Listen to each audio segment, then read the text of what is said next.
Our story begins with our protagonist, Wang, waking up and introducing himself, noting that exactly 3 years have passed since he last cheated death and entered the system, and right above him, a floating status window reveals a mind-blowing balance of 9 trillion hell coins. Washing his face, Wang looks at the window and sighs, wondering if this means he couldn't enjoy life until after he died. And as he breaks down in tears, crying that he doesn't want to die again, the water droplets on his face suddenly transform into blood and splatter onto the mirror. Wang watches in utter confusion as the blood shapes itself into written words, welcoming him to the global horror game, informing him that he is now part of the 5th batch of players and that the next entry portal will open in exactly 15 hours. Wang mutters to himself, realizing this message isn't from the Shenhouse system, since system messages usually transmit directly into his mind without him needing to see them. He learns that anyone who breaks the dungeon rules is instantly slaughtered by the monsters, and normally at least half of each batch dies, but those who survive gain the chance to control one of the game's monsters, meaning survival depends entirely on a player's skill. Wang reasons that if monsters exist within the game, they shouldn't manifest in the real world, so his unique system gives him a massive advantage, or perhaps the system awakened because of the game itself. Pricking his finger, he tells himself that ultimately he shouldn't overly rely on external help, and if he wants to stay alive, he must seize every opportunity to grow stronger. As the clock approaches midnight, Wang prepares himself, and the moment it strikes 12, the reality around him shatters, and he plummets through the void until landing on solid ground in a strange place where he notices other people and wonders if they are fellow players. A man wearing a green jacket speaks up, noting that except for him, everyone else is a first-timer, revealing that he was part of the 4th batch in the beta test, forced to enter these dungeons every half-month, making this his 5th survival attempt. The newly arrived girls rejoice, thinking this veteran will protect them, but the man snaps angrily, telling them not to get the wrong idea, because every time he entered these dungeons, he barely made it out alive, and the survival rate for rookies is abysmally low. He shows his heavily scarred arms as proof of the price he paid to survive, leaving the girls paralyzed with fear. But Wang calmly steps forward and praises his ability to survive 4 consecutive dungeons, asking for advice based on his vast experience. Surprised by Wang's composure, the veteran notes that this guy has a better mindset than the others and stands a real chance at surviving. So he advises them that monsters don't attack without a reason and tells them to keep 2 things in mind: never break the game rules under any circumstances, or the monsters will kill them instantly. And remember that the basic rules are designed to entice players into breaking them, so they must avoid that trap at all costs. Hearing this, Wang realizes this aligns with the information he found online the previous day, though he knows online guides aren't entirely accurate, because in this twisted world, survival often requires someone to be sacrificed. Suddenly, a door swings open behind them, and an elderly monster emerges, welcoming them to Huan Khan and introducing himself as the accountant sent by the owner to assign their duties. As the terrified rookies tremble, Wang senses an intense coldness from the accountant, fearing he is a high-level monster. The accountant explains that their life or death depends on the rules, stating that first, whether they work the cashier or the kitchen, they must execute their duties perfectly, letting out a sinister laugh and adding that if they fail, they know what happens, since the boss will never forgive a mistake. Wang notes that the accountant fears the boss, meaning the owner is vastly more powerful and completely ruthless. The accountant continues, stating that second, everything in this store is fragile and breaks easily,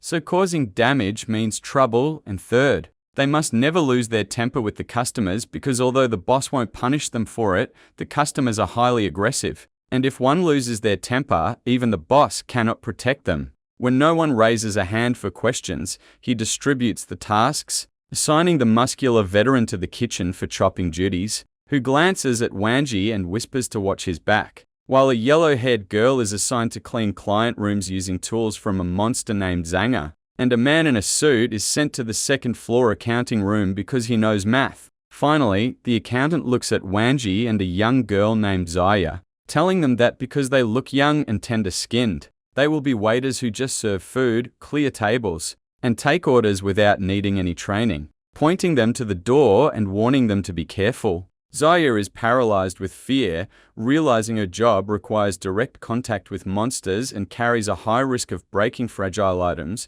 but Wanji grabs her hand and tells her to move. Once inside, she thanks him and tries to introduce herself, but Wanji interrupts, telling her he will call her Zaya and she can call him Wang. Noting to himself that the veteran player kept his identity hidden, so it's safer to only share a first name. At the reception, Zaya asks what to do next, and Wanji replies that they must prepare to receive customers, knowing his life depends on every step. Suddenly, a hideous monster appears, drooling and smiling wickedly, expressing disbelief that there are actual humans here. Terrified but keeping his cool, Wanji decides to smile and politely ushers him to a table. The monster sits, muttering that Wanji is just a waiter, and adding that if he hadn't spoken, he would have thought the restaurant was serving the food raw. Wanji senses a murderous intent in the air, but suddenly, he and Zaya notice the monster's chair is about to break, though fortunately it holds. Shouting aggressively, the monster throws 2 coins at Wanji, demanding a bowl of hot water, chopsticks, and 2 plates. When Wanji goes to fetch the items, he is creeped out to find that the plates have living eyes and mouths, and though Zaya tries to help him carry the heavy kettle of boiling water, Wanji stops her, knowing they can't afford a single mistake. The moment Wanji lifts the kettle, it begins screaming to kill it now and violently thrashes, spraying boiling water everywhere, burning Wanji's hand and causing him to drop it to the floor. The accountant instantly appears, accusing Wanji of carelessly breaking the kettle on his very first day and stating that it costs 50 coins, which a rookie obviously doesn't have. The accountant bares his claws, activating a skill to attack Wanji, shouting that his right arm broke it, so his right arm will pay for it. As Zaya screams in terror, Wanji calmly stops the monster, asking who said he can't pay for it, and commands his system to convert and deploy 50,000 hell coins into copper pieces. The accountant stands frozen, stunned by the sudden avalanche of money, thinking to himself how a human can be this wealthy, since he isn't just strong, but richer and purer than the bosses themselves. Wanji tosses the money over, stating it's about 1,000 copper pieces, and asks if it's enough, leaving the accountant completely overwhelmed as he realizes this amount of wealth is dynamic enough to shift the power balance in the dungeon. Wanji realizes that while money talks in this world, the underlying dungeon rules can still be tricky, so to complete his system quest quickly, he picks up a plate and asks its price. And when the accountant says it costs about 100 coins, Wanji instantly slams 5 plates onto the ground, smashing them all. Leaving Zaya and the accountant speechless, Wanji hands over the remaining coins, asking him to accept it as compensation and consider the extra a gift from a friend. The monster realizes this is a golden opportunity and laughs, saying that while he may not be his friend, he will definitely help him if he faces any trouble in the future. After taking the money, Wanji eyes the drinking cups next, planning to smash them too, but a chilling voice echoes through the restaurant, commanding the monsters to stick to the rules. Wanji shifts strategies and points to the menu, telling the monster he doesn't need to be polite and can pick anything. Internally, Wanji grumbles that the most expensive soup on the menu costs only 1 yuan, but to his delight, the monster orders one of every single item. The accountant states he must report this massive order to the owner first, but Wanji glares at him with a terrifying, cold look, asking if he really wants to do that, causing the terrified accountant to quickly backtrack and apologize. Wanji turns to Zaya and instructs her to skip any meal under 30 yuan and instead double the orders for everything more expensive. The massive monster smiles at the feast ahead, and the accountant calculates the bill at 880 yuan, slyly suggesting he could pad the invoice. But Wanji shocks him by telling him to wipe that amount out and make it 10,000. After the wealthy monster finishes his meal and leaves, Wanji stands next to Zaya, feeling frustrated because the restaurant is empty again, meaning he can't finish his spending quest since he has only used 60,000 yuan so far. When Zaya tries to speak, Wanji cuts her off excitedly, telling her he needs her to do something for him, and soon, Zaya is standing outside the restaurant holding a sign that reads free food. An absolute flood of monsters packs the restaurant, praising Wanji's incredible generosity and noting that consuming his food, which is rich in pure yin energy, saves them months of hard labor. While one monster whispers to another that these pure copper coins are impossible for normal people to get, concluding that Wang must be a chosen proxy of the Monster King, spending a fortune to build a reputation. Meanwhile, Wang is celebrating and drinking with the monsters, leaving Xia mystified as she wonders how a rookie just like them has this much money. Suddenly, Wang calls her over, thanking her for her hard work and telling her to have the accountant serve extra soup to Lord Xu as a reward. When Wang goes to settle the final tab, he places a massive stack of copper coins on the reception desk. And instantly a system notification chimes confirming the quest is successful and rewarding him with 9 bottles of holy water. Overjoyed, Wang opens his inventory to inspect the holy water, which permanently increases spiritual consciousness, soul power, and monster control capabilities. Though a warning note specifies that a player can only benefit from a maximum of 3 bottles, Wang wastes no time pulling out 3 bottles, telling himself this is exactly what he needs, since being strong means truly controlling one's own destiny. The moment he uncorks a bottle, a sublime aroma fills the room, causing the monsters to gasp in shock, with one exclaiming that a spiritual stimulant containing that level of pure energy implies this lord's wealth is far greater than imagined. Wang raises his glass to the crowd, offering a toast to a wonderful day, and as he drinks the holy water, he feels a pure icy aura course through his entire body. The system alerts pop up, informing him that his spiritual consciousness increased by 10 points, his spiritual power increased by 100 points, his spiritual awareness is unlocked, the attributes panel is opened, and he is now a level 1 monster master. Wang laughs with satisfaction. And suddenly a new system quest appears to spend another 30,000 yuan with a minimum transaction of 320 yuan per purchase, rewarding him with a perfect monster control contract. Wang smiles, knowing that with his new rank and a perfect contract that guarantees absolute, unbreakable loyalty from any monster, regardless of their strength, he will finally possess true power, so he begins scheming the fastest way to complete this second quest. Meanwhile, the very first monster that entered the shop sits sweating profusely from tension, sensing that while Wang's raw physical aura isn't overwhelmingly dominant, his casual possession of holy water implies he is an apex entity disguised as a rookie, perhaps recovering from a wounded soul. Driven by a desire to repay Wang's immense generosity, the monster stands up, attracting the attention of the entire room, and presents Wang with a mysterious mirror,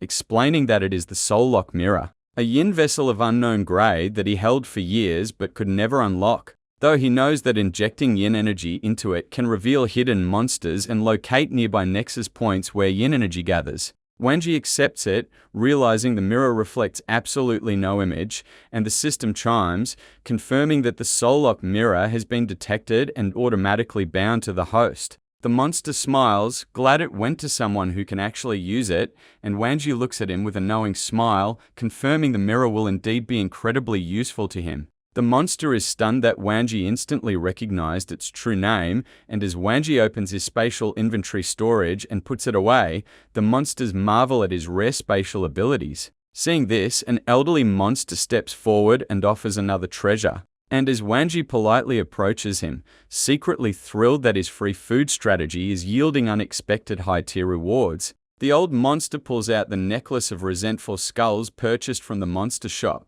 explaining that wearing it protects the soul, shields from high-density yin corruption, and stores excess yin energy to redirect it as a devastating counterattack. The moment Wang takes it, the system binds it to him. And though it is not as broken as the mirror, defensive treasures are exactly what he needs right now. The rest of the monsters, having nothing physical to offer, open their mouths and release a collective stream of vibrant purple yin energy, channeling it directly into Wang's new necklace to charge it. Wang thanks them with deep humility, earning the immense respect of every monster in the room, while Xia watches the celebration, completely dazed, wondering if this is really the cutthroat horror game everyone feared. At the end of the long day, the store finally closes its doors, and Wang and Xia sit with the accountant, who ecstatically counts the earnings, noting today's profits are 5 times higher than the restaurant's entire annual history combined. Wang, however, is staring out the window at the eerie, rapidly shifting twilight, realizing why the monsters rush to leave before total darkness, since the volatile fluctuations of yin energy outside make the night unsafe even for them. Suddenly, the voice of the boss echoes through the building, announcing that the day's work is done and ordering everyone to gather in the dining hall to eat and meet the remaining staff from the other sectors, warning them to be careful because the others aren't as easy to handle as the accountant. Zaya worries about how the other players fared, and suddenly a horrific message written in floating blood manifests in the air before them, revealing that the current number of survivors is 4. Zaya turns pale, crying that 2 people are already dead on the first day, and Wanji reminds her that this is a horror game with a naturally brutal survival rate. Sitting at the table, Wanji reflects on his own close calls, knowing that if he hadn't used his massive wealth to pay off the broken kettle immediately, he would have lost his right arm, and if he hadn't bought off the crowd with free food, he would have ended up on the menu.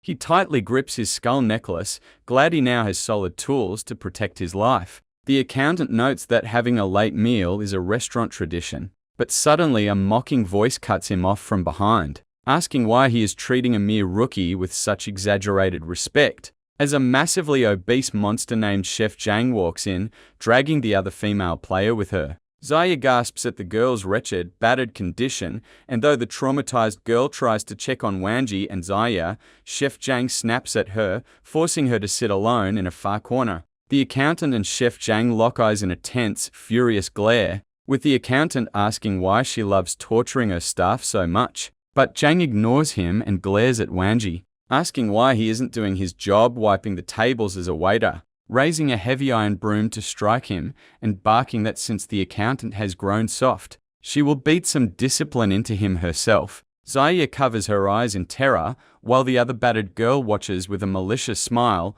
hoping Wanji gets crushed. But Wanji doesn't even flinch and calmly sips his tea. The moment Zhang's heavy blow descends, a glowing barrier erupts around Wanji, completely deflecting the attack, leaving Zhang shocked and stinging from the backlash as she leaps back in fear. Wanji analyzes her aura through his spiritual consciousness, noting that based on her primitive, brute force torturing methods, her actual combat power doesn't even match a standard mid-tier monster. Spotting his glowing skull necklace, Zhang sneers that he is relying on a mid-grade defensive artifact to save his skin, sitting across from him and glaring with pure malice. The accountant trembles, knowing Zhang holds a deep grudge against him and would kill him the moment she senses a weakness. And since the only reason he has survived this long is by hiding his true strength, fighting her openly would reveal he is weak on the inside, leaving him vulnerable. So he realizes he needs a way to eliminate Zhang permanently. Suddenly, the heavy doors thud open, and a towering, terrifying monster enters the dining room,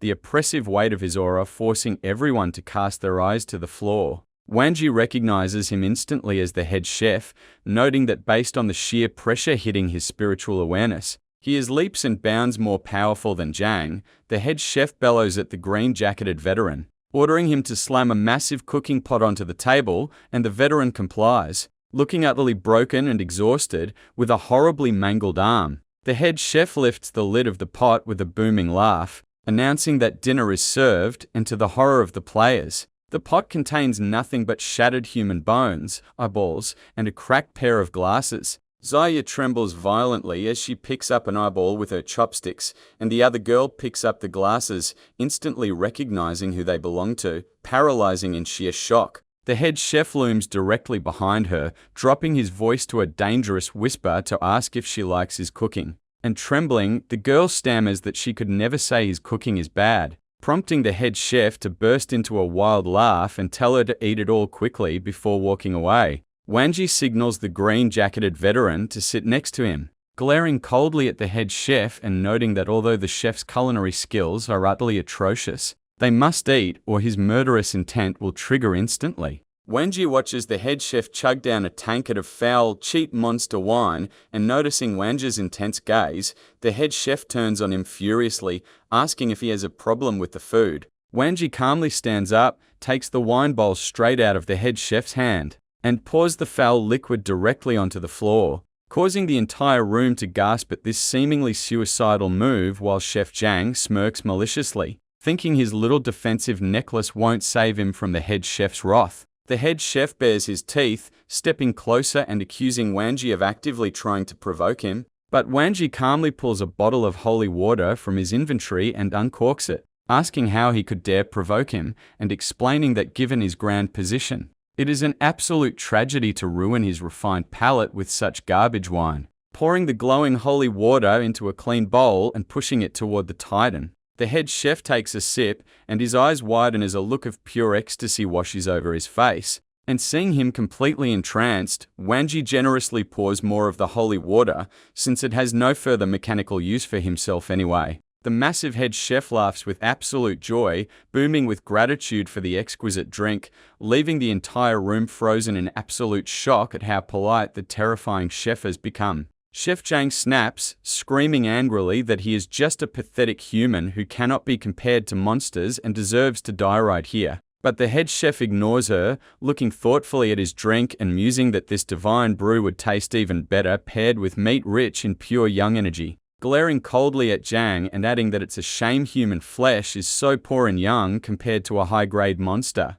Wang catches on instantly, smiling subtly and agreeing that it sounds like an excellent culinary idea. And sensing the shift in the room, Zhang leaps up, screaming at the head chef that every monster here has assigned duties from the boss and he cannot kill her since she hasn't broken any rules. The accountant steps forward, delivering the final blow by stating that she did break the rules when she violently attacked Brother Wang without cause, and realizing the accountant is sacrificing her to secure his own alliance with Wang. Zhang flies into a psychotic rage, raising her iron broom to crush the accountant. But the head chef instantly hurls a massive cleaver that slices through the air with terrifying velocity, pinning Zhang violently against the wall. Paralyzed by the sheer force of the blow delivered by the head chef, whose true name is Zhang, Zhang looks up in terror as he walks toward her to finish the job, asking how he will justify her death to the boss. But Zhang grips the handle of his cleaver, stating that the rules forbid slaughtering staff during lunch. But she violated that rule the moment she tried to murder Brother Wang while he was performing his duties perfectly. And with a brutal rip of his blade, he tears through her, ending Chef Zhang's life on the spot as her body crashes heavily to the floor. Wang watches calmly as the massive head chef drags Zhang's corpse back to the kitchen to prep her meat, and turning his eyes to the trembling accountant, Wang decides to exploit the momentum to fully secure his standing, pulling out a rare, vibrant crimson liquid elixir and presenting it to the accountant as a thank you for looking out for him. Terrified that Wang might order the head chef to butcher him next, the accountant frantically searches his belongings to offer a counter-gift, pulling out a pristine, glowing block of wood called cursed Yinshan wood, which is renowned as the ultimate premium material for crafting high-grade yin vessels. Wang accepts it, and his eyes widen as the system confirms its incredibly high item grade, and seeing the perfect opportunity to fulfill his second system quest,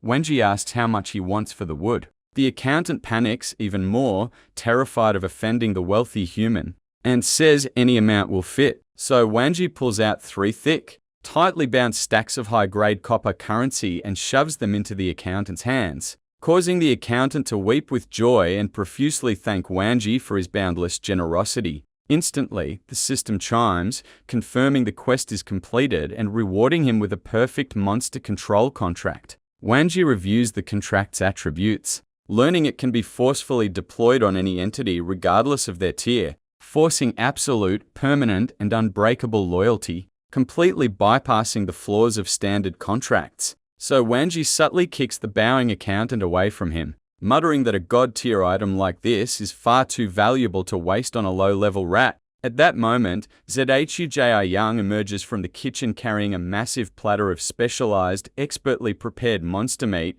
placing it before Wang and announcing that the high young monster feast is served. Wang sits down and takes a bite, and the meat explodes with rich, concentrated energy as the system alerts Flash that his spiritual power is increasing by 1 point per bite. So Wang begins devouring the feast, maximizing his gains until his spiritual power skyrockets to a massive 97 points. Suddenly, a cold, elegant voice echoes through the halls, announcing curfew and ordering everyone to their quarters. And the massive head chef bids Wang a respectful goodnight and walks away completely unbothered, making Wang realize that the chef is powerful enough not to fear the owner's wrath like the others do. Before Wang can move, the cold voice addresses him directly, ordering him to come to the 3rd floor to meet her in her private chambers. Wanji complies, walking up the grand staircase and reasoning that his massive spending sprees to save his own skin have finally drawn the direct attention of the dungeon's boss.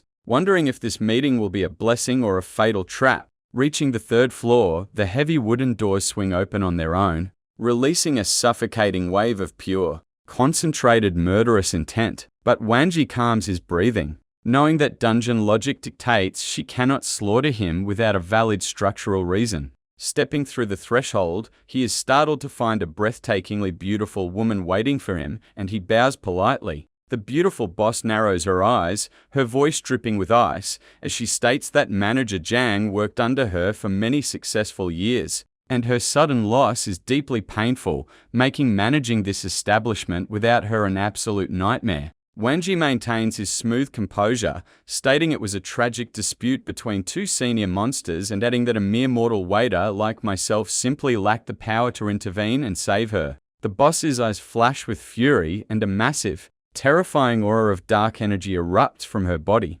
shaking the room as she states there is nothing left to discuss since he directly caused the death of one of her primary managers, and she cannot let him walk out of this room alive. Wanji looks up, looking directly into the terrifying aura, and lets out a confident, relaxed laugh, reaching into his infinite spatial storage and asking how much money it will take to properly compensate her for her tragic loss. The beautiful boss freezes, her terrifying aura instantly vanishing as her eyes light up with sudden greed, demanding 50 high-grade coins eagerly. Wanji smiles, preparing to completely shatter her expectations by dropping an amount of wealth she cannot comprehend, commanding his system to unleash a massive fortune. The cookjo no longer likes the place at all. He continues his words and then says, with the contract I have now, which I took from the system, I will be able to contract with her no matter the difference in levels between us, and this will probably be the best solution for both of us and for the president too. The president thinks to herself at that time and says although he is strong, he is ultimately just a cook. But the strange thing is that he liked this cook after just a few hours of meeting him. She looks at Wang after that and says to him in a sharp tone, the cookjo worked with me for a very long time, and now how will we keep this restaurant open without having any cook? Therefore it seems that you must pay a very large amount of money. And before she could even finish her sentence, Wang had already asked the system for 1 million coins and gave them to her with ease, which made the president very happy, and she immediately agreed to his request and gave him Joe's contract. And she says to him, as soon as you tear this contract, the cook will be freed from working for me immediately, but the problem is that I do not guarantee whether he will agree to a new contract with you. Wang replies to her and says, do not worry, I have my own ways, and he bids her farewell and leaves after that. And when he goes down here to the room where the rest of the players are, they rejoice as soon as they see him, unlike the other girl, who says to herself, I must not underestimate his level, the information and some communication tools with other players. And after that, your identity will be registered in the state, and you must have certain obligations, such as saying everything you hear or see inside the game and reporting it. And it will exactly be as if you are a member, but not from the staff in the center. And this is what we are doing now, which is choosing the majority of the new players. Because after all, when you are a Beastmaster and contract with your beast, you will have the opportunity to become a member of it. And after all this, in the future you might be able to form a team with other players. And at that time, your chances of survival in this place will increase significantly. Wang looks at him and asks him then, what if we continue to enter this game again in the future? This person replies to him and says, of course, because players are summoned every 2 weeks, and I heard that some experts pay certain amounts to be able to enter. 2. Because, after all, although the game is very dangerous, it is full of opportunities. 2. Wang understands his words and asks him if it is possible for the people who work in the forum to communicate with the players as well. This person replies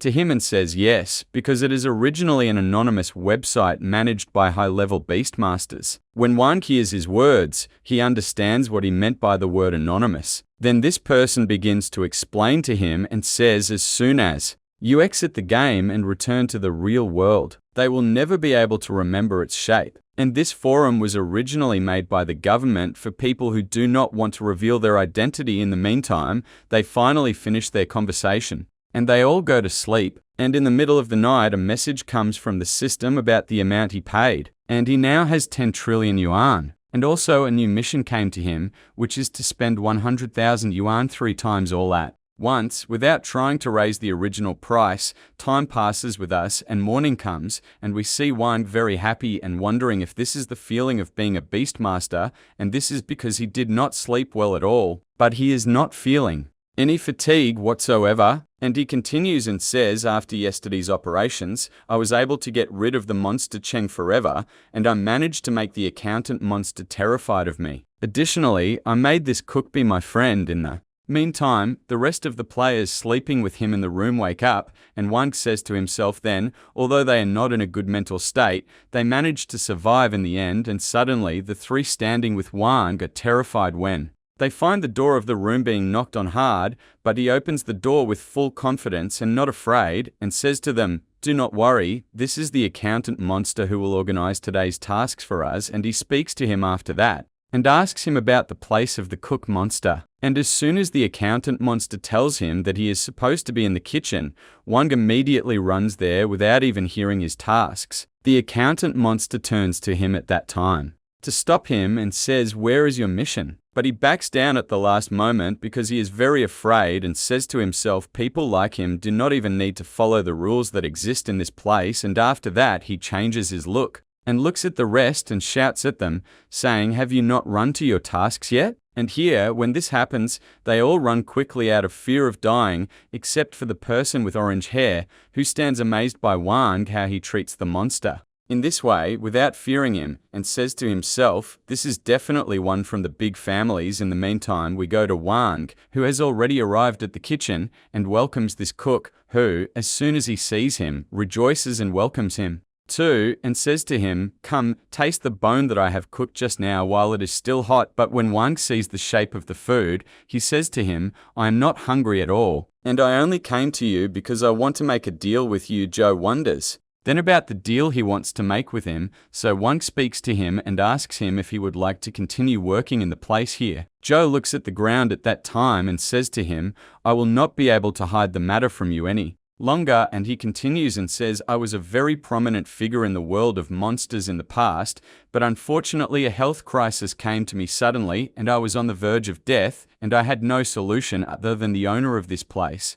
to help me recover. And after that he continues stirring his food while saying to him, although I am fully recovered now, the owner of the place is not a simple character at all, and this is because she forced me to sign a contract with her. Therefore, I will not be able to leave this place easily. He continues his words after that and says in a sad tone, I will not be able to see the wide world outside again, nor even taste its delicious wine. At this moment he replies to him and says, what? If I gave you the opportunity to leave here, would you follow me into the world of humans and the world of monsters? Then Joe is shocked as soon as he hears his words and says to him, but the president will not allow me to leave at all. And here Wang surprises him and takes out 2 contracts. The first states that he is his subordinate, and the second contract is the contract between him and the president of the place. Joe wonders then even more when this happens, while saying to him, how did you manage to get this contract? So he replies and says, I have a lot of money and I can do whatever I want. And then he tears the contract of the owner of the place in front of him and says to him, I might not be able to promise you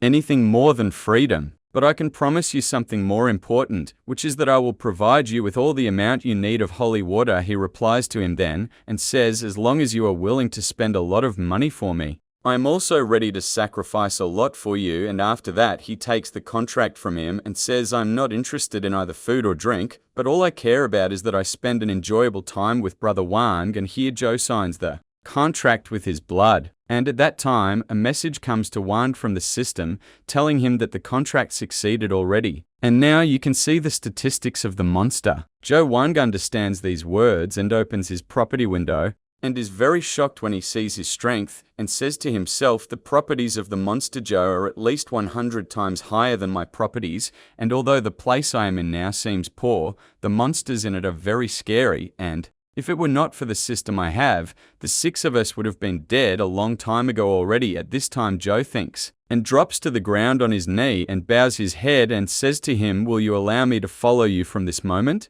He rises from the ground then and says to him, "Do not worry, I will rely on you in a very big way in the future." And after that he completes his words while saying, "Let us drink from the holy water now and celebrate the contract between us." The day ends with us after that, and they all gather again in the dining room, but this time there is no one but the three of them. So Wang thinks and reassures himself and says, "Now the place I am in right now will not be difficult for me at all after I managed to contract with the cook, and now there is no one but the three of us who managed to live." And this happened after the girl who was with us was cut into pieces when she hit a monster by mistake while she was cleaning. Wang thinks to himself more here and says, "After all, this is a horror game, and the monsters here are very difficult, and even if I had the system to cheat and the money to contract with monsters, I would still not be immune forever." And depending on the words of this person with orange hair, whose name is Love, the players return to the game again every half a month. And from now until we reach the next half month, my strength must increase significantly. In the meantime,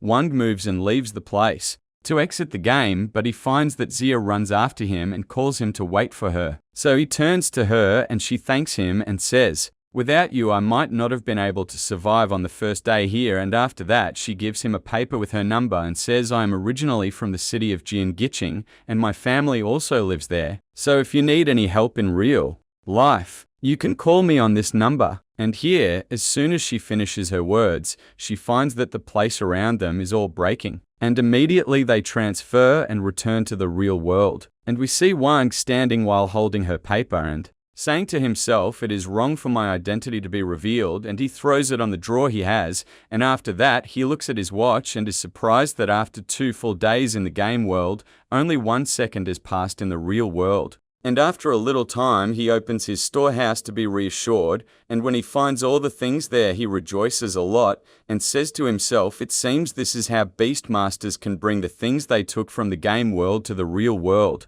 And after that he goes and stands in front of his window and says, "In recent years there have been strange incidents caused by Beastmasters with hidden motives, and the world now, unfortunately, because of this, no longer has any safety at all." And he completes his words and says, "Since I have many secrets now, this will not be the appropriate time to communicate with the authorities. But as for the investigation center number 9 in the forum, this will suit me more. And this because it will be a suitable place for me to bring information from." And here he sits at his computer and begins to actually search for this forum. And when he keeps looking through the news, he finds that most of it is not important news, except for one report about Investigation Center number 9, which states that it is forbidden for players to use illegal means to make a profit or harm other players, and also it is forbidden for them to reveal any news about the game or visit their monsters in public. And this is simply to not cause panic among citizens. And here, Wang is shocked when he finds these shocking decisions of the center, specifically when he knows that whoever violates these rules will bear the consequences alone. But then he laughs and says, "As long as we have an organization and real power of this form, reckless Beastmasters will control themselves." After that, and he continues and says, "As long as I am already in this world officially, I must read the experience guide provided to new players," and when he opens it, he finds written in it that all dungeons exist in a world called the World of Monsters, and this in reality is very wide and has millions of different monsters. Despite this, these monsters also follow the rules that exist and can never kill anyone without any reason. And also they are divided in this world into 7 levels according to their strength. This, of course, other than the current human monsters who are divided into 9 levels. And suddenly, while Wang was browsing like this, a message comes from the officials of the forum. And this message mentions that they will make an offline exchange event in the city of Dianking, and this will be their 4th gathering since they opened the forum, and in addition to this gathering, it will maintain the principle of anonymity for the attendees. Wang wonders when he sees this message and says to himself, why are they trying to make an offline gathering?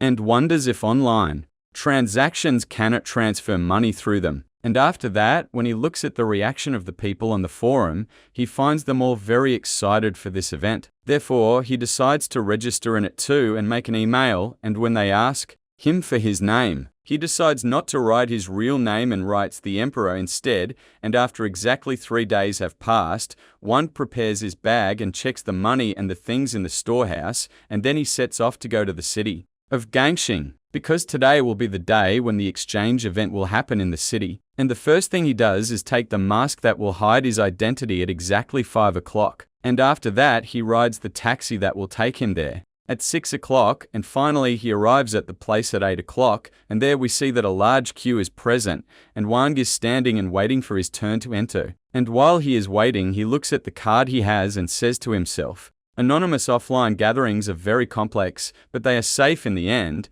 and this is because the mask you wear prevents intruders from knowing your real identity." At this moment, he finds a person standing next to him saying the monster's controlled by Bai Yi, one of the founders of the forum, are relatively powerful evil spirits. One thinks to himself then, and says, as long as this Bai Yi uses them as guards, this means that surely these are not the strongest monsters he has, and here comes the turn of Wang, and the monster takes the card he has and says to him, as long as you have your identity card, this will open the door of transactions for you in the event, and if you have anything you need to sell, you must first take it to the office to be evaluated. He turns and looks at the tool that evaluates products supposed to be sold and replies to him saying this tool looks very modern, and asks him if it can really recognize the product and evaluate it correctly. The person next to him replies then when he hears his words and says to him, "It seems this is your first time here," and begins to explain to him and says this tool was produced by Monitoring Center Number 9, and it is known to have the ability to determine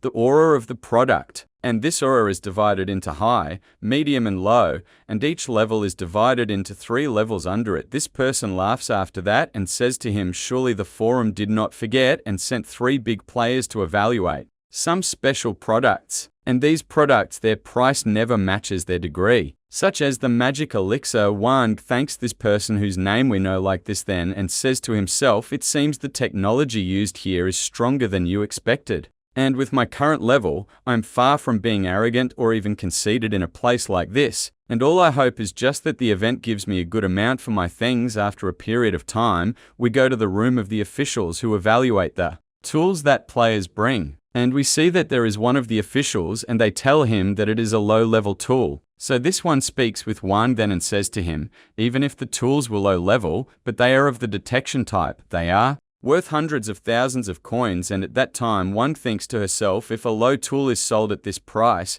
then a medium tool like the chain I have, which includes defense and attack properties at the same time, they will probably not be able to set a price for it. In the meantime, a person also enters with a chain. He has to evaluate it, but he gets very frustrated when they evaluate it and tell him that this chain lost what was in it and no longer has any use now. And after that, this one enters who has a piece of cloth, and as soon as he puts it under the device, he closes his eye and keeps praying that it is high level. But at that time, the device outputs that it is medium level, and here the officials wonder because they do not see that it is a tool at all, nor do they know its origin. So they give it to him and say, we will not be able to determine its level for you, and you can sell it as you want. And here this one gets very upset and leaves, frustrated with what happened, but one consoles him and says you do not need an evaluation from a device, and you might find a buyer interested in this piece indeed. And suddenly, after consoling him, he is shocked because he finds a message coming from the system,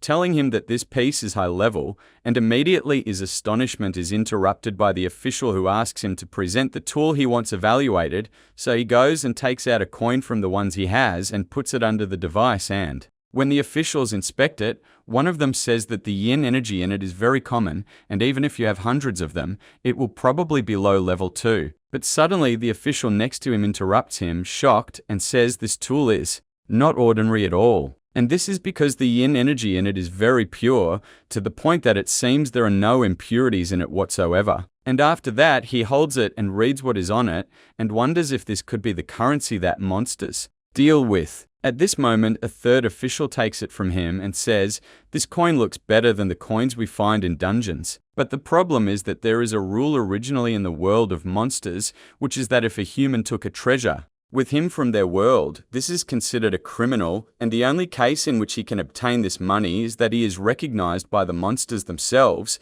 and at that time he will be able like this to deal with them normally. And hear this. Camp thinks and wonders if this means a beastmaster, but when he reads Wang's alias, he says to himself, I have never heard of this name before. In the meantime, when the first official finds that this coin is important, he offers to buy it from him for 1,500 yuans per piece. And this is what makes Wang amazed by the amount he heard, because like this, with the number I have, he can buy an apartment for himself. But suddenly the second official intervenes and outbids his price and says to him, I can buy from you a single piece for 3,000, and I believe that the forum here can afford this price. Wang is surprised for the second time by the amount he heard, and says to him, I do not think that you will be able to afford the amount. Indeed, because I have many of these coins. And here he takes out the bag he has and drops a very large amount of the coins they are talking about. And at that time they are all shocked, and all the people present in the place keep opening their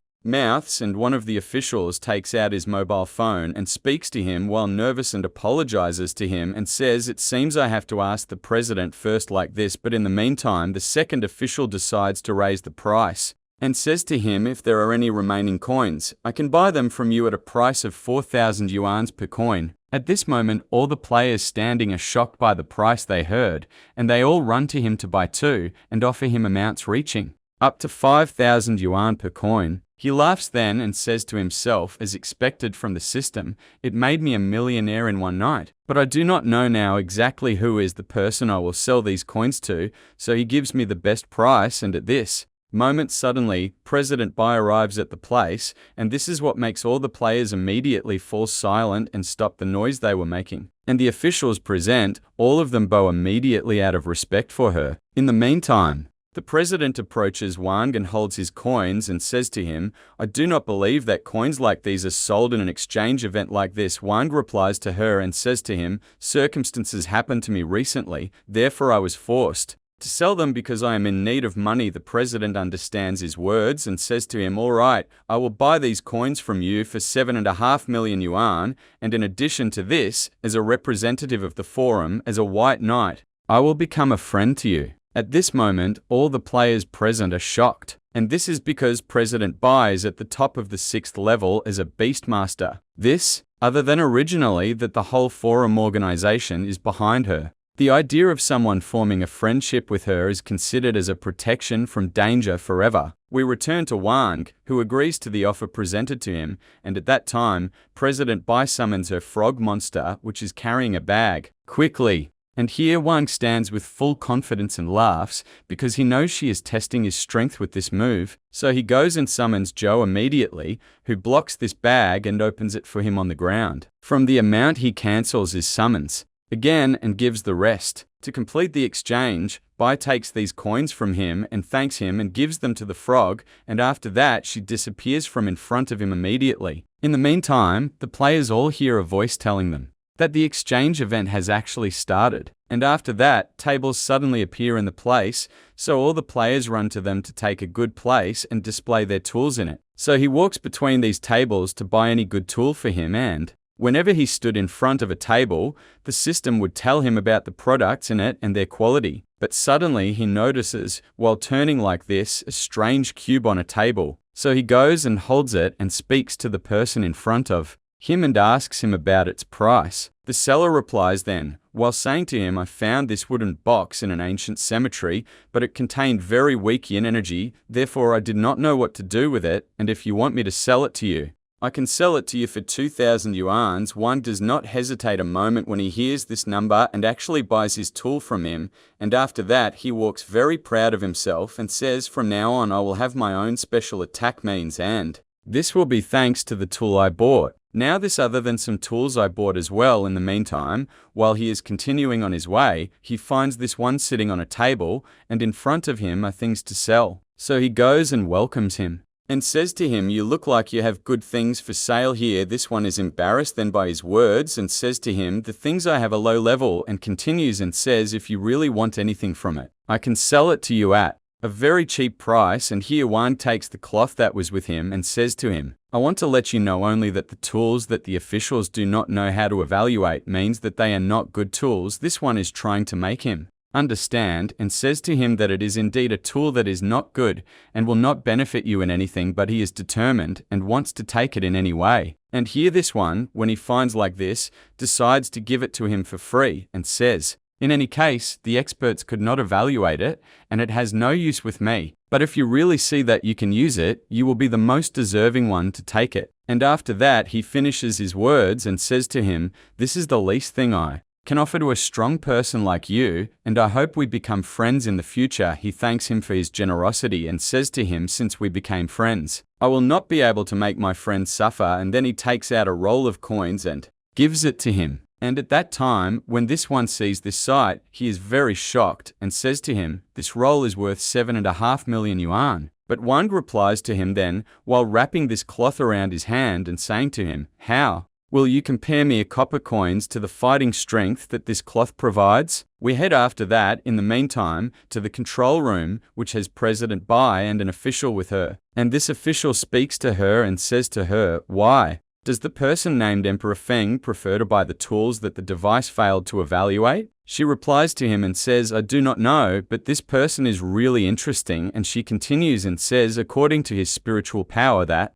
appeared at the time of summoning his monster, he is just a first-level beastmaster, but despite this, he was actually able to summon a fierce monster like this. And here she thinks to herself, while smiling and saying he might have some means by which he can hide his aura. We return once again to the exchange event, in which Wang is walking very happy because he bought all the tools he needs. But unfortunately, he has finished all the money he gained from selling the coins. So he thinks of selling some tools to earn more money. But at this moment he hears a very big noise in the place in front of him, and when he goes to see what is going on, he finds one offering 10 million yuan in exchange for any person being able to make him take his spiritual power and also make him awaken spiritual consciousness. But all this without any side effects. The players present in the meantime are shocked by the high price offered, to the point that they do not believe it originally. So this man rises then from his chair while saying to them the company is ready to pay this price, and at that time the players actually believe because this company is very big and famous. On the other side, he is thinking about his name that is present,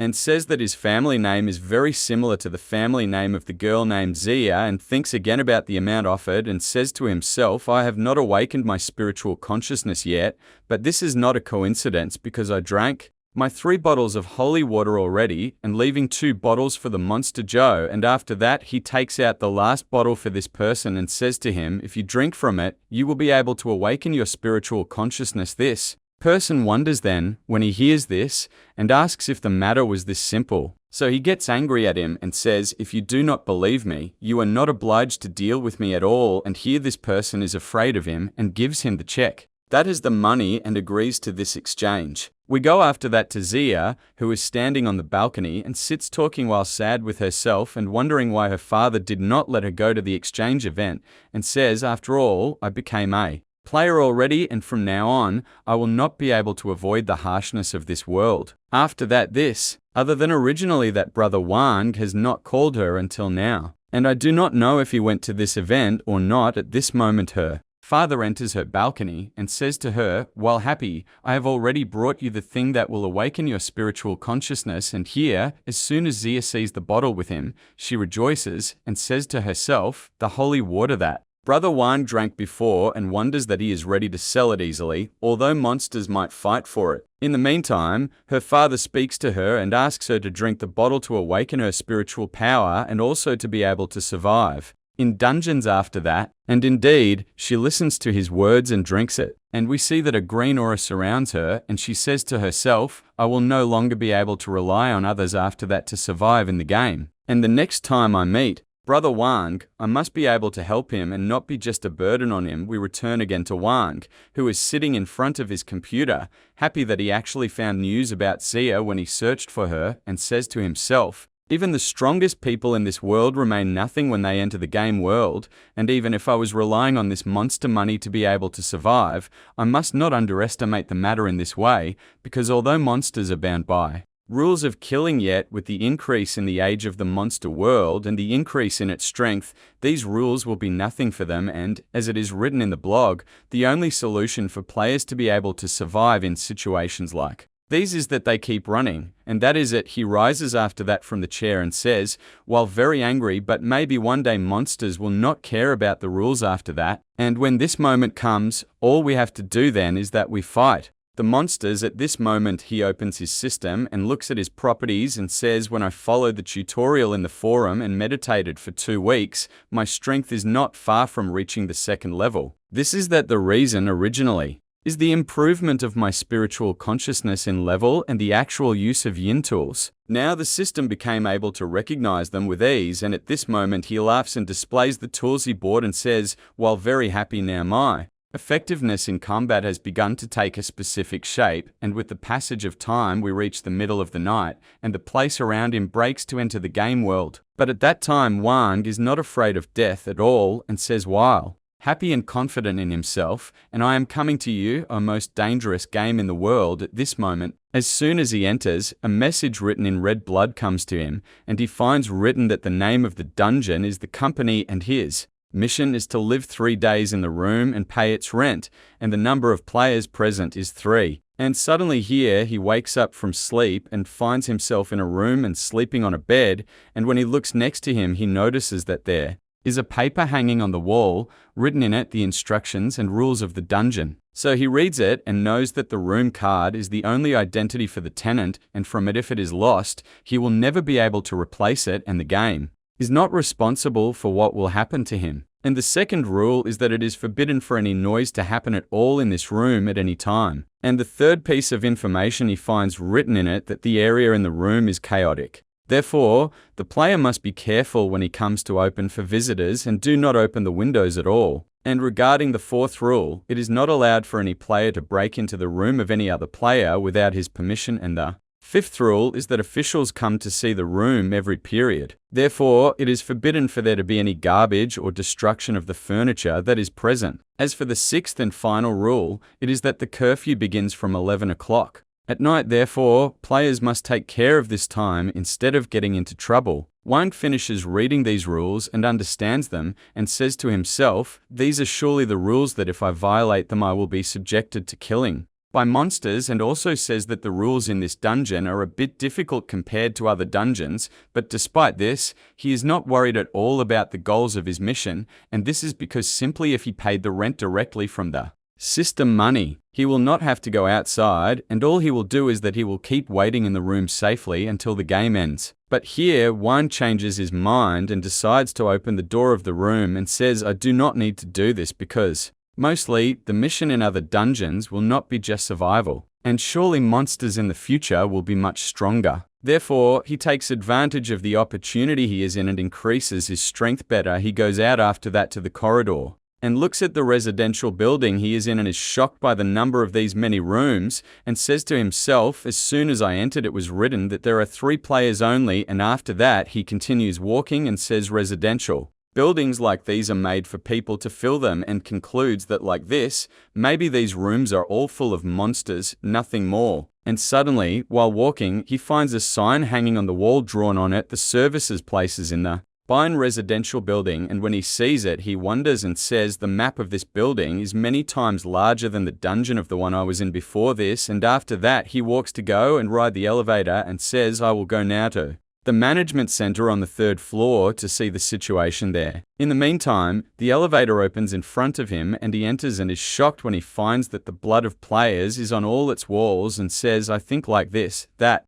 the majority of players will not dare to ride this elevator because of what is in it, but he does not care about the matter much and presses on the 3rd floor and says to himself, since the rules here do not bind to killing directly with my strength, I expect that I can survive under any situation I am placed in. And suddenly, as soon as he presses the button of the 3rd floor, he hears a voice of a monster from behind him, saying to him, please pay the elevator use tax. He looks behind him at the source of the voice and finds that it is a huge purple monster blocking the elevator exit originally, so he laughs then because he knows now the reason for all this blood what it is. And after that, he asks him about the value of the tax to pay it to him. The monster replies then and says to him the amount is 1 yuan only, and says to him, if you will not know how to pay it, I can take your blood and your soul and consider them the tax. At this moment he is shocked by the small amount that the monster told him about. So he speaks to the system and orders it to exchange 100 yuan for him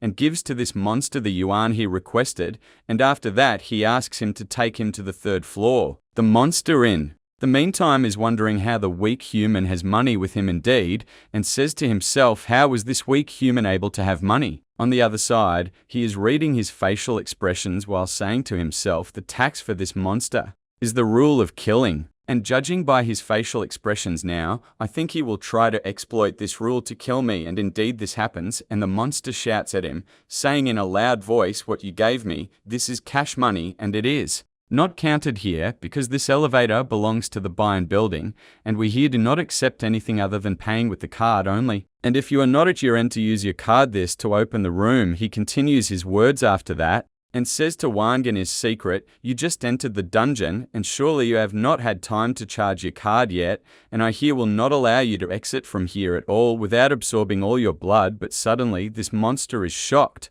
because he finds that he is not afraid of him at all, and says to him, I gave you your chance, but you are the one who wasted it. The monster shouts at him then and says to him, using cash coins is considered a direct violation of the rules of the building. But if you gave me your arm instead, I might think and not report you in the meantime. Wang is annoyed by his words and does not care about his threat, and goes and summons the monster Joe, who looks at the second monster with all anger and says to him, how do you want to take the hand of my boss? And at that time, this monster dies of terror when he sees Joe and keeps crying because he knows that he is from a fierce monster level. And after that, he takes out a coin from his mouth and says to him, I was joking with you, I do not even need any money, and from this moment you do not need to pay any tax on using the elevator. Joe holds the coin and gives it to Wang, who goes looking at this monster with a malicious look while saying to him, I am surprised that monsters also know how to joke. And at this moment Joe launches at him suddenly and stabs his knife and is already about to kill him,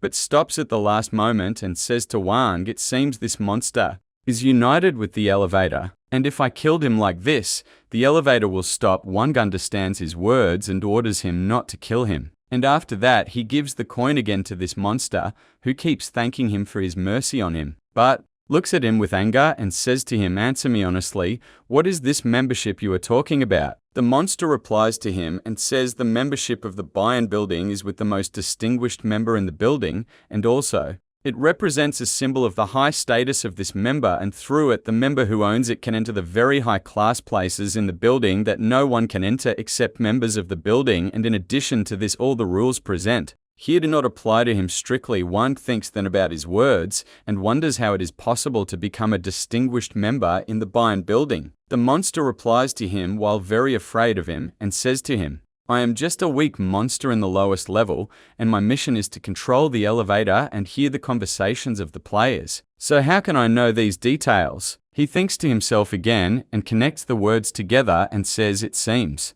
the membership here is very important for the player, and decides that he must go and discover quickly any way to take this membership and become a member here. So he has already arrived at the 3rd floor, then cancels the summons of Joe and walks after that a little in the floor, and there are no monsters around him, and says there are only 4 areas here, but they are all completely empty and there are no players in them. And after that he reads the tasks written on these desks and is shocked when he finds from among them a complaint office. So he is very surprised and wonders if this office is made for players to complain about the monsters here. And after that he heads to one of the buildings and says to himself, I still do not know what is the use of the information office and the administration office, but now I must enter the payment and recharge office and recharge my card. And I think that as long as I have money in the card, the monsters here will not be able to do anything to me. He enters inside after that, and they find a lot of monsters on desks, and he says to himself when he sees them that these monsters are all scum, because they are even weaker than the accountant monster and the female monster.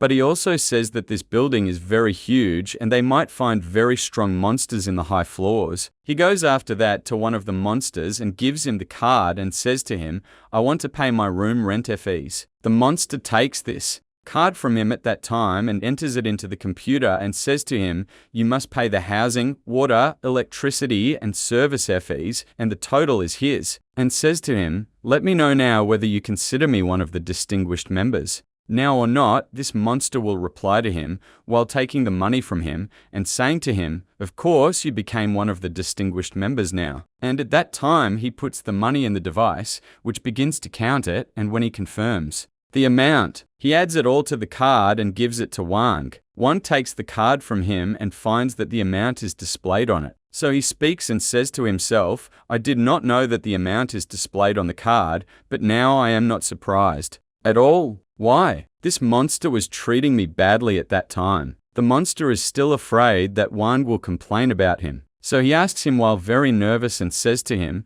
will you complain about me too because of my treatment of you or not? Wang replies to him and says to him, I do not have time to waste on someone like you. And although Wang insulted him like this, the monster bows to him anyway and thanks him and says to him, I will never forget your generosity. He walks after that and does not know where he is supposed to go, and suddenly he stands in front of the stairs because he remembered something. He says, I forgot that there are other players besides me in this building, and he smiles. Then, when he hears the sound of someone coming up the stairs and says to himself, surely this player chose the stairs instead of entering the elevator, and continues and says, in fact, if I did not have Joe with me, I would not dare to ride this elevator again. And at this moment, a player actually opens the door and comes out of it. But Wang is very surprised when he sees him and knows that he is a Beastmaster of the 4th level too. And this person looks at him with surprise that he is a Beastmaster of the 1st level standing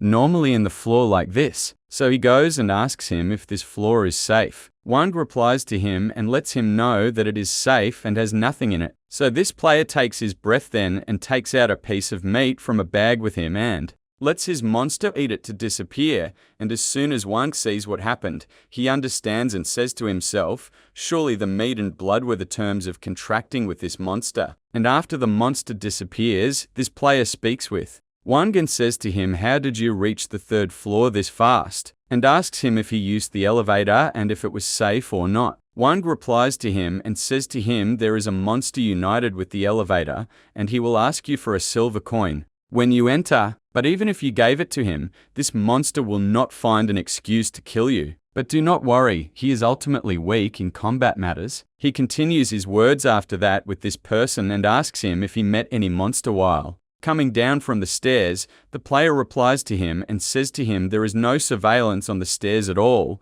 and according to what I heard from the monsters, the stairs area laws do not apply to it. And also there are 6 monsters of the quick to anger monsters level present in it, in addition to 1 monster of the evil level. And he continues and says these monsters will block your way and ask you for money to buy cigarettes. And in addition to this, there are actually traps in some floors, and it is very difficult to deal with them. He continues walking after that and says to him, dealing in this whole building is actually based on money, and this is so you can open the ways in front of you. Wang replies to him then and says to him, your words are correct, but you must now go to the payment office and put at least a yuan today, and after that you can pay the rest later to avoid punishment. And by the way, if you are going to ask where you will get this money from, the information office there provides job opportunities so you can get monster coins. This person understands his words, but he gets very upset by the amount he heard. When he sees him like this, he says to himself, looking at the situation that was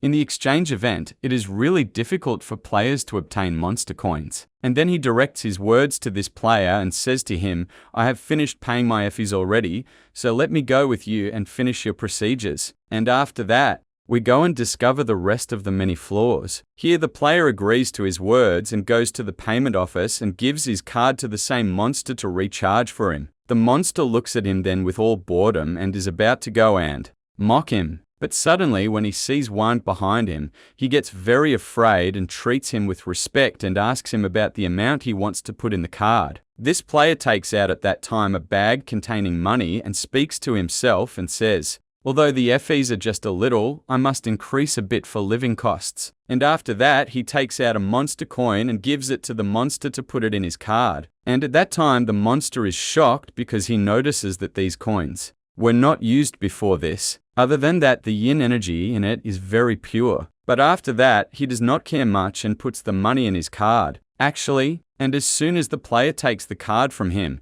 he looks at Wang and says to him, if the money you have will not be enough for you today, I can lend you from my money. And he laughs and says, I met a player named Emperor Feng, and he was controlling a monster of the fierce level. And Emperor Feng liked me to the degree that he gave me very many copper monster coins. And here we know that he had met him in the event, but both of them cannot recognize each other because of the masks they were wearing before this. They go out after that from the office, and he speaks, saying, "I am very interested to know your name because you are just a beast master of the first level. But despite this, you were able to live until now." Meaning certainly, based on this, your position is very important. And after that, he introduces himself and says, "My name is Do, and this is the name I use in the game and forums if you wanted to add me after we get out of here." Wang at this moment discovers that this is Do who had met him in the event, but as usual, he does not want to let him know his true identity. So he says to him, "My name is Venom." Do replies to him and likes his name and continues his words and says to him,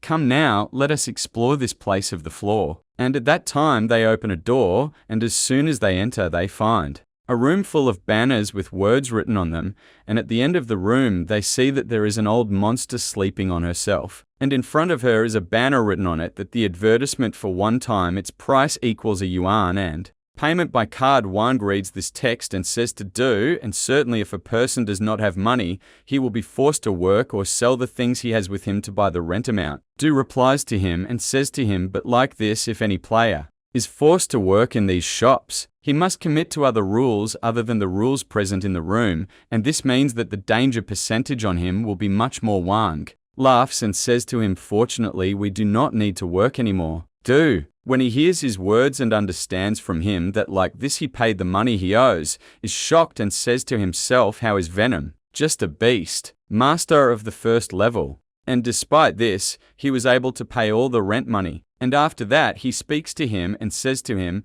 "Let us go to the first floor to explore them, because after all, ordinary food cannot be brought from the game, and we must pay money to buy food and be able to live these 3 days." Wang agrees to his suggestion and requests the elevator and says to him, "Come, let us go with it to the first floor because this is the safest option currently." Do is surprised by his suggestion and says to him, "But the amount of coins I have is very high," and asks him if the monster in the elevator has changed to give him the rest. And here Wang does not reply because the elevator had arrived already, and we see that the monster inside then is very afraid of him and moves away from him the largest possible distance, and this Do is shocked originally and afraid to enter, and is shocked more when he finds Wang speaking to this monster with all boldness and saying to him, "My friend is with me, and he now will not pay money." The monster at that time is very afraid of him and cannot object to any word and leaves him, and Do, when he notices what happened, says to himself, "Surely the player named Venom is not just a simple player whatsoever." And this because the monster next to us now is from the angry monster level. And supposed in a small room like this, he can kill any person easily. He looks after that at Wang and says, "Surely Venom has a very strong monster or a rare tool with him to make the other monster fear in this way." In the meantime, they arrive at the first floor and find that it is just a kindergarten for monsters, so they ignore them and continue. And Wang says to himself, "All the monsters here are in the level of the angry or evil monster. But despite this, if we do not mistreat them in any way, they will not be able to break the rules and do anything to us." After that, they walk a little and actually arrive at the place where the shops they were going to are. But at that time, he wonders that they are even on the first floor, but despite this, there is no door to the outside world. Do replies to him and says to him, "I do not want to go out at all, and let us go to the first shop." Wang agrees to his words, and as soon as they enter the shop and are welcomed by the monster, Wang smells a very dirty smell, but he ignores it and does not care about its matter now, and after that he goes with Do, who is shocked by the prices and surprised by the strange food in this shop. But in the end, he is forced to buy to know how to live. And when he looks and notices that Wang did not buy anything, he says to himself it is difficult for a beast master of the first level to collect a yuan originally, and he looks like he paid all he has in the rent and no money remained with him to buy something. But he looks like now he does not want to let me know this, so he does not feel embarrassed in front of me. And after Do finishes buying these products, he speaks to Wang and says to him, "I will go now to put my things in my room," and asks him about what he will do now. Wang replies to him and says to him, "I am still going to shop in another place," and at that time Do thinks to himself and says he will certainly go to collect money, but he does not want to tell me, so he does not feel embarrassed. Therefore he goes to him and speaks to him, saying, I live in room number, and if you needed anything, all you have to do is come to the room only. And in the end, he bids him farewell while walking and saying to him, do not forget that you must come and visit me. Wang laughs at that time at his words, while saying do looks like he thought I do not have money, and after that he requests the elevator and says, in any case, I will go actually to buy my things from the high-class shop on the second floor of the distinguished members. But here, and as soon as he reaches the second floor, he is amazed by the extent of the luxury and cleanliness of this place. Even the monsters themselves present in it all look clean. And after that, he walks a little and arrives at a door of a shop of the ones present in the floor. But at that time, one of the workers there stops him and says to him, our shop serves distinguished members only and is not open to ordinary people. Wang is surprised by her words and asks her about the amount supposed to be paid to become a distinguished member. This employee replies to him and says to him, our shop does not provide a distinguished membership service originally, but if the money in your room card exceeded a specific number, you will be a distinguished member automatically. Wang understands her words and takes out his card and asks her if this amount was enough. But here the employee belittles him originally and is about to tell him that the amount is not enough even in the card, but suddenly, and as soon as she glimpses that the money in the card is thousands, she is very shocked and bows to him and asks him to enter the shop quickly. He enters inside actually and walks for a period in the shop and says if this brother saw the products in this shop, he would throw what he has certainly and come to buy from here. And after that, he goes to a monster meat and holds it and finds that its price is yuan. So he speaks and says, if I gave the meat to Joe, surely he would be able to make a better meat dish than the one he made with the meat of the monster Cheng before this. And here, as soon as he puts the meat in the basket, a message comes to him from the system, telling him to enjoy and spend what he wants, and also reminds him of the mission required of him. Wang understands the system's words and says to himself, now this is the best opportunity to spend in this dungeon. And immediately he runs at that time in all the shop and buys all the expensive things only. And this is what makes the two monsters who are at the door shocked by what he does and say, this is certainly a person from rich families to be able to buy all these things. And after a period, one goes to the accountant and pays for the things he bought. So the shop head calls him when he knows about the amount he paid. And he says to him, we are very honored by your visit to us. And therefore the shop presents you with this gift. And here he takes out the gift for him and says other than the revolving restaurant, which is for members only, who can enter it. In the meantime, he finds the manager replying to him and saying to him, although I will not be able to make you a member of the managers with us, I can make you of the noble members, because there are 3 ways and the conditions are very difficult and you will need at least to know these ways. 1,000 yuan. Wang replies to him and says to him, you are supposed now to know that money is not a problem for me. And he completes his words and says to him, you can tell me about these ways, and I am the one who will decide if they were difficult or not. The manager answers him then, actually, and tells him about the first way. And at that time, Wang thinks to himself and says, I want to be a member in 3 days only before I leave this dungeon, and certainly by the time I do, all the conditions he told me about. Now, step by step, the time will be very late. At this moment, the manager interrupts his thinking and tells him about the second way, which is that you present yourself a request for membership. But in this case, you will be presented to all the current members and at least half of the members must approve your request. At that time, you will join them. Wang understands the second way, but does not care much and asks him about the third immediately because he knows that it is impossible for monsters to accept him. So the manager replies to him while excited and says to him this third way, but I am on it, and I have never seen anyone do it before. And this way is that you obtain an invitation from 10 members or 3 managers, and they are supposed to request from you in the invitation that you join them directly as a member in the buy-in building. Wang rejoices at that time when he hears this way and says to himself, this will be easier than the second way he talked about, and as long as I will be able to pay a bribe, there will be no difficulty in the matter. But the only problem now is that I find these members and managers. And here, after he finishes his thinking, he gives the shop president a paper coin and says to him, this is a reward for your hard work. The shop president bows to him when he finds like this and thanks him and says to him, I will make someone send you the things you bought to your room immediately. And after that, Wang rides the elevator to go up to the third floor, and we find that the monster in the elevator made him a special chair to sit on, while he thinks to himself and says, according to the words of the shop manager, there are still punishments in this way, but I can try to manage it that time and finish it with money. And anyway, there is no other solution in front of me, except that I try this way. In this time, the elevator arrives at the third floor and the door opens. So Wang is surprised when he finds Du with another player and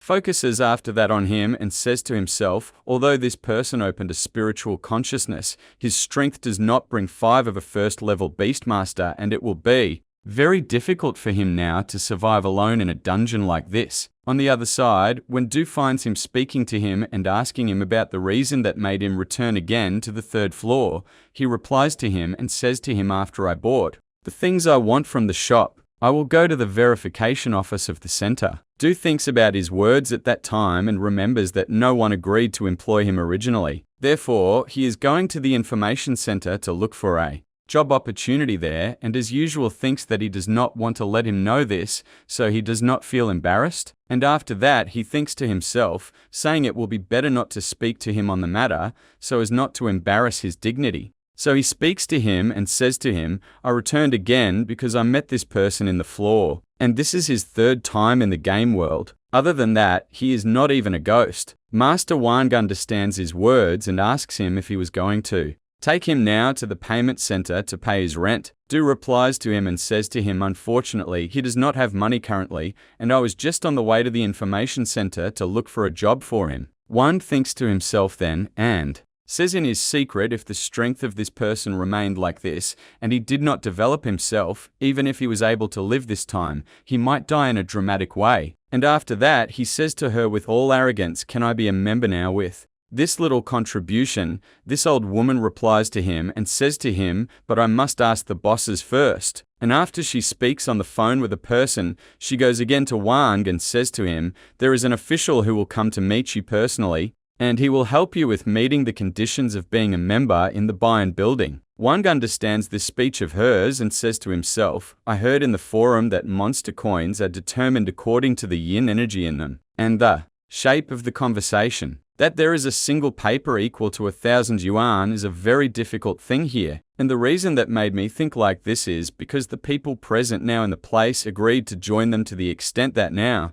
there is a female official who will come specially to meet me personally. He rests after that and takes his breath and says this process looks like it will be much easier than what I thought. And after a period of time, a person enters with a very great aura to the place, and as soon as the old woman sees him, she bows to him and gives him the money she spoke to him about. So this person holds it and is very amazed that indeed a single paper equals 1,000 yuan, and looks at Wang and asks him if he was paying all this money to be a member in the buy-in building. Wang replies to him and says to him, certainly, when there is a person with a lot of money like me, when they come to go to a residential building to live in, he must live the best life for him. And other than that, you had said that there are special services for members only, so certainly I will want to be a member. He points to him after that, at the money in his hand, and says to him, do you think this contribution of mine will be enough or not? The monster replies to him and says to him,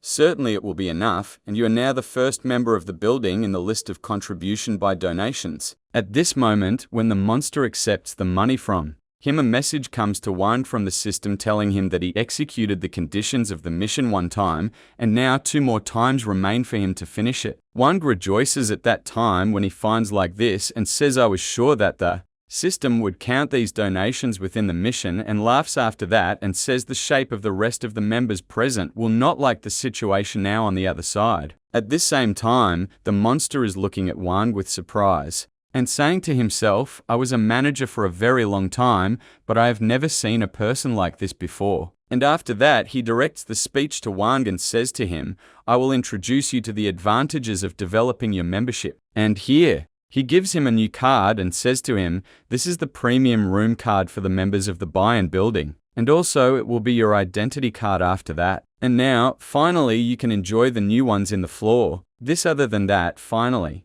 For you there will be no curfew on you or any restrictions on healthcare, but you still must take care and not make any noise in the room or open the door to any person or break into the room of other people. He takes the card from him and asks him if the floors from to are open. Now the monster replies to him and says to him, they are open. And regarding the floor, this is the one that has the manager's room and my room. As for the floor, it is the one in which buying and selling of yin energy tools takes place. And this floor is the premium services floor, and you can enjoy the plot in it. This other than some special services. And in addition to all this, you will have an advantage also to reserve a table or a private room in the revolving restaurant on the top floor. And here he finishes his words and asks him if he had any other question. So he replies to him and says to him, in fact, I have one question, which is, since you sold the membership for 1.5 million yuan, is it like this? The manager position can be sold also at this moment. These two monsters are shocked as soon as they hear his request. And the president replies to him and says to him, normally, managers' positions are not sold and no matter the amount you will pay in its life also. And after that, he sits turning in the room and says there are hundreds of members in the buy-in building, but there is only a manager. And to be a manager, you must undergo different tests. First, Wang takes out at this time a lot of money again and counts it in his hand while laughing a malicious laugh and asking him if the matter of this test returns to the managers to test him and saying to him, I can donate a large amount also before the test. At that time, this monster gets very nervous as soon as he sees the money in front of him, and he says to him, if you really wanted this position, wait and I will communicate with you tomorrow after I meet with the rest of the managers first. Wang rejoices from his words and says to himself, it is enjoyable that I can reach this level relying on money only. And after that, he shakes hands with him and says to him, I will wait for the good news from you tomorrow. And when he goes out and leaves, then this president takes his breath and says, this person is completely different from anyone I met before. So the female monster with him asks him at that time if he knows the true identity of this person. The president replies to her and says to her, I do not know him, but judging by his aura, he is just a human beastmaster, or like what is said about these players. And he continues and says, but despite that, there is no human who can bring 1.5 million with this ease in this Ghost world, regardless originally of that a single coin, its value is 1,000 yuan, and this is considered an impossible thing and no one can believe it. And based on all this talk, this means that he has a great control over yin energy, and in this case, he will not care about people or authority or any person in general. He rises after that suddenly and says, I need to discuss this matter with the other managers urgently. In this time, we head to Wang, who has gone to his room on the floor. And he is very frustrated and saying, if I knew only that they would change my room, I would not have sent the purchases to the floor. And suddenly, while he is walking like this, 3 monsters appear with terrible speed from nothingness and stand in front of the box that has his purchases, and this so they can seize it. And at that time, when Wang sees them, he wonders and asks if these are the monsters that they said about, and wonders about how they were able to reach here originally at. This time we go to these monsters and we see the girl saying to the other two with her, I told you that the shop delivered things to the floor, but you did not believe me. The second monster wonders from this and says to her, but how a person living in the floor was able to pay the price of all these things from the shop. The girl replies to him and says to him, this is not our topic, and as long as he has not returned to his room yet, receive this gift with a smile and remember that there is no law here preventing us from stealing these things. And then when we take them and go to the stairs to meet the president like this, there is no surveillance there. And for this reason, he will not be able to come behind us, because if he dared and did this, all that will happen is that he will lose extra things, nothing more. We return once again to Wang, who sighs after hearing their words and says to himself these in the end turned out to be just greedy little monsters, nothing more. And after that he goes and stands in front of them and says to them, what are you? Words and saying to him, we got a night shift offer in one of the shops in the information center. And as long as you are working in your night shift, this you will be able to move in all the building freely after the curfew. And this because the number of monsters becomes less than. Other than that, the return is much better than working in the day. The boy wearing glasses intervenes in the speech with them and says to him, I was able to collect the amount of the yuan of today from the night. Work but do completes on his words and says to him, looking at Wang while combing his hair, although this night shift was made so we can collect the money and pay our rent, yet it originally will be a great opportunity for us because we can even buy our needs at the price of the employees. Wang understands his words and asks him if he will work again in the shop. And this because in this way they will have to cancel his shopping plan. But Hyedu does not hear his words at all because he is very exhausted and yawns, and after that he leaves Wang and says to him, we must catch sleep in the day now, so we can work at night after that, and continues and says the shop president, when he found us serious in my work yesterday, promised us that he will present us another job opportunity we can get a larger amount through, and asks him if he will come with them in this work. Wang laughs at that time at his words very much, and says to himself, why do I need to do this if I have more than 1,000,000 yuan? So why would I need to work originally, while I can buy anything I want? After a period of time, he goes to the payment office, and as soon as he stands in front of the window, the monsters get very terrified when they see him. He speaks to them then, and asks them if it is possible to transfer his money from the old card to the new card. The monster replies to him and says to him, certainly it is possible like this, and takes from him the 2 cards, while he does not believe originally that he became a member of the building already, and after he transfers the money that was in the old card, he asks him if he wants to increase the money in the new card. Also, Wang understands his words and orders the system to bring him 1,000,000 yuan, and after that he requests from the monster to add them to the new card. The monster, as soon as he sees this money originally, is shocked again by the amount and shouts in a loud voice while he does not believe, but after that, he puts his hand on his mouth and is very afraid that he might complain because of the loud voice. He made this, and here, when Wang finds him not caring originally,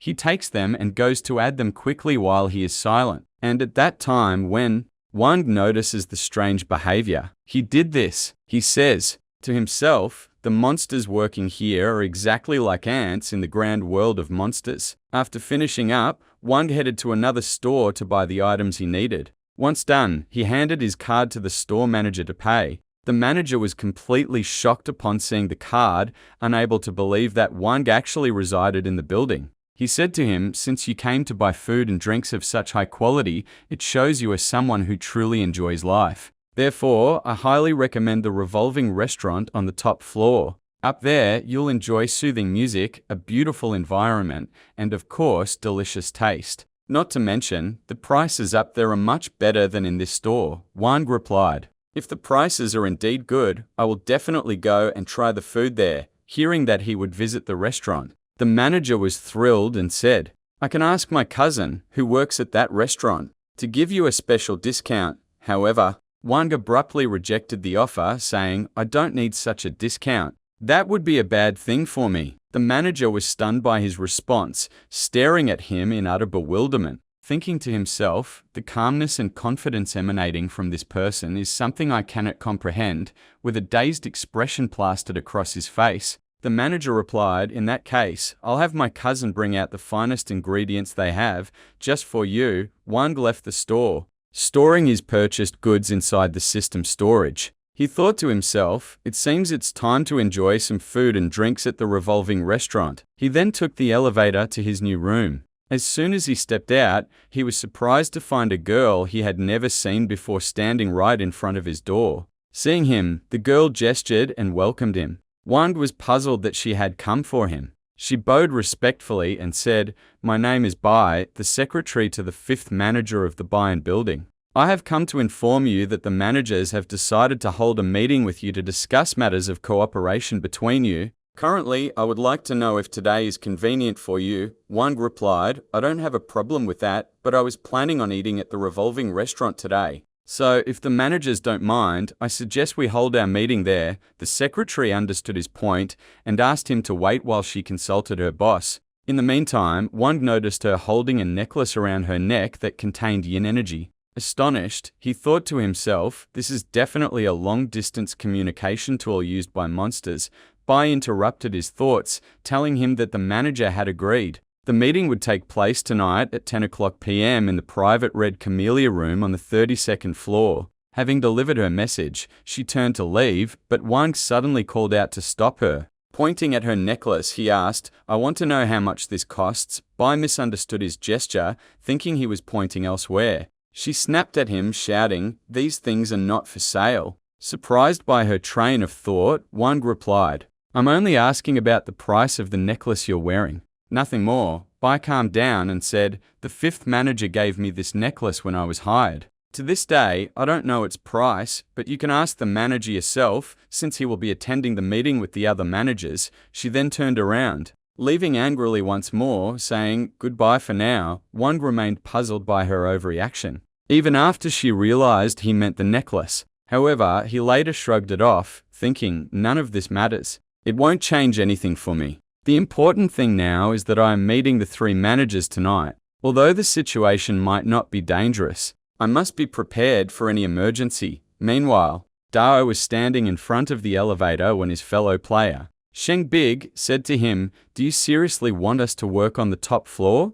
The place up there seems extremely dangerous." Dao replied, "You are inside a horror game, which means there is no such thing as safety here to begin with. If you don't seize the opportunity now to become stronger, you will never survive the upcoming dungeons. Although the place might indeed be dangerous, working a part-time job is highly beneficial for us. It'll be a good opportunity to gather some money. If we work hard today, we won't have to work tomorrow at all." Sheng understood and agreed, stepping into the elevator while still visibly terrified. Dao reassured him, saying, "Don't worry about a thing. I'll be by your side the whole time to protect you," before pressing the button for the 32nd floor. Back to Wang. He had gone to a gambling den to spend his money. The two people sitting with him were astonished by his skill. One of them remarked, "I've lived in the Bayern building for a long time, and this is the first time I've seen such a high-stakes gambler like this, brother." Wang was pleased with the praise, thinking to himself, "There are currently 13 managers in the Bayern building, and 3 of them are meeting me today. I suppose they found me interesting, which is why they want to meet. But in reality, I couldn't care less whether they are managers or not." Wang then excused himself from the table, saying, "I'll leave now to have my dinner." Meanwhile, Dao and Sheng had already arrived at the restaurant and started their shift. As usual, Sheng stood there trembling with fear, thinking to himself, "All the monsters here are at the evil spirit level." He wondered if they would be safe tonight. He tried to calm himself down, noting, "Fortunately, there aren't many monsters around today." Suddenly, he was scared out of his wits when a monster called out to him, ordering him to come over. When Sheng approached, the monster commanded him to pour a drink from the bottle into his glass. Sheng immediately obeyed, but the monster suddenly asked him if he was a human. Sheng tensed up instantly, terrified to answer. Ultimately, he decided to lie and claim he wasn't human. However, the monster didn't buy it, saying, "If you're really not human, then why do I smell the scent of delicious flesh?" By this point, Sheng's terror had reached its peak. The monster tormented him further, inducing hallucinations that made Sheng see a snake emerging from his own body. Terrified that a snake was attacking him, Sheng threw the bottle from his hand. The monster began to laugh, as Sheng's action gave him a perfect excuse to attack. However, the monster was suddenly shocked when Dao intervened, altering the course of events by catching the bottle before it hit the ground. Dao then apologized to the monster while wiping the spilled drink off the table, saying, "Forgive him, my companion is a bit nervous." Sheng regained his senses, realizing he had been under a hallucination. He thought to himself, "Thank goodness, this brother saved me. If he hadn't caught it and the drink had spilled, I would be this monster's dinner by now." On the other side, the monster lost his temper and shouted in Dao's face, "Don't think this ends so easily. The bottle that just fell is extremely expensive, and the spilled drink alone is worth a fortune." He added, "I can accept this boy's thighs as compensation." Sheng froze in terror upon hearing this, but Dao stepped in again and countered deliberately, "We can compensate you with another bottle on the house instead of the spilled one.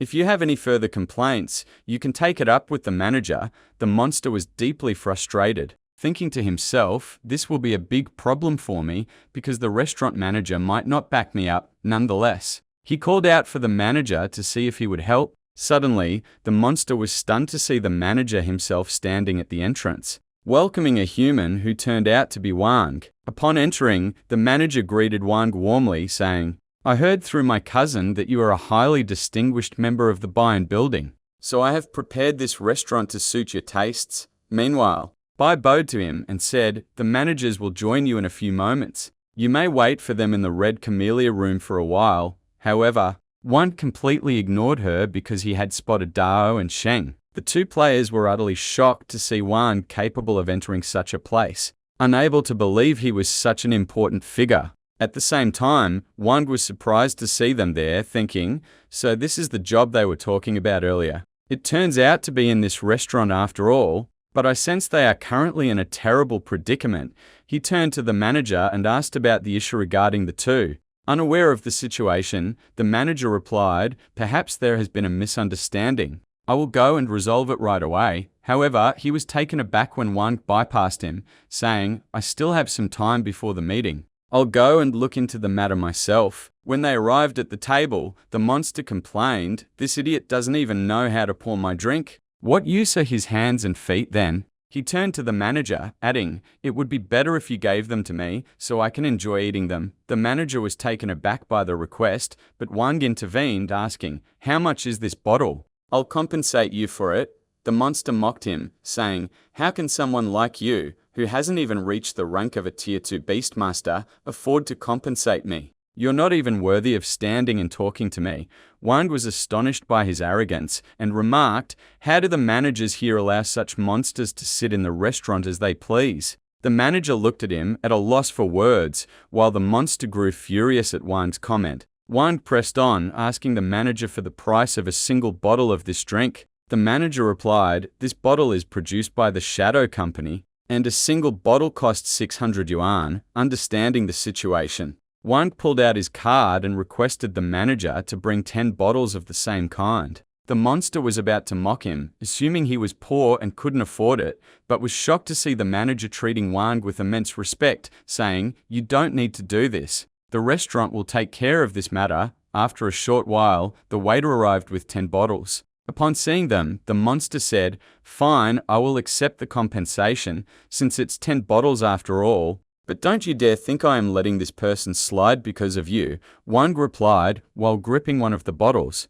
"It seems you've misunderstood, because these are not compensation for you." Immediately after, he raised the bottle and smashed it over the monster's head. Everyone present was utterly shocked. Sheng was terrified of catching the wrath of a real monster, unlike Daro, who was thrilled, cheering Wang on and rejoicing that Wang was such a high-profile figure in the restaurant. The monster pushed past his limit, lunged at Wang with all his might to crush him. However, Wang swiftly used the cloth in his hand to bind the monster before he could make a move. He then summoned 3 large nails, launching them to pin the monster tightly to the chair. Finally, grabbing a second bottle, Wang slammed it onto his skull, saying, "Today, I am treating you to 10 bottles of drinks, each worth 600 yuans." During this, the manager tried to calm Wang down, offering him a handkerchief to wipe the drink from his hand. Wang obliged and stopped beating the monster, but he turned to Dao and Sheng, asking if they wanted a turn as well.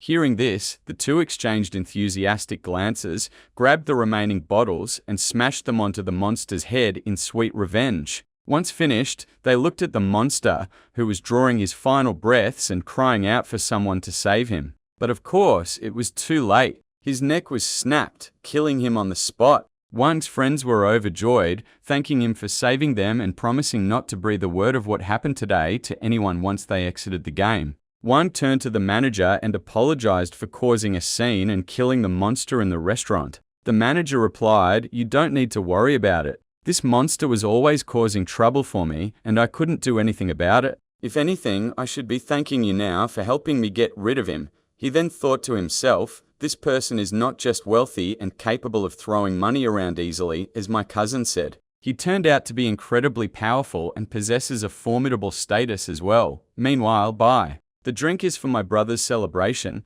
but since you want to buy it, I can sell it to you for 100,000 yuan. Wang agreed to the offers presented to him and handed over his card to pay. At that moment, a system notification arrived, confirming the mission's success, since he had spent the required amount. However, looking at the next mission, Wang was shocked, thinking to himself, "It seems the system is starting to exaggerate the missions it gives me over time. This current mission doesn't just demand that I spend 1 million yuan in one go. It also requires 100 people to be watching me do it. He added, I am usually a shy and private person, so why does the system want me to flaunt my wealth in public places? Just then, the managers entered the room. Bai bowed to welcome them, and Wang stood up from his chair out of courtesy. Analyzing them, the 9th and 13th managers are only slightly stronger than Secretary Bai. As for the 5th manager, she is on a completely different level, at least at the fierce beast tier. Wang welcomed them, and one of the managers asked if this was the new member who wished to become a manager alongside them.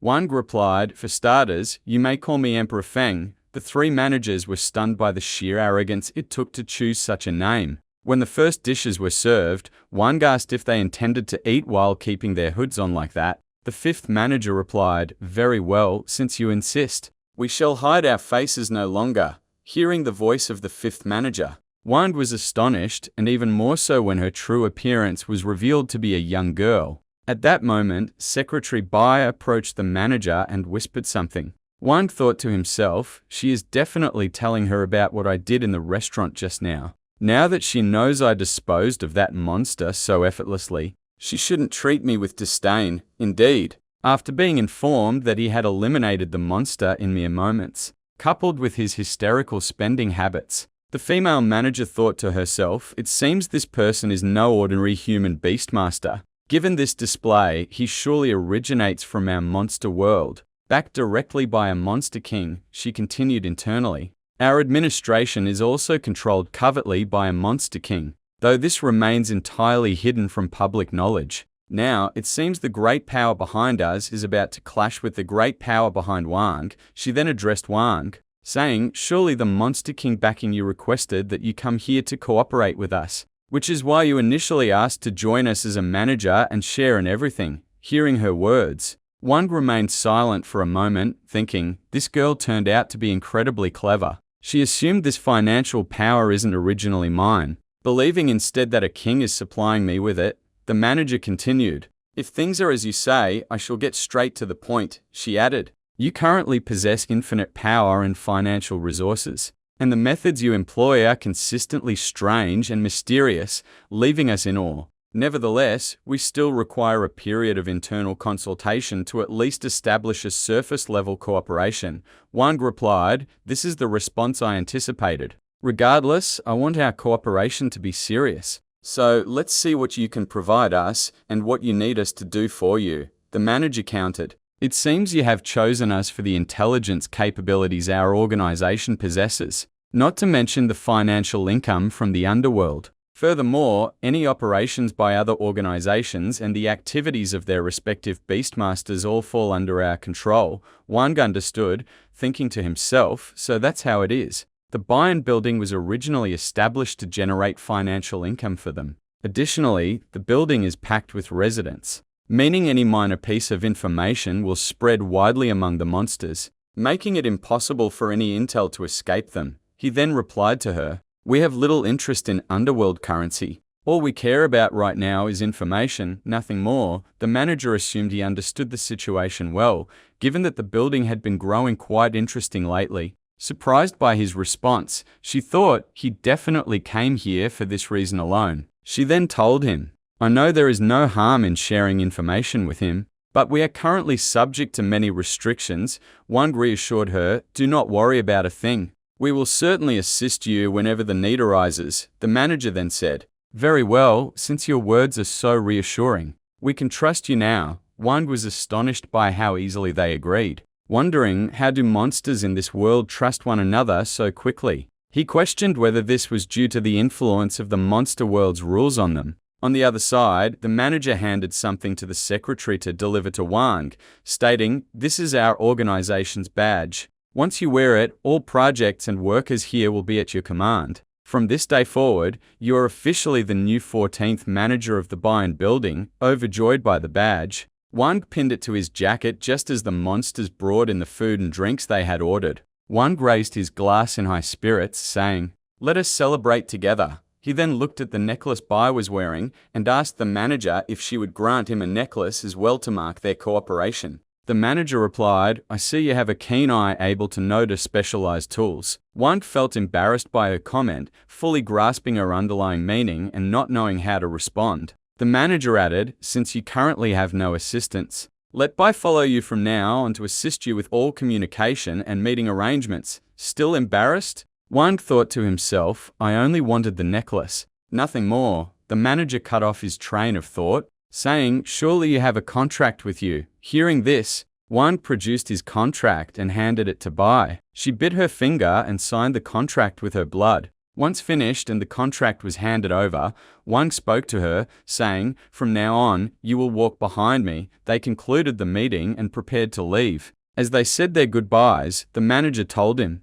"If you need anything in the future, do not hesitate to ask me." Wang bid her farewell as well, replying, "If you need anything yourself, you can reach out to me." As he stepped out of the restaurant door, the manager remarked to those with her, "Surely, as his movements grow larger and larger, it will be difficult for the internal forces not to notice him." Meanwhile, Wang opened Bai's attribute panel, thinking to himself, compared to Zhou, Bai's attributes are only slightly weaker. However, it will be better to utilize Bai more often because she has a human appearance. Furthermore, I possess the perfect monster contract, which will ensure Bai's loyalty to me surpasses the other parties in the future. He then commanded the system to open his own attribute status panel. Upon opening it, Wang was astonished. This feast had cost him 200,000 yuans. He noted, "I have now advanced to Tier 2 without even intending to. In fact, I am exactly halfway to reaching Tier 3. Excited by his progress, he thought, "Surely the power of a Tier 2 Beastmaster will be stronger than before. Now I can finally eliminate evil spirits on my own." After some time, Wang went on a massive shopping spree before exiting the game world. He then headed to the new house he had purchased. Upon arriving, he was stunned by the sheer size of the estate. He turned to Bai asking, "I gave you 10 million the day before yesterday to buy a house, so how did you manage to buy this massive place for only 3 million? Bai replied, "I only wanted a quiet and secluded house so that no one would disturb you, so I searched the surrounding areas until I found this villa. By the way, the previous owner of this villa committed suicide inside it, after which rumors spread that the villa was haunted. For this reason, it was sold at a very cheap price. Don't worry, I checked it myself and confirmed there are no ghosts inside." Wang laughed at her words, saying, "There wouldn't be a problem even if this villa were actually haunted.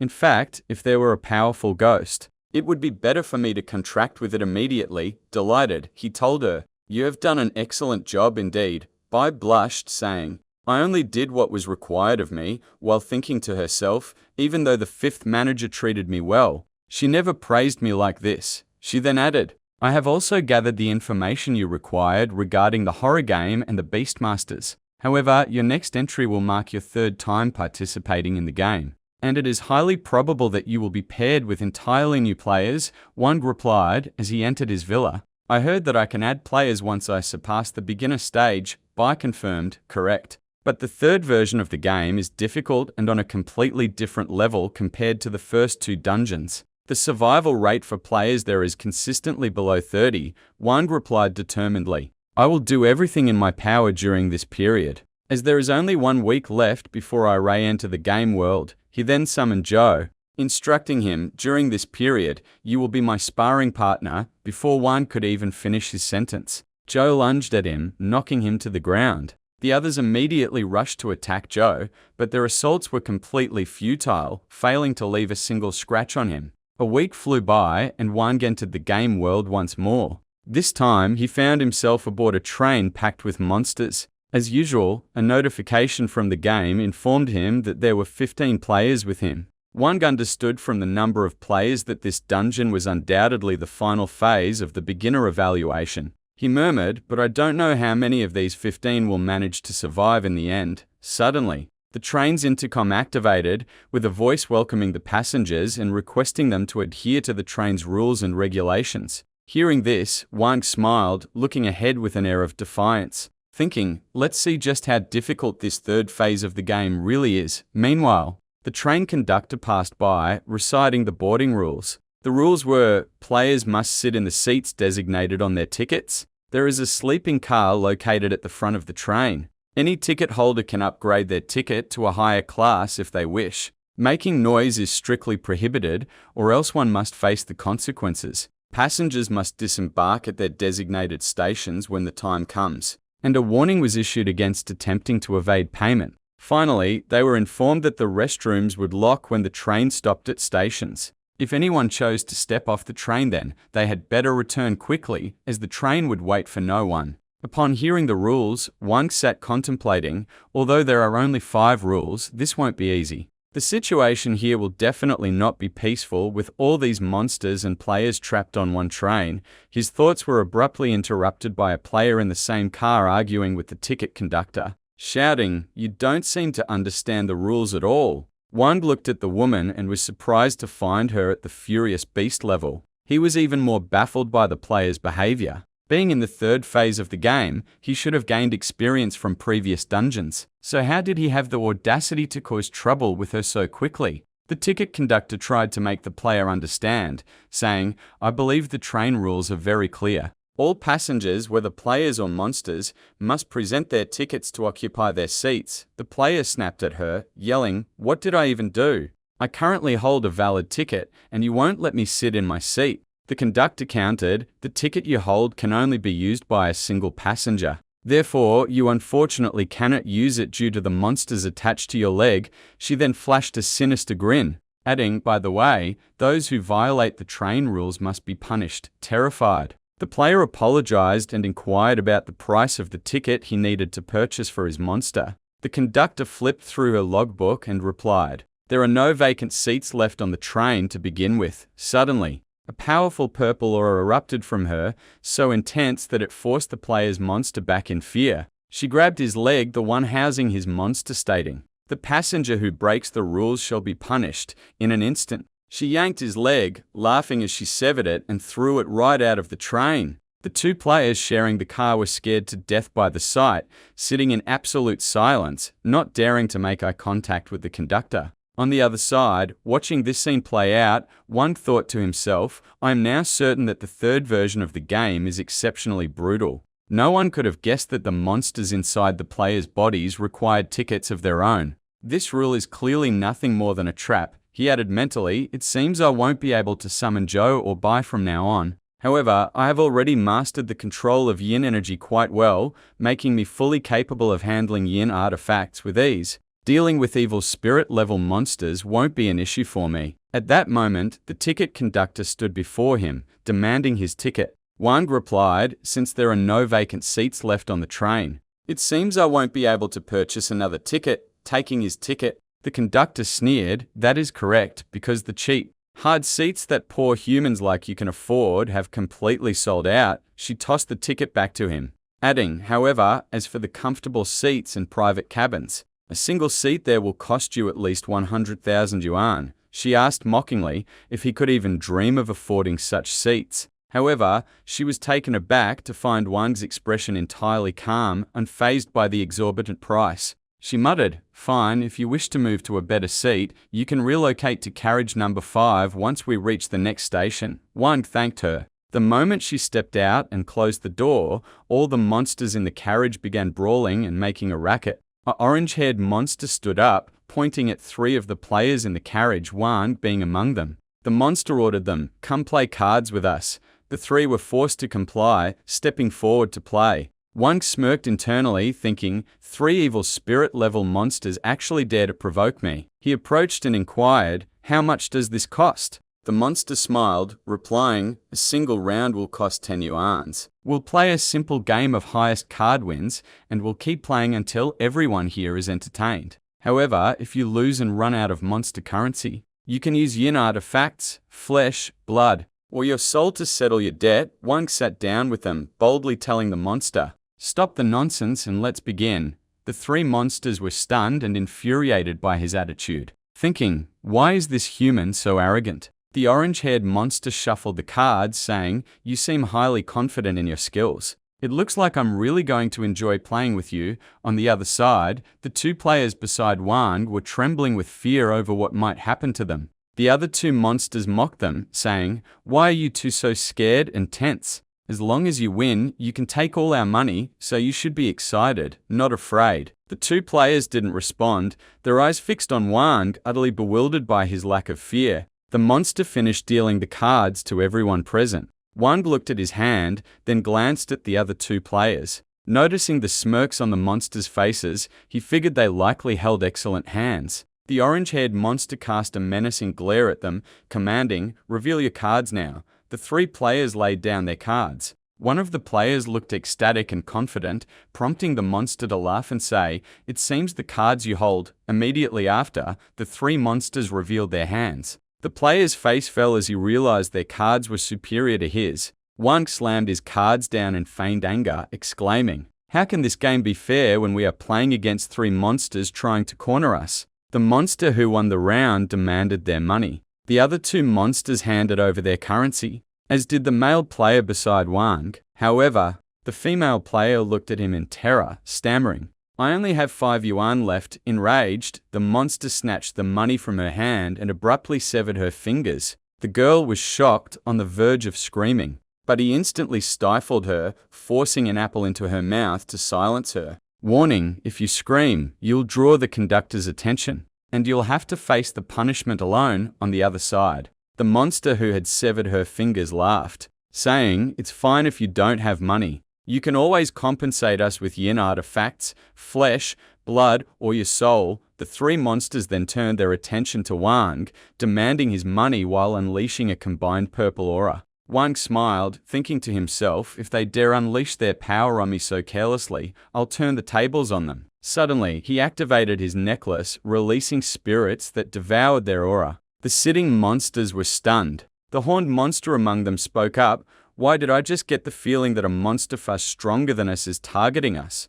His companion replied, "If you mean the conductor, that's impossible." Directly after, the three turned their gaze to Wang all at once, completely shocked, wondering if this pressure was emanating from him. Meanwhile, the girl sat thanking Wang for the apple he had given her. Seeing the apple, the monster realized it was rich in yin energy. Wang stepped forward, pulling out the highest value banknote he had on him, demanding change. The winning monster was about to take the money, but his companion stopped him, saying, "It's unlikely anyone has change right now. So, place this note on the table and we'll keep playing." "No need to worry." He stared intently at Wang. Reasoning internally, he possesses this currency and an apple rich in yin energy, not to mention that terrifying aura he released. This clearly indicates he is hiding a powerful yin artifact. But at the end of the day, he is merely a tier 2 monster. He snickered to himself, "I should seize this opportunity to defeat this person and extract every bit of money I can from him." He addressed the group, saying, "There's no point in playing for a mere 10 yuan per round anymore. For that reason, we are raising the stakes this time." His companions chimed in, "Indeed, playing for larger amounts will be much more thrilling. From this moment on, let's play for 200 yuan a round." Wang understood their play and replied with a smile, "No problem." The two players beside him were shocked, as they only possessed 10 yuan each. However, they were relieved when Wang turned to the monsters and said, "If we are going to continue like this, it's best for the two players with me to exit the game." He looked at them and said, "You two may leave now." The pair quickly ran back to their seats, thanking Wang profusely for his intervention. Turning back to the monster, he told Wang, "We agree to play with you alone," before shuffling and dealing the cards. As Wang took his cards and looked at them, he thought to himself, "There seems to be no point in playing with these folks any longer." In a split second, he tossed all the cards onto the table, declaring that the amount was still too low. The two monsters grew infuriated, snapping, "It seems you don't want to play with us at all." But at that exact moment, Wang caught them off guard, replying, "Let's play for 1,000 yuan a round." All the monsters in the carriage were shocked upon hearing the amount, assuming Wang was insane for wagering such a sum against three monsters. The horned monster was anxious, wanting to pull out, but his companion stopped him, whispering, "You mustn't show your nervousness. In the world of monsters, if you show weakness for even a second, you become a target for other monsters and you won't be far from death." The third monster addressed Wang, saying, 1,000 yuan is no small sum. I don't know what trick you have up your sleeve to make such a decision. But first, let's finish this 100 yuan round. And then you can propose whatever you want." He slipped the money into his pocket. telling them, in that case, I will have no choice but to play with you. And you are not forced. Don't worry and think I might run away, because I also want to have some fun. At that moment, the monster laughs at his words upon hearing them, continuing his own game. However, right then, Wanji notices that the monster is infusing the cards in his hand with yin energy. He says to himself that as long as this monster can enhance his cards with yin energy, he can alter their shape and the color of the card. At that exact moment, a notification from the system arrives, stating that a yin category has been detected close to you. Wanji then understands what happened and says to himself, in this game, the person with the greater energy is the one who wins in the end. His thoughts are cut short by the monster, who demands that he reveal his cards. But this time, Wanji takes the monster's energy and injects it into his own card, thinking to himself, the perfect contract for controlling monsters allows me to directly use the energy of the monster I contracted with. Right now, I can use 10% of Zu's true energy, and with training, this number will increase even more. After Wanji finishes injecting the cards with yin energy, he throws them onto the table. This suddenly makes the monsters on the train marvel at the powerful energy emanating from the cards. One of them says it's impossible for this person to be a second-level ghost master. Meanwhile, the orange-haired monster immediately stands up and quickly draws his cards. But he is shocked to find that these are not the same cards he had changed before. He then looks at his companions, who are utterly terrified and in disbelief. Seeing the expressions on their faces, Wanji mocks them and asks if their cards are no good. He then spreads his cards on the table, saying to them that his cards are clearly very low indeed. They all look at their cards in frustration because they are actually lower than Wang's cards. They wonder how a mere second-level monster master could change the numbers behind them. The orange-haired monster gets furious, throws his cards on the table in anger, and says to himself, what just happened is impossible. This human must have found a way or a tool to increase his yin energy in a very short time, which is exactly why he wanted to play the round for 1,000 yuan. He continues his thoughts saying, but as long as he plays with us, he won't be able to maintain this for long. I will seize the opportunity and take all his money. Here, he stands up and speaks to Wanji aggressively, saying, you are just lucky this time. At that same moment, when his two companions see that he is not afraid, they begin to relax, saying to themselves, if we were alone in this situation, we would have died of terror by now from this human before us. Afterward, they all put down the money. Upon taking it, Wanji asks the orange-haired monster if they are going to continue playing or not.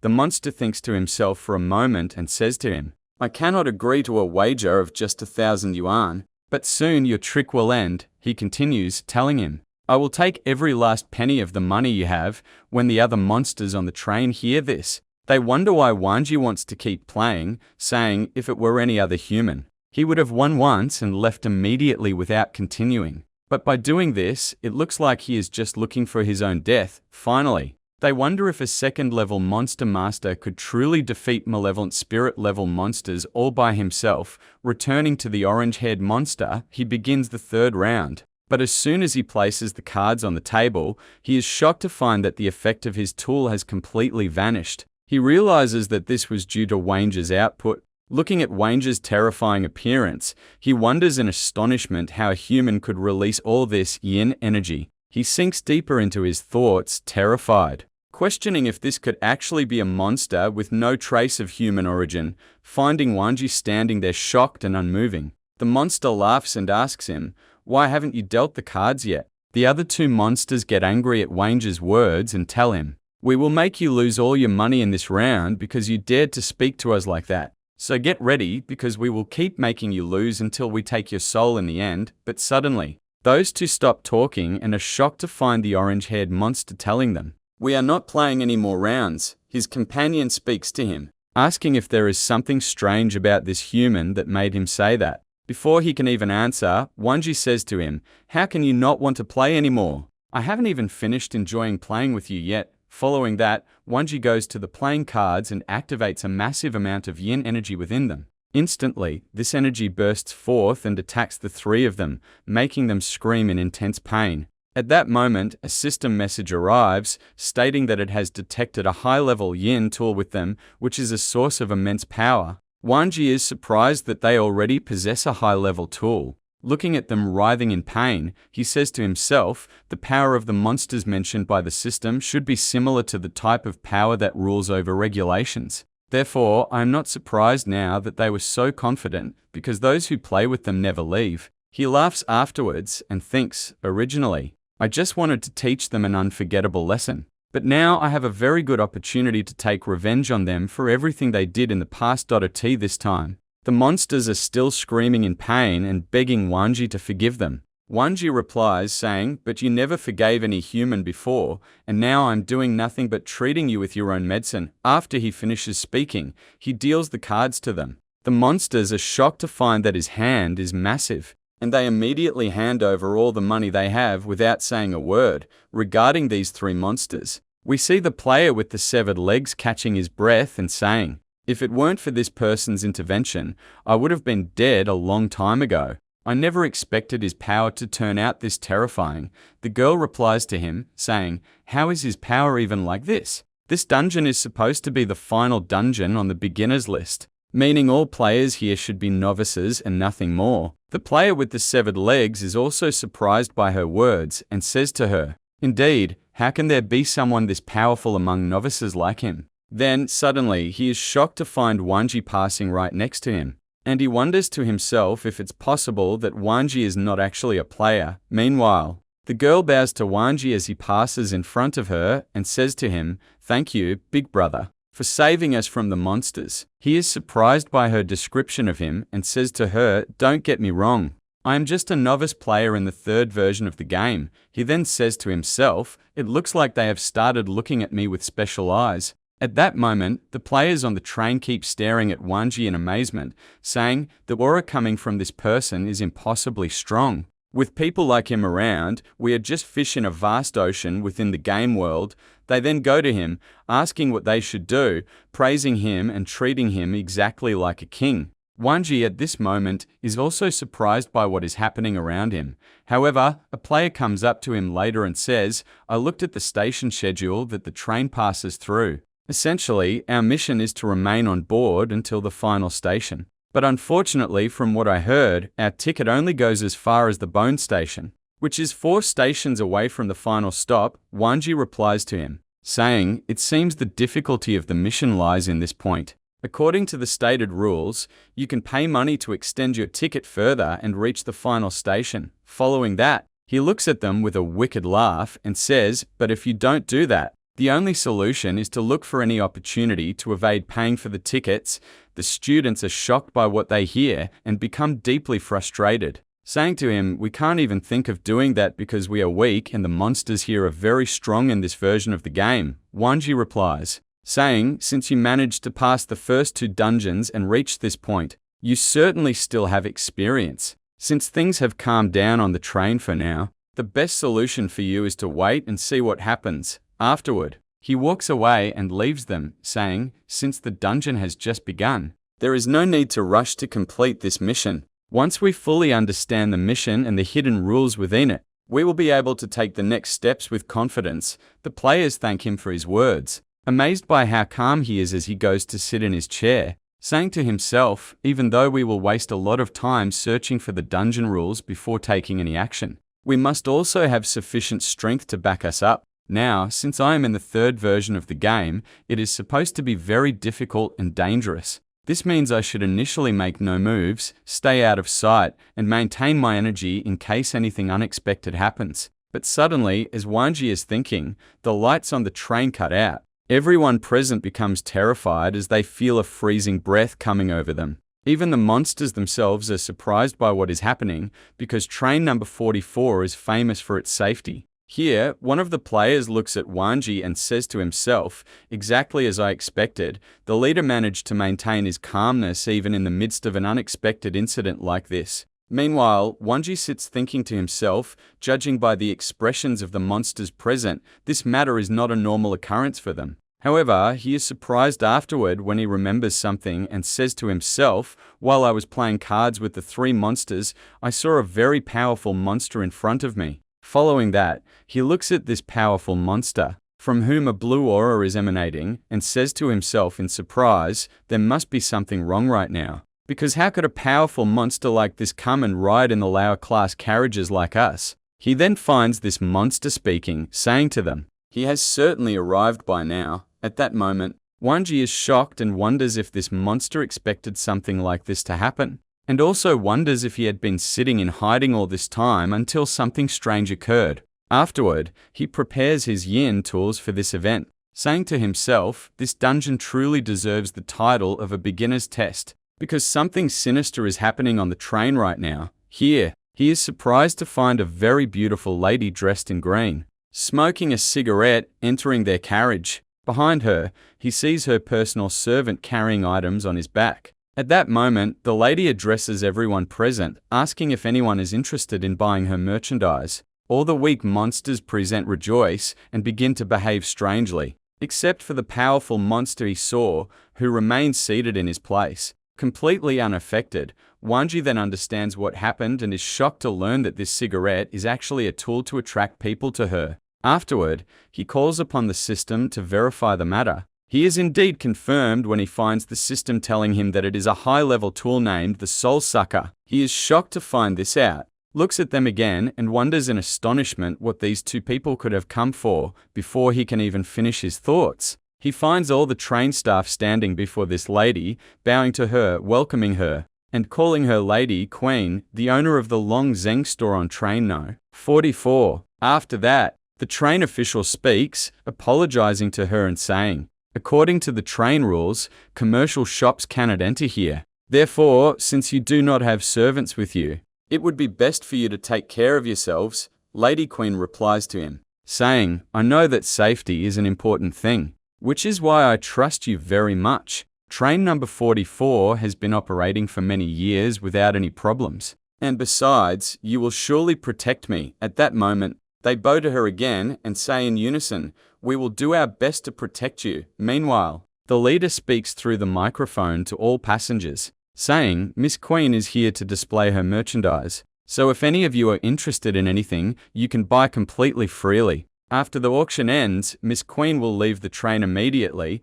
The monsters are shocked by what is happening, and one of them says, "These two possess a terrifying aura, because this is the first time train number 44 has stopped to pick up people, and additionally, they boarded without paying for any ticket." His companion replies, saying, "I originally thought Queen was a large organization found only in upscale places, but now this is the first time I actually see her." He continues, saying, "I also heard that Queen appears randomly in the monster world, and she doesn't do this to kill humans or hunt monsters. Rather, she does all this just for trade and to make money. Despite that, I never expected her to appear on train No. 44. On the other hand, as soon as Wanji hears this talk, he says to himself, "Now I am not surprised why so many monsters entered this carriage, because it looks like they have heard of Queen before." He thinks to himself afterward, saying that as long as these monsters are flocking to Queen in large numbers, she must represent a great opportunity for them.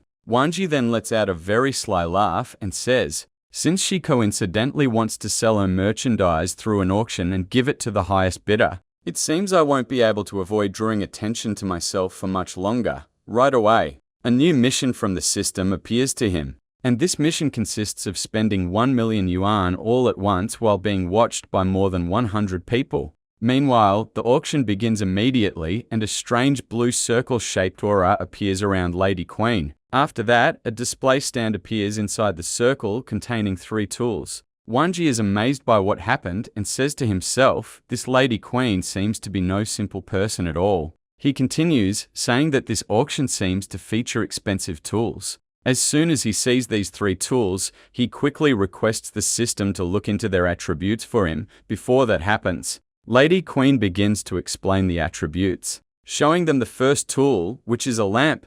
She tells them that this lamp is a 3rd-level medium tool and its function is to assist its owner by increasing spiritual awareness and the user's gen method after it is activated. All the monsters are shocked upon hearing that this tool increases training speed and moreover, it multiplies. Wanji is also astonished and says to himself, "This tool is almost highly compatible with the system I have." The fact that Lady Queen knows how to explain it this way means she has an understanding of tools greater than humans even. Meanwhile, a monster from those present asks her about the price of the tool. The lady replies, telling him that the price of this lamp costs about 50,000 monster coins, which is the starting price for the auction. At that moment, as soon as the auction begins, all the monsters start bidding on the price of this lamp because they want it. Once the auction reaches 60,000 coins, Wang laughs and says, "It looks like not all the monsters here are poor like the 3 monsters I was playing against. However, although they aren't poor, they can never be compared to the money I have in the system."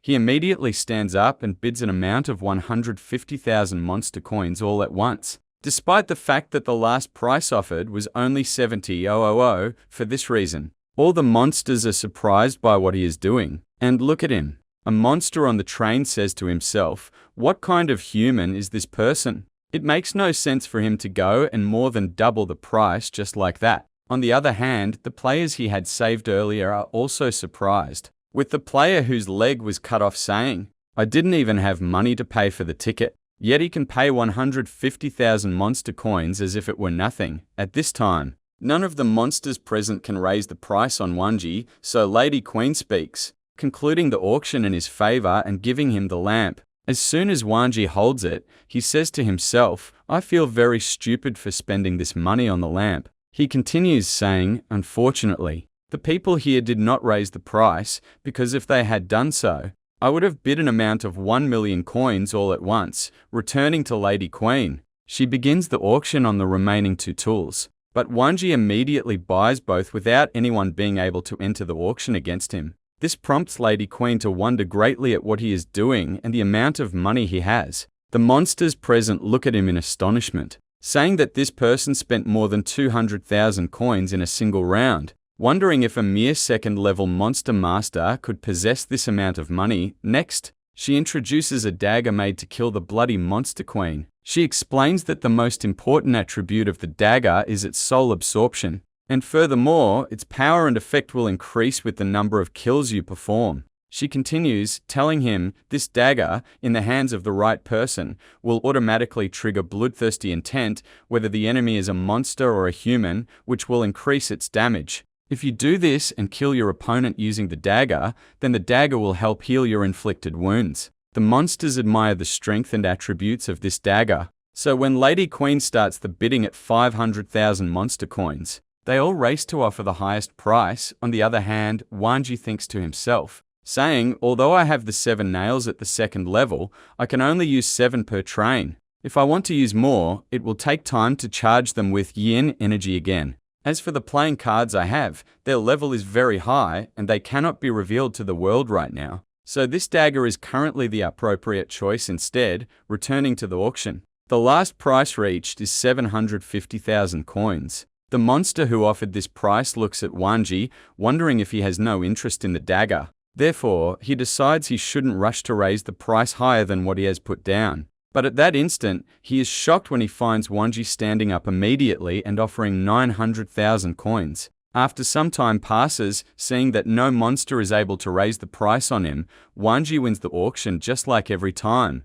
At that point, Lady Queen is about to give him the dagger. But at the last moment, a person stops her and says to everyone present, "It's possible this boy has no money at all. And everything happening now is because Lady Queen appointed him to inflate the prices of the products, nothing more. Even if no monster can outbid his price, this ultimately adds a good reputation to Queen's trading organization." At this time, Wang pays no attention to what the person said because he cannot believe that there are finally more than 100 people in the carriage. Therefore, he immediately raises his voice and bids a full 1 million monster coins on this dagger. That all the monsters are shocked to find him raising the price on himself, saying that this person seems to have so much money, he doesn't know where to spend it. Lady Queen is also stunned by what happened and says to herself, "I have been working in this field for a very long time, and this is the first time such a situation has occurred. Most bizarre of all is that the one who did this is a mere second-level monster master."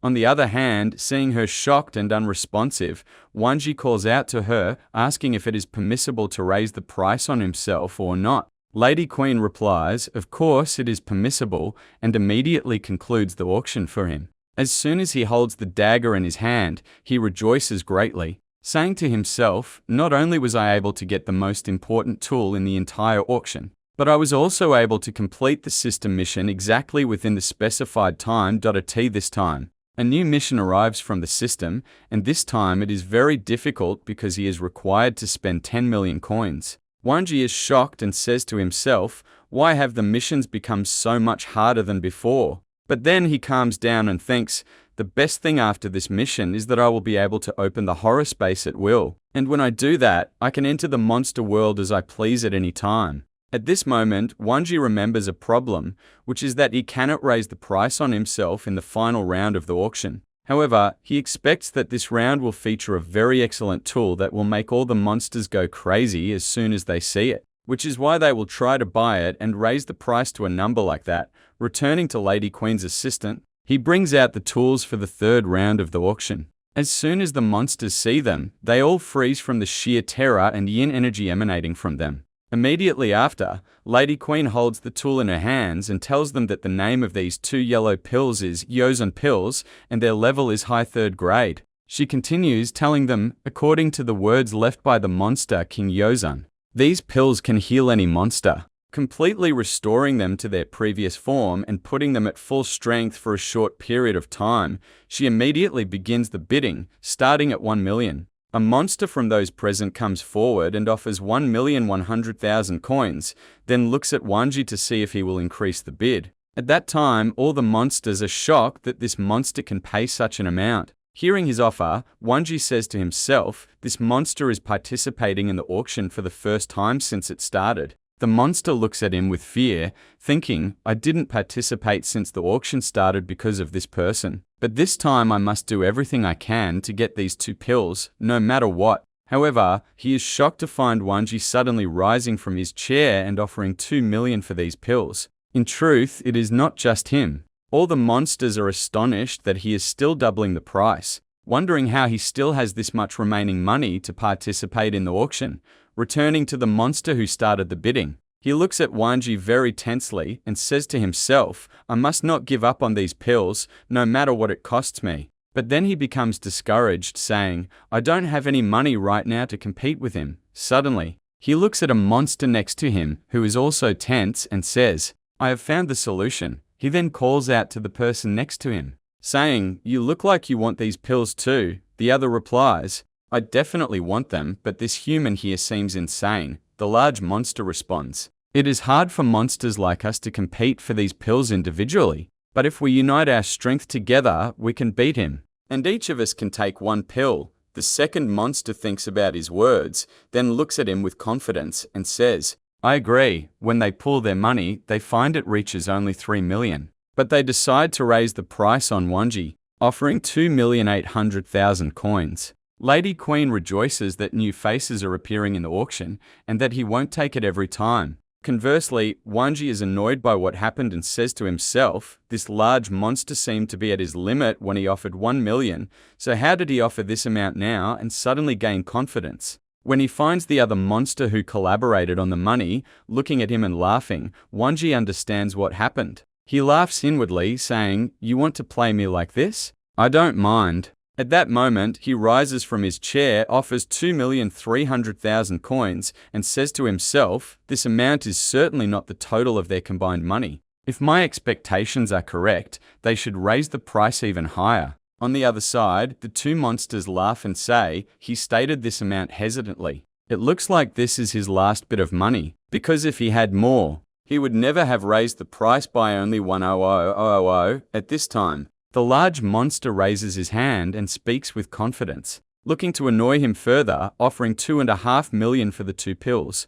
He then mocks him, saying, if you have any ability to compete with us, please do not hesitate. All the remaining monsters get excited by his words and say to the 2 monsters in the auction, we want you to teach this arrogant human a lesson he will never forget. Wang pretends to be sad and very annoyed, but inwardly he is laughing thoroughly. He then stands up and offers 2,550,000 coins. For this reason, the massive monster laughs and mocks him again, saying, so you spent all this time thinking, only to increase by 50,000 at the end? He then offers 2,700,000, telling him, if you still have the audacity, continue with us in the auction. Here, Wang pretends for the second time to be annoyed and out of money. which prompts all the monsters to mock him again, saying, "These humans are not smart at all, and they never have any patience. We saw you at the beginning spending a great deal on the first 2 rounds of the auction without accounting for the next round. At this time,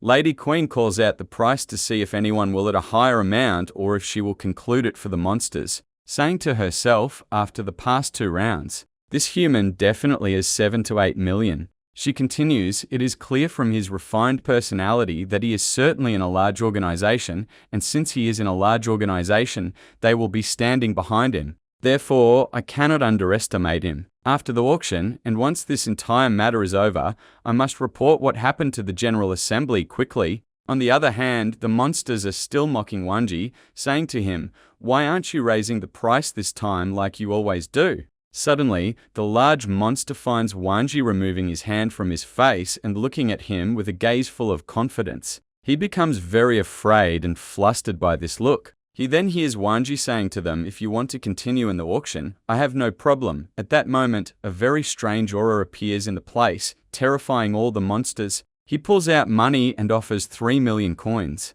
All the monsters are surprised, as is Lady Queen, who says to herself, "He was certainly playing with the monsters all this time, nothing more." On the other side, the monster is deeply discouraged, surrenders, and says to his companion, "We won't be able to bid any higher than this." Meanwhile, Wang takes the 2 pills and gives Queen the money, who is highly astonished at the amount of coins coming to her all at once. As he places the 2 pills in his storage, he looks at the progress made on the mission. Suddenly, someone taps him on his shoulder, smiling at him and saying, "Give me a chance to take the next item in the auction." At that moment, Lady Queen interrupts them and displays the second item, which we learn is named Black Monster Gold, and its function is briefly that it can convert a part of gen energy into fire. Wang thinks to himself, saying, "It seems the monsters this time are not enthusiastic at all about this item like they were for the pills." He assumes they might have lost passion for the auction because of them.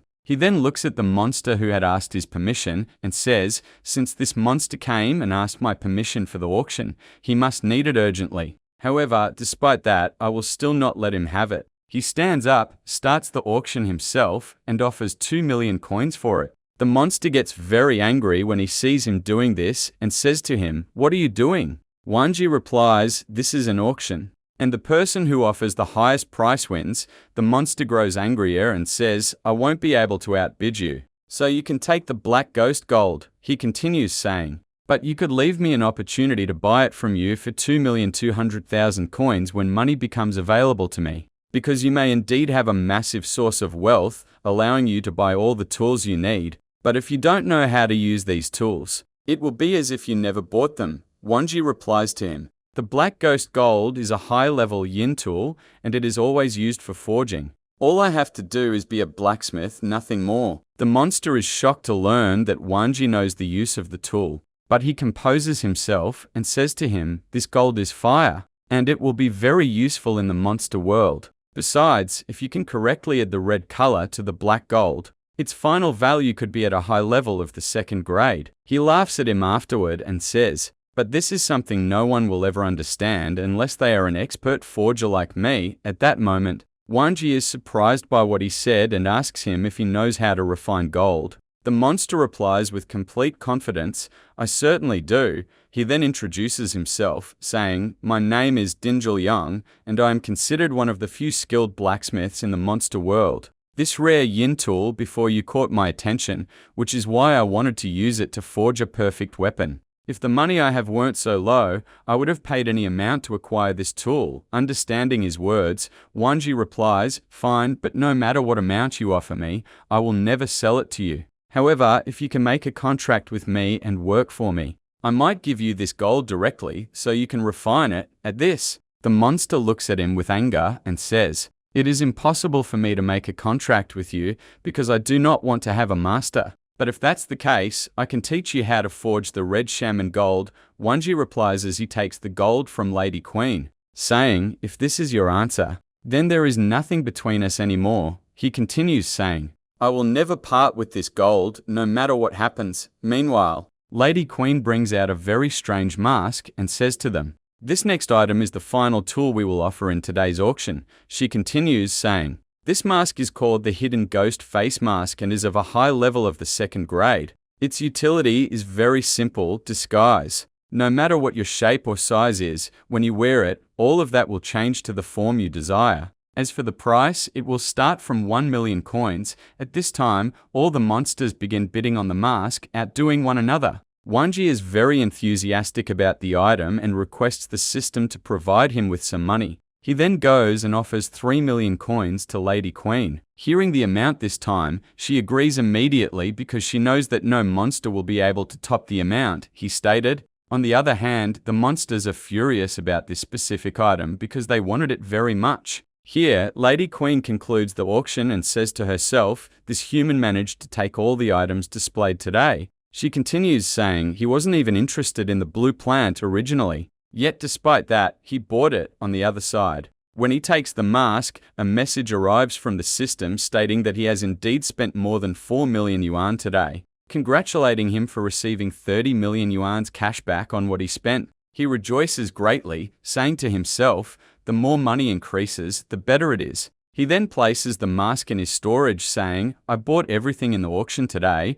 and all the items I purchased were truly excellent. Therefore, I must be careful and think of a way to arrange them according to their utility when we exit the game world again. At that moment, he is surprised to find Lady Queen coming toward him, speaking to him and saying, you bought all the items in the auction today, and you seem to possess a massive fortune. She then asks him for his name. Wang thinks to himself, my behavior was shocking to everyone, to the point that Lady Queen herself wants to make friends with me. He then replies to her, saying, you can call me the Emperor. Hearing his name, Lady Queen says to herself, this way, I might have an opportunity to be promoted to a manager in the store if I can bring this mysterious human with me. She then speaks to him, saying, allow me to introduce you to our organization as a very distinguished member, which is given only to important clients who possess massive wealth. By the way, when you receive this membership, you will always get messages from the organization regarding the latest items available in our auction.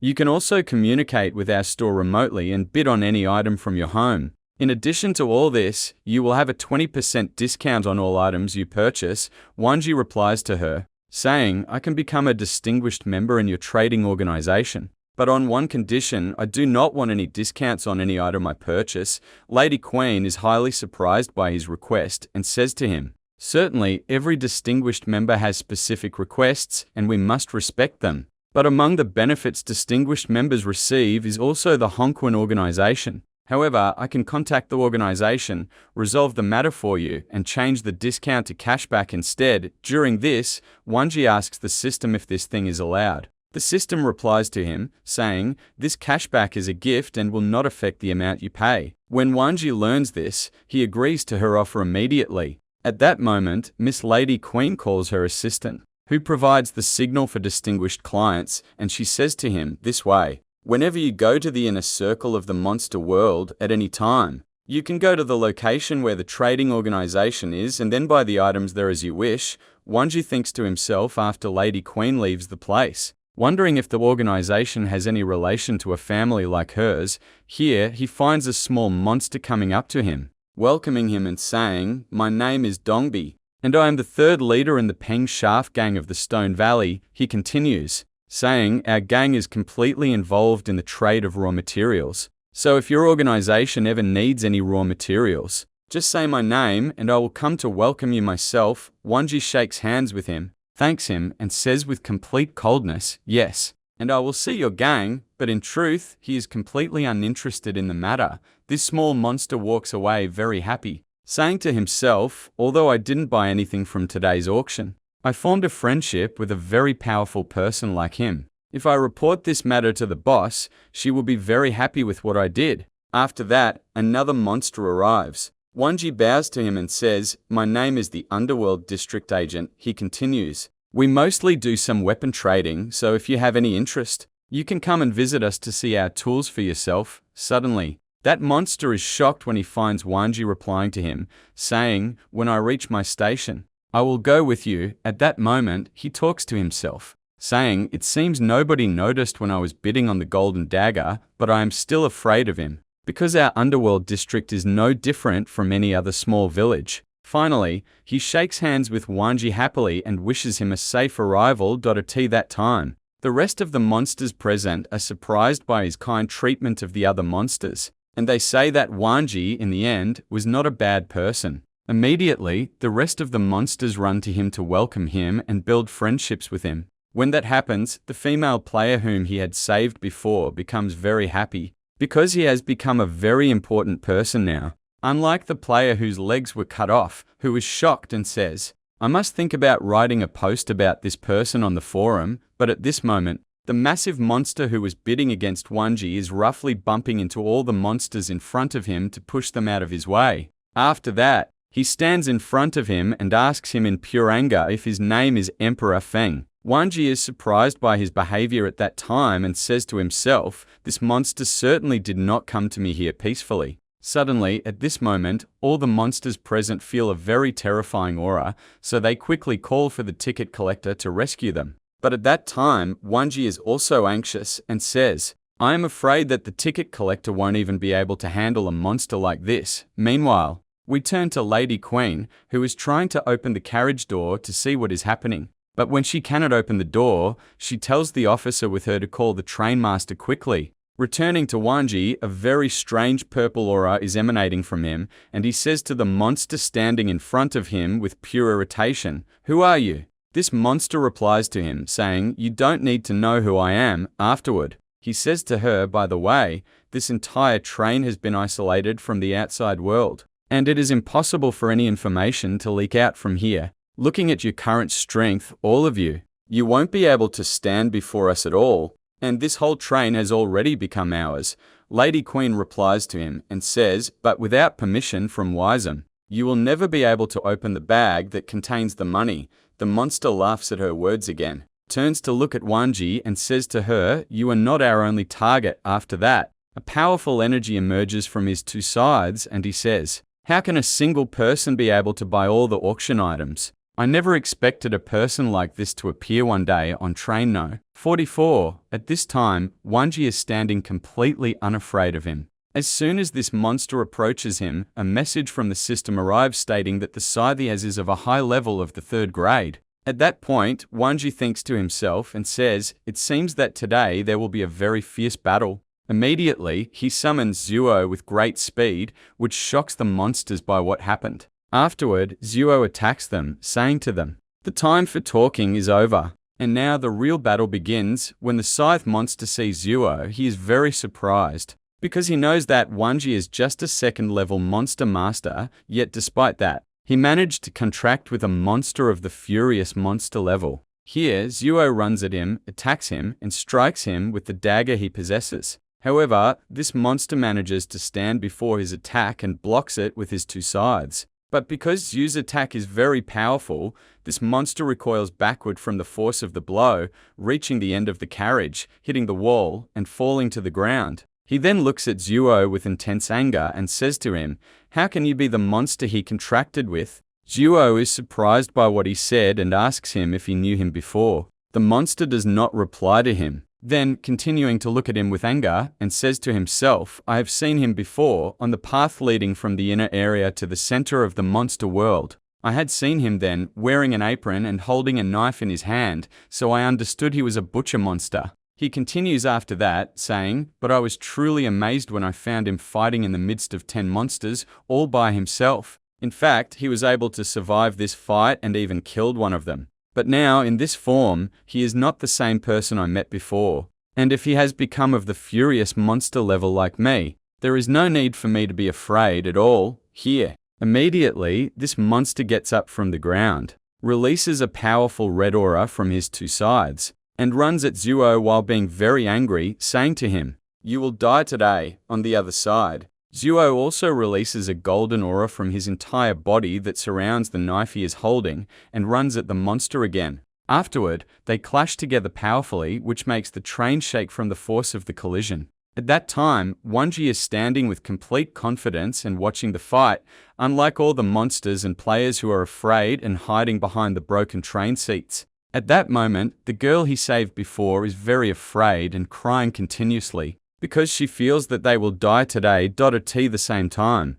Lady Queen is also standing and watching the battle, saying, "I never expected Wang to be contracted with a monster of the furious monster level and capable of controlling him in this manner." The same goes for the train official, who is very astonished by the powerful weapon that Zuo has. At this moment, the rest of the monsters that were with the scythe monster approach all of them to attack them as well. But here, Lady Queen unites with the train crew, and they attack them too, returning to Wang, who is standing in the midst of these fights by himself, searching for the horned monster to take revenge on him, but he thinks that he has fled. In the end, he finds him and notices another monster rising and warning him about Wang, saying to him, "Be careful, because he is rich and might still possess many winning cards." The horned monster gets up from the ground then and says to him, "Don't worry about me, because I will destroy him very quickly." After that, he walks toward Wang and says to him, "And what does it mean if you are a rich person and manage to control a monster of the furious monster level?"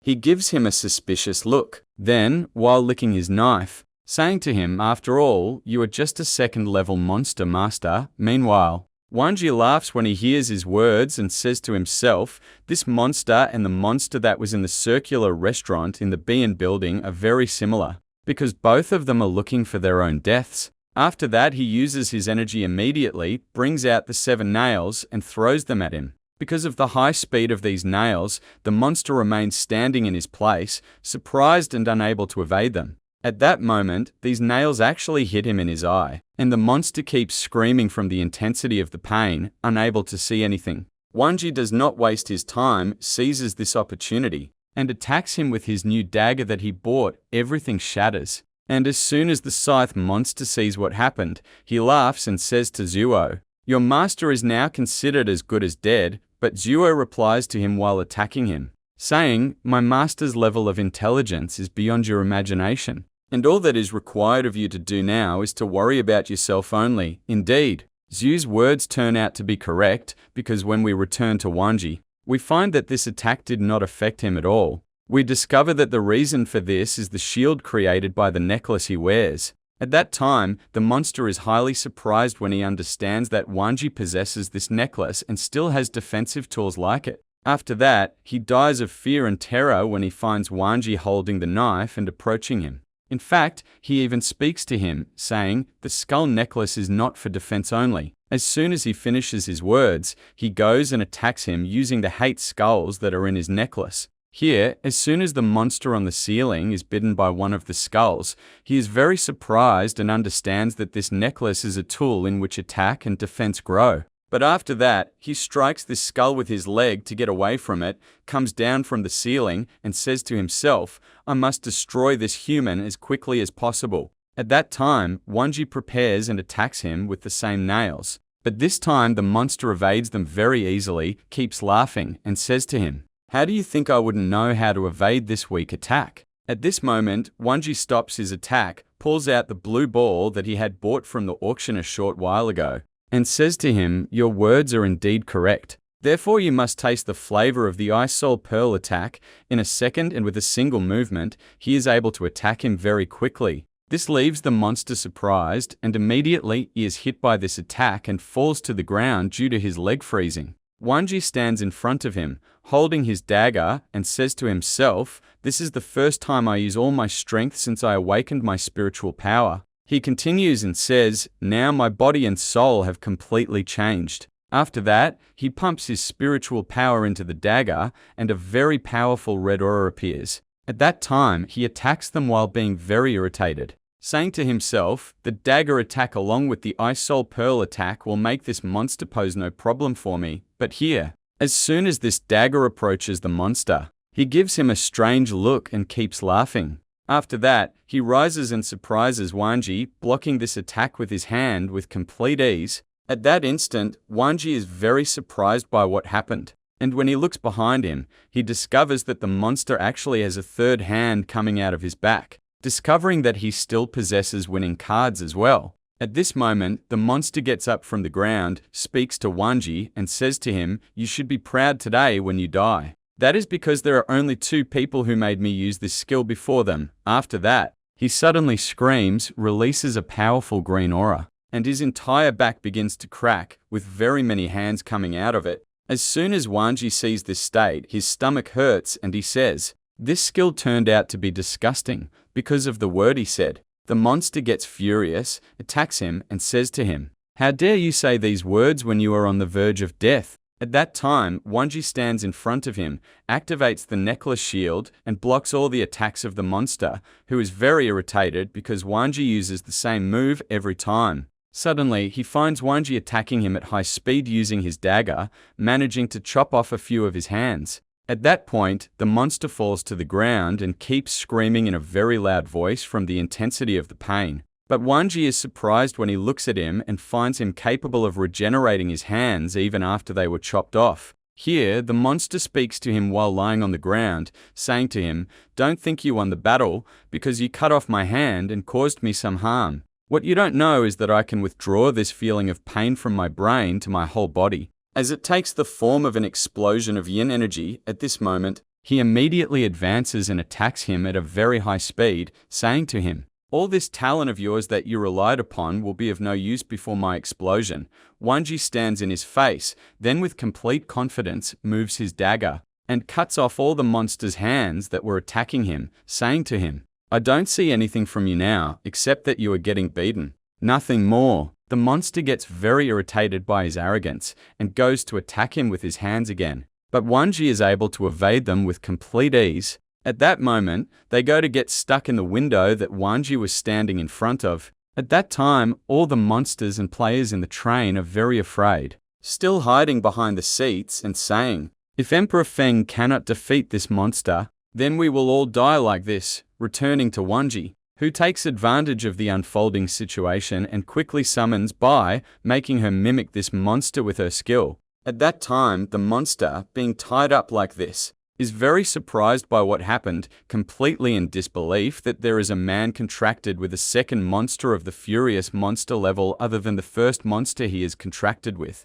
Meanwhile, with the monster bound like this, he uses his skill a second time. This time, he opens his mouth, 2 hands come out of it, and he attacks at high speed. But at that time, Wanji is able to block this attack with complete ease with his dagger and cuts off his hand. At that moment, the monster is highly shocked when he finds that his hands, after being cut off, did not regenerate a second time. At this instant, Wanji is standing in front of him, laughing and saying to him, "Why are you surprised by what happened?" After that, he looks at Bai and says to himself, "Thanks to her skill, the matter was easy for me, because her skill can temporarily nullify the opponent's skill." Here, he begins to move and approaches the monster, who is thrown on the ground, not knowing what to do.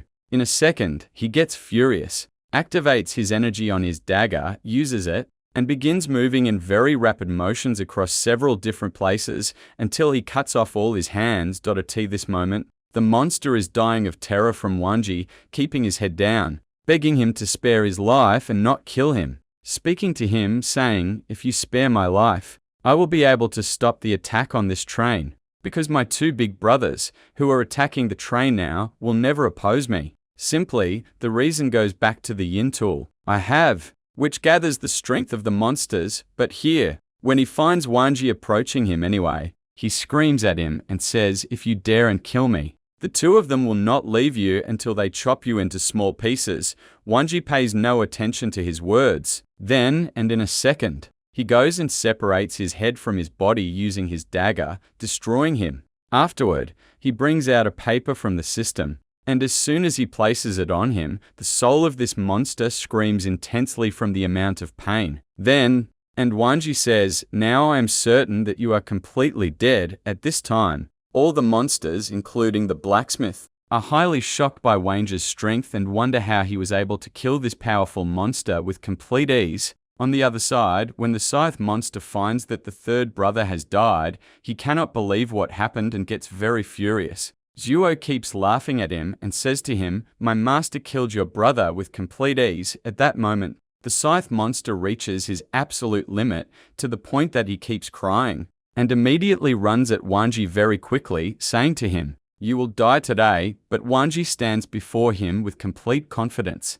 completely unafraid of him, and says to him, "You are the one who should worry about yourself first." Indeed, at this moment, as the monster approaches Wanji, he suddenly finds Zuo throwing a knife at him at a very high speed. but he succeeds in blocking it at the last moment.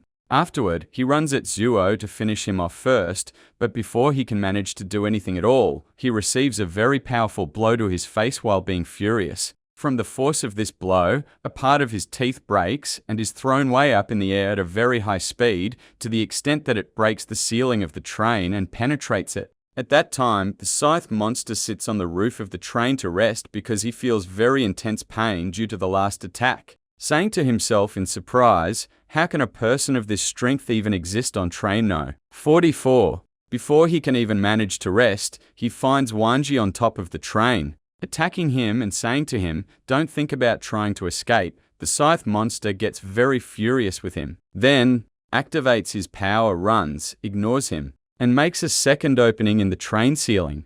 Afterward, he speaks to his brother through this opening, asking him to help him quickly. His brother looks at him and agrees to his request. Afterward, he strikes Lady Queen with a very powerful blow, throwing her far away, and goes up after him onto the roof of the train. But fortunately, here, Wanji happens to be standing in the exact spot where she was thrown by chance and catches her before she falls to the ground. After that, he looks at the two brothers as they fight Zuo, saying, "Now the situation looks like it won't be good at all at this time." The lady is affected by the blow she took and asks Wanji about the situation. He replies to her and says to her, "I killed the third brother, and the first brother is with Zuo on the roof. But if he and the second brother unite together against Zuo, the situation then will never be good." Here, he leaves her to walk away and requests Bai to search for any hidden yin weapon present in this train. Afterward, he goes up to see what is happening, saying, "I cannot allow these two monsters to attack at once together." At this moment, he looks and finds that Zuo is fighting with the first brother, and the second brother is still going to attack him as well. But at that time, Wanji uses the pharaonic bandage and attacks him with it to bind him before he does anything. As soon as he notices that, he wonders and says, "How can a second-level monster master dare to destroy himself and intervene in a fight like this?" Afterward, he goes, and, after that, he looks at him, being very terrified, and says, "What is the amount of weapons this damned human possesses?" At this moment, Wanji approaches him quickly, takes advantage of the situation he is in, throws the soul-burning charm at him, and envelops his entire body with it. As soon as he does it, this second brother keeps screaming from the intensity of the pain happening to him. Wanji looks at him then as he writhing in pain like this, and says to himself, "It seems that if I use a large number of this charm that harms the soul on a single monster, it will indeed harm his soul significantly." Wanji then begins to untie the pharaonic bandages from the monster, after finishing him off. But at that moment, this monster speaks to him while being very angry, saying to him, "You are just a human, and all you do is use yin weapons against us. You will never dare to fight me face to face." Wanji laughs at his words, saying to him, "What is this that we are doing? This is fighting face to face." He continues, saying to him, "Well, what do you think about eliminating me now, and I will give you a medium-grade yin tool as a reward?" The second brother gets furious then at his mockery of him in this manner. From the extent of his anger, he releases a very large blue aura of yin energy around him, to the point that he makes Wanji distance himself from him so as not to be harmed. Afterward, the second brother walks in the direction of his anger like this, saying to him, "I will separate your head from your body and eat it because of this arrogance of yours." At this moment, on the other side, Zuo feels that Wanji is in danger. So he leaves his fight with the first brother and runs to stand in front of Wanji to protect him.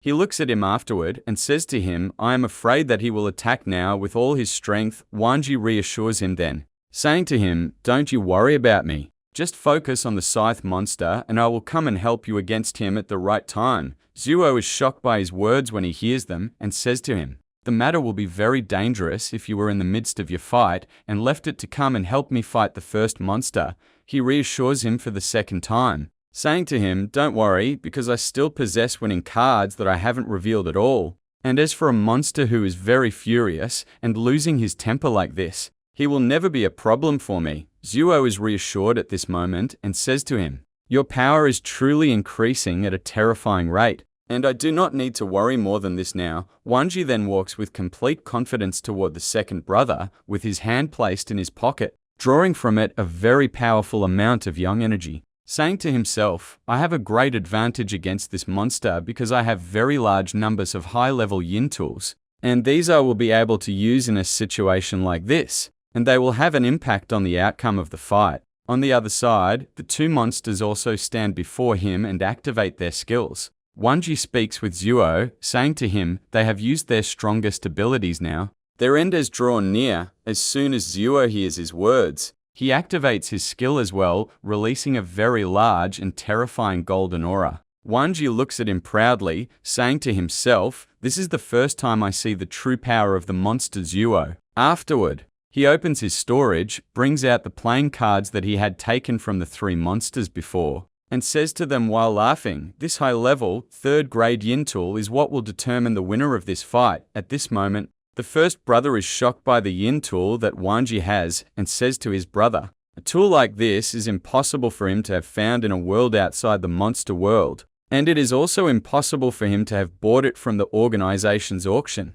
It seems he found it by chance. After that, the first brother walks toward Wang and says, if we can take this powerful tool, our strength will improve significantly, but Zuo stops him. Then, begins fighting with him and says to him, don't even think about approaching my master. At this moment, the second brother takes advantage of the opportunity, activates his teleportation skill, and appears behind Wang suddenly. And Wang is already expecting what will happen. He escapes from them then. Zuo worries greatly about the situation he has become in, so he runs toward him quickly to help him, but unfortunately, he is very far away from him. Here, the two monsters are standing, ready to attack Wang, and indeed, they launch forward and do so. At that time, the train enters a tunnel that is very dark and one cannot see anything. But at that moment, he activates the monster sensing skill, begins seeing their movements, and feels them as they attack him. Thanks to this skill, he is able to evade their attack with complete ease. In fact, he uses the playing cards again, attacks them with it, and penetrates the bodies of all of them. However, the first brother is not affected much by what happened, keeps laughing at him and says to him, all that you are doing is of no use because simply you will never be able to eliminate us, and we are the ones who will kill you first. Wang replies to him coldly, then saying to him, you seem to think that I will only use this method in the fight. At this moment, the monster is actually surprised when he finds him placing the killing soul charm on him and activating it immediately after. For this reason, a very severe explosion occurs, to the extent that it shatters rocks in the tunnel and makes the first brother scream in a loud voice from the intensity of the pain. At that time, the second brother gets furious at what Wang did and stands before him to attack him. But here Zuo has already arrived behind him, gets furious, activates his skill, and attacks him along with his brother with his knife. In a second, he destroys all of them. As a result, the two immediately turn to sand, and nothing remains of them except the first brother's scythe on the ground. Afterward, when they eliminate the two of them, Zuo bows down, being very anxious, wanting to apologize to you. This apology is because I did not care to protect you well, and you were forced to face two monsters at once by yourself. I am now ready to accept any punishment you will impose on me. Wang replies to him. Then, while smiling, saying, despite this situation I was in, I was capable of controlling the situation well. In any case, we have already won, so there is no need for this talk you are saying. Zuo does not accept Wang's words and says to him, even though we won, I want to bear the consequence of my mistakes and accept the punishment you will specify, whatever it may be. Here, when he finds him insisting on punishment, Wang says to him, fine, in this case, I will punish you with two monsters of the furious monster level, and you must now prepare a large table for me of delicious food from them. Meanwhile, we turn to the inside of the train, where those present notice in a moment that the sounds that were above have disappeared. And they also notice that the train is no longer shaking from the movements that were happening above. Here, a player among them understands and says to them, the movement and the big shaking of the train have stopped now. And this means that the two parties who were above have used up their abilities. He continues, saying to them, I'm very curious now to know who won in the end.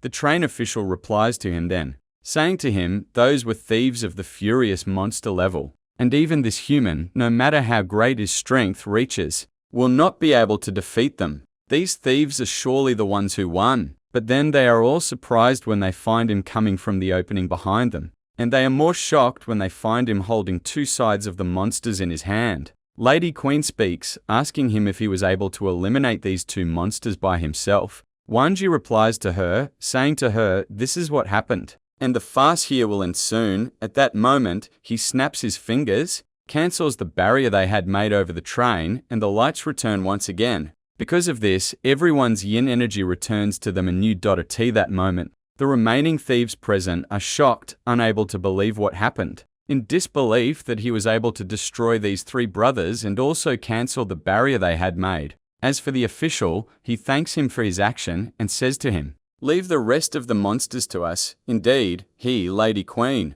and the rest of the group with him run at them and eliminate them with complete ease. At this time, Wang is standing and watching the fight, when Bai comes to him and says to him, "This is the yin tool I was searching for, and it is the one I found in the train when you told me." He thanks her and rejoices when he learns from her that this tool suppresses the power of monsters. When he takes it, he finds that it is a high-level second-grade yin tool. Time passes for a certain period, and we see the train workers cleaning the carriage and returning the seats once again to their places. The train official apologizes to everyone for what happened and says to them, "We will provide you with lunch as compensation." When Wang hears the official's words, he gets very annoyed and says that all of their food is made from poor ingredients. But he is surprised, while speaking like this, when he finds that the train official and the rest of the workers are standing before him, bowing to him. The official speaks to him, thanking him so that he could end the attack that had happened to them and eliminated these three monsters. Afterward, he gives him a bag and says to him, "On behalf of all the workers on the train, we thank you for what you did." He continues, saying to him, "This bag contains all the souls of the monsters we killed. And since you were the largest contributor, this bag should belong to you." He also says to him afterward, "I will ask the ticket collector to gather all the weapons and yin tools that were with them and give them to you as well." He accepts this gift from him then and thanks him for his generosity. But Lady Queen interrupts them and says to them, "In this case, I also owe the Emperor a very big favor due to his saving us." She continues her words, saying to him, "All that I will promise you now is that if you come to me with any problem in the future, I will certainly try to solve it for you." He thanks her and says to her, "By the way, there is something I want to say to you and to the master official of the train." He continues, saying to them, "The yin weapon they used to suppress your power had to be charged by themselves first." Lady Queen understands his words and says to him, "So this way, what happened was not a mere robbery, but a planned operation by a large organization." Here, when she finishes her words, the train driver comes to them and says to them, "The train is about to arrive at Bongshong Station." As soon as Lady Queen hears this, she immediately leaves Wang, walks away, and says to him, "I must report what happened to the trading organization as quickly as possible. But don't you forget, if you need anything in the future, all you have to do is contact me." At this moment, as soon as Lady Queen walks away, Wang stops the train official and says to him, "There is another thing I wanted to request of you, and this thing is that my ticket only goes as far as the Bone Station, and thus I will be forced to take a bus to reach the final station." Before he even finishes his words, the train official understands what he wants and replies to him, saying, "Don't occupy your mind with this matter, because you are the person who saved the entire train. And from this moment, you can behave as you wish without any final conditions." Here, he gives him a ticket and says to him, "You can enter now any carriage you want, whether on the ground level or even the sleeping quarters, and you can also eat all the delicious food you want without paying a single yuan." At this time, contrary to expectations, Wang becomes very frustrated because he gave him everything for free, and says to himself, "I only wanted to perform the final mission of the system now." At that point, he finds the official continuing his words, saying to him, "You can now enjoy the second half of the journey in the most luxurious carriage on train No. 44. And all you need to do is just rest and you will find food coming right to you." Wang looks at him, thanks him for his generosity for the second time, and says to him, while laughing and being very embarrassed by him, if it is possible to help the rest of the humans present on the train to reach their final station. Meanwhile, we go to the girl he saved before, who appears to be very afraid and says to the person sitting next to her,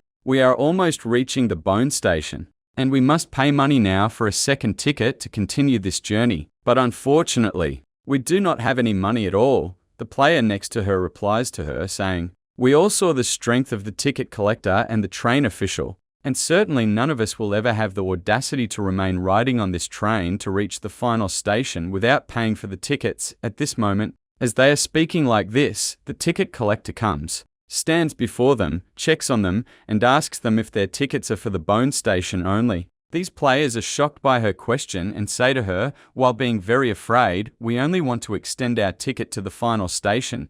They ask her, if they do that, how much the price of the ticket will be. As soon as the ticket collector hears their words, she remembers that there were other humans who said the same words to her and says, "They always say so." And immediately they have a specific mission they must perform afterward. She replies to them, saying to them, "You can indeed extend the ticket, and the price will be 214 yuan." At that, the two are shocked by this very high price, and a player among them asks her if it is permissible to pay the price of this ticket with a body part. The ticket collector is surprised by his request and says to him, "But you must pay the ticket money cash in monster coins." But after that, she laughs at them and says to them, "Do not fear, because Emperor Feng requested me to help you with the ticket matters, and you do not need to pay anything at all." She leaves them after that and walks away. At that time, when that happens, the two are highly shocked because they think they are going to die afterward. We turn to Wang, who is sitting playing cards with Zhuo and Bai, but their game is interrupted by a person who keeps knocking on the door of the carriage they are in. This makes Wang annoyed, and he says, "Why are there still people here trying to search for me?" But as soon as Bai opens the door, she finds the blacksmith monster standing before it, looking at the ground with very intense embarrassment. Wang is surprised then when he sees him, because he does not expect that he would be here at all. At that time, the blacksmith monster enters the carriage and says to Wang, while being very embarrassed, "You requested me before to have you as my master, but I was anxious then. Now, I do not know whether you will agree to my proposal or not, but I wish we could be brothers, and we will consider that you are the big brother and I am the little brother. And as long as you leave the refining of the monster's black gold to me, I will help you refine any weapon you want afterward." Wang smiles at his words and wonders that this old monster truly does not care about money, and all he cares about is refining. Therefore, someone like him deserves to have the title of a blacksmith with merit. But despite all this talk, he rejects his offer and says to him, "It would be better to sign a contract with me, and from this moment, I will give you very many yin tools to refine as you please." At that, the monster does not reply to him, remaining in thought about this request. But Wang interrupts him and says to him, "You have certainly seen my combat strength and the financial resources I possess. So if you are anxious that I would force you to bring money to me or sacrifice your life for me, I do not want you to worry about this, because nothing like that will happen. Regarding the only thing I will benefit from you, it is that you are a blacksmith monster, nothing more. Other than that, I still do not know the extent of your skill in refining weapons that you speak of. So please think about this opportunity I am presenting to you." "Very well now," the blacksmith monster replies to his words while being hesitant, saying to him, "All that you said is words of gold, but I have never contracted with anyone before, and the idea of me losing my freedom and having a master is a little worrying." At this moment, Wang tries to reassure him, so he rises from the chair, extends his hand to him, and says to him, "I promise you from now that I will give you full authority in anything related to weapon refining. Away from the basic requirements anyway, you will have the full capability to do anything you want at any time. In any case, I have infinite wealth and resources, so it does not matter how many times you fail, because the most important thing to me is the final product quality, and I believe that after what I said. There is no reason preventing you from contracting with me." The blacksmith monster rejoices at his words, saying to himself, "This person turned out to be truly kind and very understanding." He speaks to Wang afterward, saying to him, "But aren't you afraid that I might be greedy afterward and deceive you?" At that moment, Wang brings out the contract and says to him, "This will not happen, because I trust you completely." He says to himself, "With this perfect contract I have anyway, I do not need to worry about anything at all." The monster agrees then to the contract and signs this contract with his blood while being very happy. He says to himself, "This is definitely the right decision, because this young man strives for excellence exactly like me." and it is my duty from now on to help him by trusting him with the complete weapon to assist him on his journey. Here, he goes to Wangji and bows to him in respect. Meanwhile, Wangji opens his character attributes to see them, which leaves him highly surprised as he says to himself he now has 4 yin tools related to refining, including a high-level tool, and the form of the refining ability he told me about is much greater than I ever expected. Afterward, when he sees his attributes, he jokes with him, welcomes him, and says to him, from now on, I will leave all the yin tools and raw materials to you. Bai and Zuo look at him and welcome them as well. After a period of time, the train actually reaches the final station, and thus Wangji and the rest of the players who number only 7 transfer to the real world. As soon as Wangji exits into the real world, he sits down to recall everything that happened to him and says to himself, at this stage of the game, there were monsters of the furious monster and evil spirit levels, not to mention the high-level yin tools that filled the entire train. He continues his words afterward, saying, indeed, this dungeon is the hardest one I have entered so far. From this very moment, this novice test is completely over, and currently, the things I will enter and face might shock the entire world. Afterward, he steps out of his room before doing anything to rest for a bit. The events shift toward a girl who is sitting and reading the experiences of players who entered their 3rd version of the game. After reading their experiences, she sits laughing and says, this novice test turned out to be truly dangerous, but if we look at it, it is also full of opportunities. However, it's unfortunate in the end that there are players who died and players who managed to live but didn't seize any opportunity. On the other hand, there are also players who managed to seize the opportunities there, contracted with monsters, and obtained high-level tools. Today, the 5th version will be launched only among genius players. Suddenly, while the girl is reading like this, she finds a question appearing before her on the forum. This question is from someone asking if it's possible for some professional players to accidentally enter the novice test. Afterward, she reads his entire experience, in which he mentions all the details that happened on train No. 44 and says at the end of his words, I only want to know who this emperor is to express my gratitude to him for saving me there.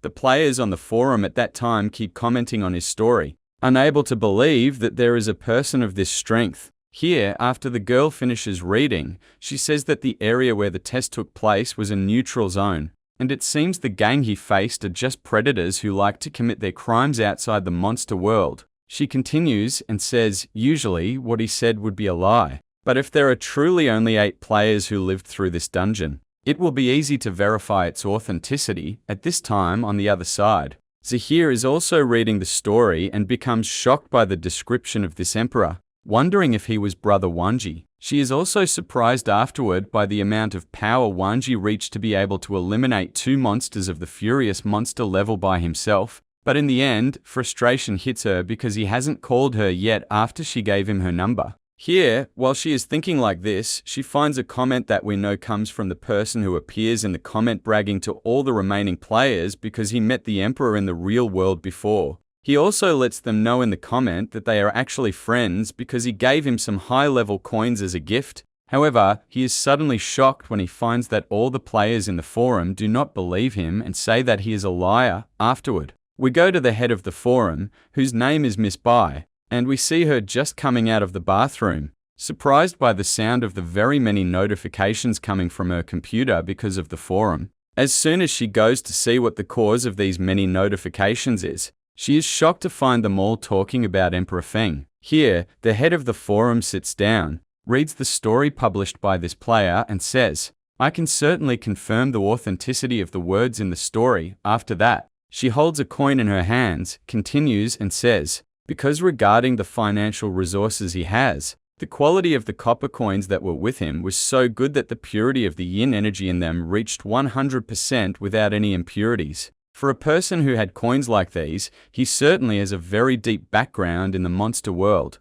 And I am not surprised now that he was able to spend tens of millions of monster coins in this auction. She continues her words and analysis afterward, saying, as for his power, he was definitely controlling a monster of the furious monster level. So the matter of him killing 2 monsters would never be a problem for him. Here, she writes them a comment on the forum to confirm the authenticity of this story to them. And we know that her name on the forum is White Moon. At that point, when she does so, the players' comments explode when they find that the head of the forum herself confirms the story, which makes them suspect that this game actually had a glitch that accidentally entered this powerful player with them. Meanwhile, the door to the room of the forum head suddenly opens, and a black-haired girl enters, the one who was reading the story on the forum from the beginning, whom we later know is named Black Moon. Afterward, she goes to the head and hugs her, which makes her very surprised, asking her if anything strange happened to her in the dungeon. Black Moon replies to her, saying, "Nothing happened to me,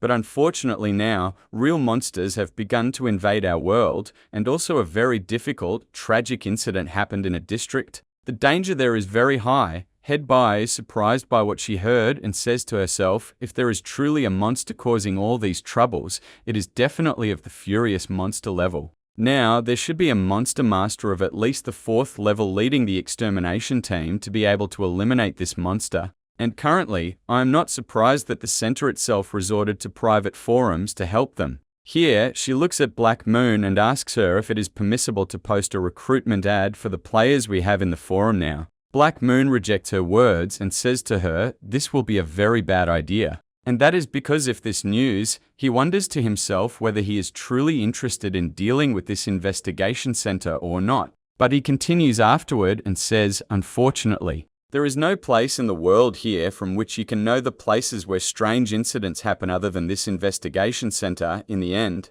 he writes a message to Head Bai asking her to send him more information about this supernatural incident that occurred. Head Bai replies to him then, saying to him, "We will meet today in the Spirit Square at 12 o'clock at night, indeed." After a while, he walks and goes to the place they agreed upon, saying to himself, this place, from 12 o'clock to 6 o'clock in the morning every day, players in the novice test can enter it freely. Afterward, he informs us that this terrace square does not belong to the real world or even to the game world. After that, he remembers that when he enters the game world, all players remember each other, and there is no effect that makes them forget their appearances. So he decides then to wear the mask that changes his appearance and form, saying to himself, with this mask, I can solve the problem and prevent the players from recognizing me at all. Here, after wearing it, he immediately finds a message appearing to him, written in it from White Moon, inviting you to enter her private space. Upon accepting the invitation, he transfers directly to another place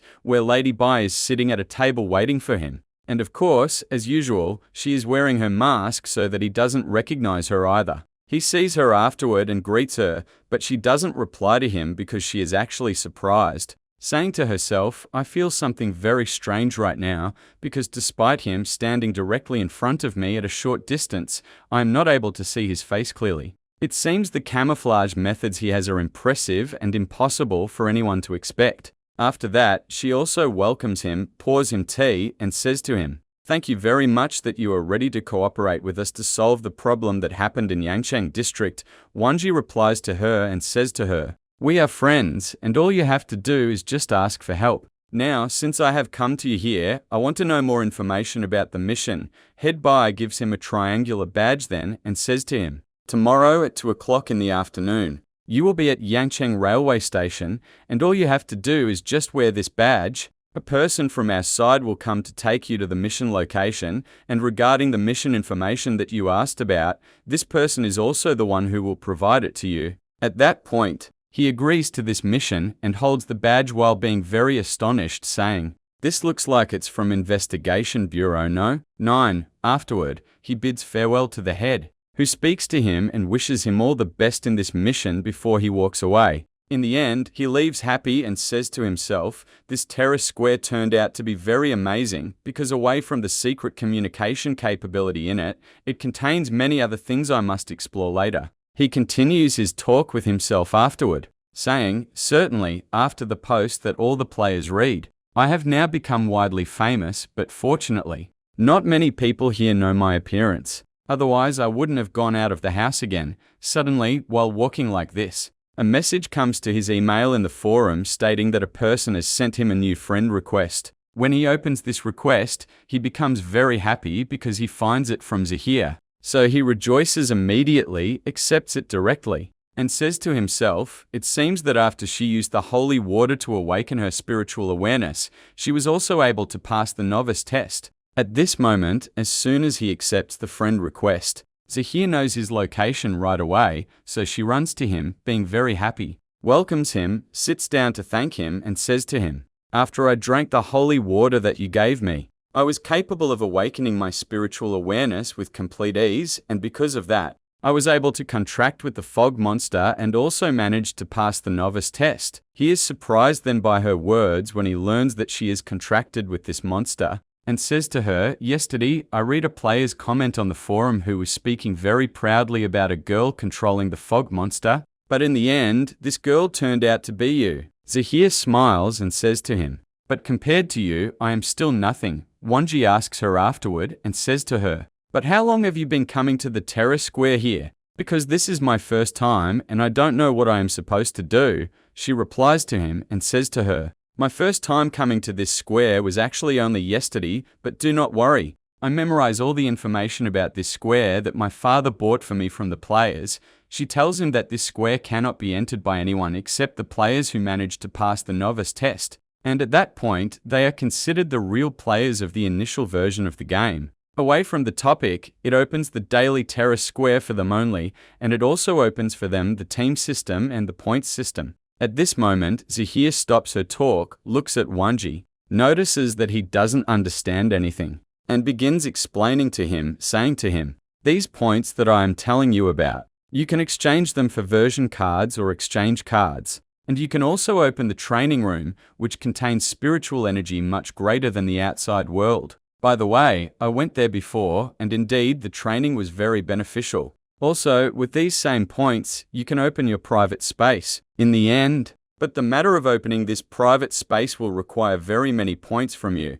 Wanji is surprised then, when he hears that, and learns the very great benefits of these points, and says to her, well, how can I obtain them now? Zahir replies to him and says to her, this is done through entering dungeons and doing their private missions, and of course, the harder the level of the dungeon, the more points you will take. In addition to that, the official players of the trial version of the game have missions to get much more points. Meanwhile, Zahir remembers something and says to him while being very excited, I forgot to tell you that the 3 dungeons we entered before, we will also be able to get points in them. I now have 240 points with me, and you can also see the points you have through the information window.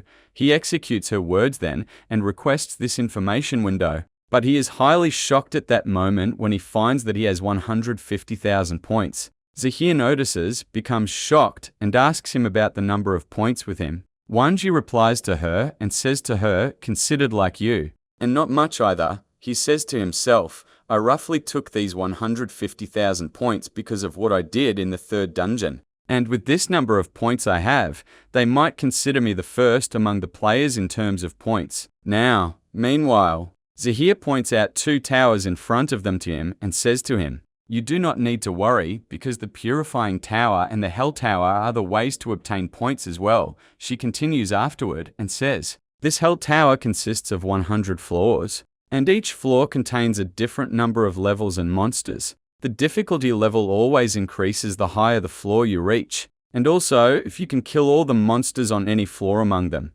you will have passed this test and will obtain points. She continues her words afterward and says to him, as for this 2nd tower, it is very mysterious because not many players entered it and nobody knows any information about it. When Wanji hears her words, he sits wondering to himself, saying that the form of these 2 towers is a very important part of the terrace square. He continues and says, since not much information appeared about the purifying tower, it will be better to preserve myself now and wait until my power increases a bit before we enter this tower. Afterward, he says to her, I want to enter and see the hell tower that you spoke of.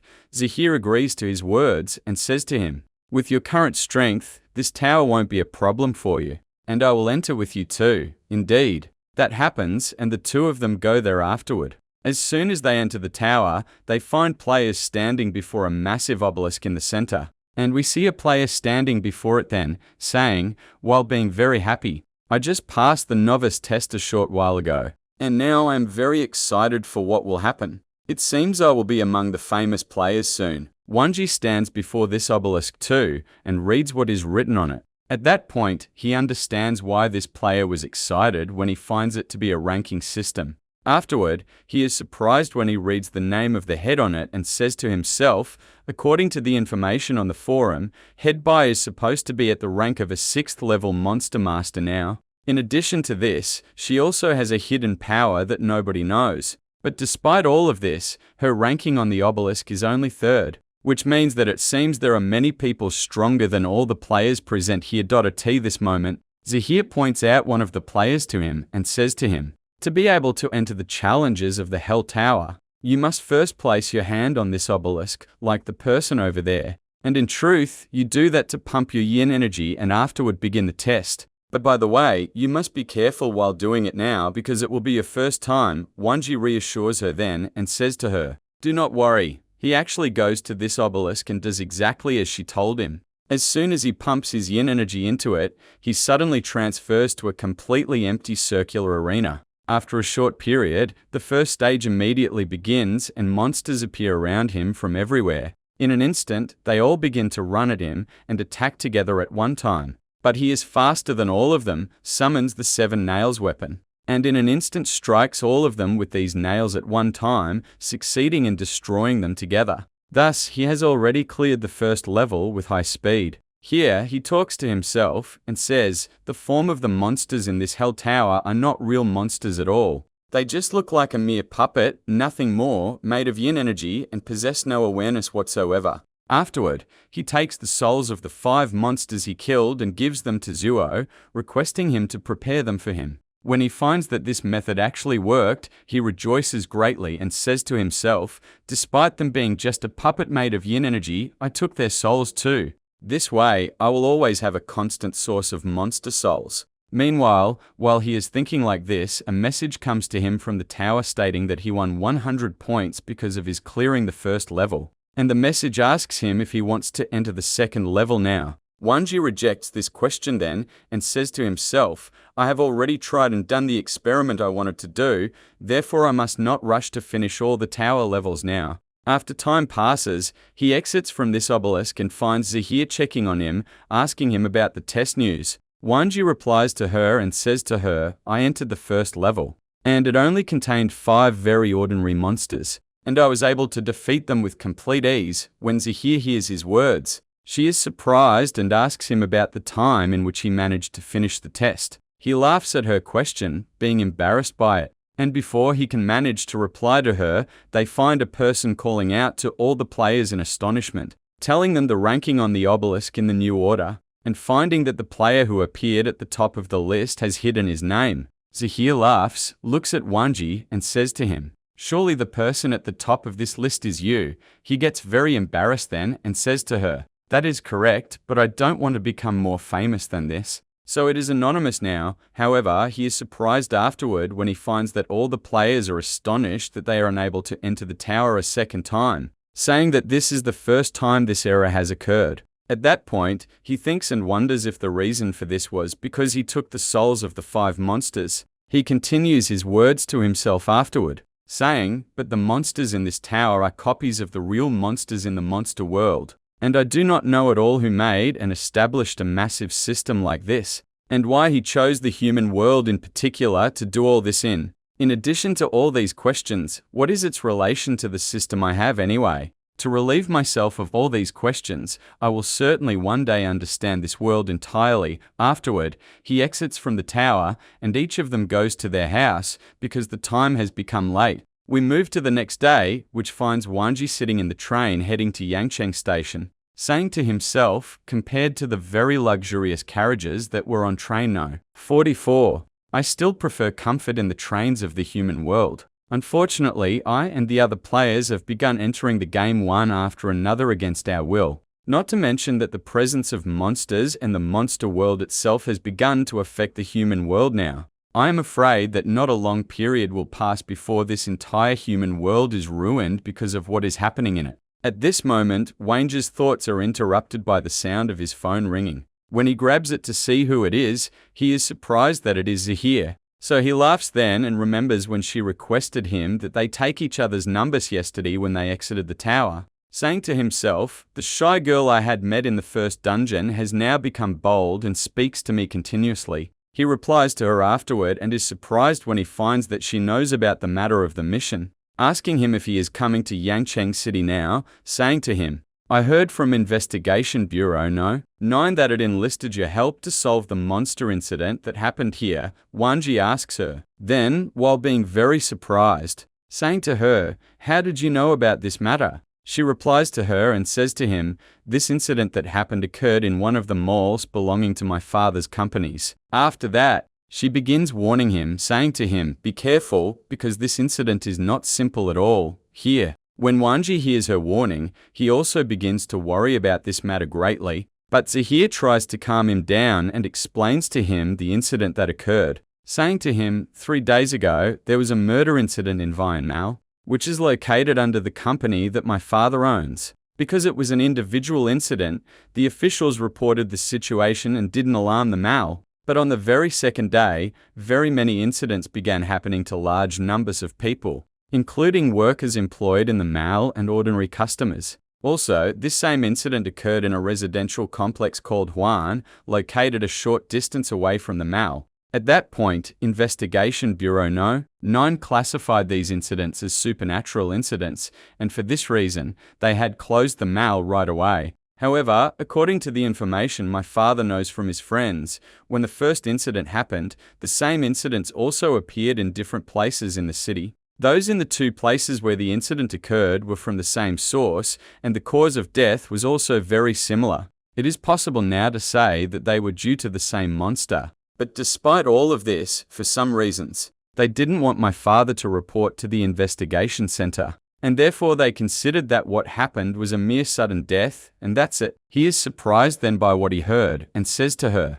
"You mean by your words like this that 2 people died in the same way and at the same time, but in 2 different places?" She replies to him and says, "This is exactly what I mean, but the most important question now is, how can a single monster even kill 2 people in 2 different places at the same time? Although this event is on a high level of the city, I still have doubt that the methods of these monsters are not easy at all, therefore, you must pay close attention and take your caution when you go there. If you need anything, you can speak to me, and I will help you with all that I know." He thanks her for her words and says to her, "This way. I will speak to you if I need anything." As soon as he closes with her, he speaks to himself, saying, "Certainly this incident is very strange, and the only thing I can do now is to go myself to the incident location and know what happened there." After a period of time, he actually arrives at Yangcheng Station, and there he wears the mask on his face as he exits the train so that nobody knows his true identity. After that, he holds the badge he had taken from Head Bai in his hand. Suddenly, when he does so, he finds 3 people standing before him, and one of them asks him if he is the emperor, saying to himself then, when he sees him while being surprised, "Certainly this master has a way to hide his identity, and that is because I am not able to see any features in his face clearly." Wang welcomes them afterward and asks them if they are the only ones who will be from the Investigation Bureau. The person confirms his words and says to him, "Since it's our first time meeting, my codename is Luo Hei." Afterward, the remaining 2 introduce themselves, and we know that the second person is named Sharp Sword and the girl is named Kwai. They urge him on, saying to him, "Since our mission is urgent, let's go ride the car first," and indeed the 4 of them ride the car to go to the incident location. While they are on the way, Kwai calls out to Wang, gives him a file, and tells him that this file will contain all the information you need to know about the incident. He grabs the file, begins reading it, and says to himself, "She had told me that there are similar incidents, but they are not mentioned here." Meanwhile, his thoughts are interrupted by Luo as he turns to him, saying to him, "Our center thinks that the incident is caused by the sudden death of a monster master. And because this monster master died, a loss of control occurred over his monsters." He continues his words afterward and asks him about his opinion on this matter. Wang thinks to himself then, saying, "I do not know why the rest of the incidents that Zahir told me about are not mentioned here, but it will be better not to tell Luo anything about this matter so as not to cause problems." Afterward, he replies to his question and says to him, "In the monster world, there are laws and methods. And based on your words like this, you are saying that the monster that did this was not subject to these laws." Luo does not reply to his words, just keeping in thought about it, and finds Wanji continuing his words, saying to him, in the past 2 or 3 days, there are many people who triggered the killing mechanism of the monsters at the one time. For something like this, if it happened to a monster of the furious monster level, the killing rate will be very high. The 3 with him are shocked. Then when they hear him saying it is of the furious monster level, and Kwai asks him, while being terrified, if he meant that the killing rules were easy for this monster to breach,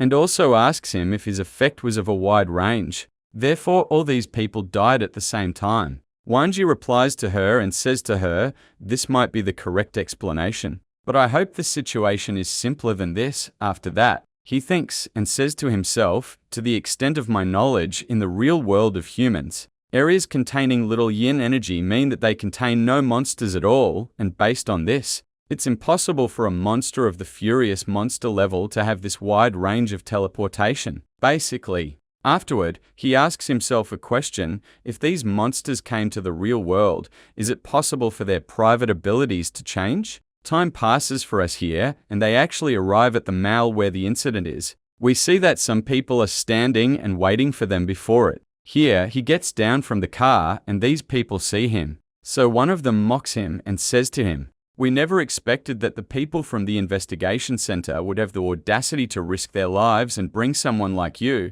Wanji is surprised then by this and asks Luo about the identity of these people. Luo replies to him and says to him, these are members of the Mad Dragon Club, and do not worry, they always have an objection to the investigation center members who participate with them. The one who does this most is their leader, whose name is Long, who was in prison before becoming a monster master by chance. This time, they use some methods to force themselves in and participate in this investigation. And certainly the reason for this is to increase the popularity of their Mad Dragon Club. When they solve this incident, Wanji thinks to himself, then saying, this means there is another incident that wasn't reported to the officials and was concealed by this gang. Afterward, he shouts in a loud voice while being annoyed, saying, important information for their own private interests, meaning? This way there is no difference at all between them and the monsters that kill people. Leader Long replies to him then, saying to him, witness your small age first before you speak,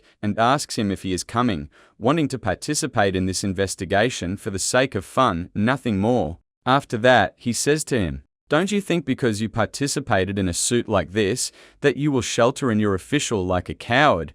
The rest of the members with him add to his words and sit down to mock them as well. But Wanji ignores their mockery and says to them then, these province-level incidents are all dangerous with absolute certainty. Therefore I advise you politely to return once again to your houses and rest. Leader Long's assistant gets very furious at his words, saying to him, how dare you say these words to our leader? You seem not to know that he is a 4th-level monster master and controls a monster of the furious monsters level. Afterward, he immediately runs at Wanji to strike him, due to this mockery of his. But Wanji is able to evade his attack with complete ease, and that person gets highly embarrassed at that moment. Leader Long gets annoyed. Meanwhile, throws the cigarette from his mouth, and says to him, while being very furious, you seem not to know your limits well. Afterward, he goes and stands before him, saying to him while laughing, in this case, let's see who will know how to kill this monster first and solve the case. Here,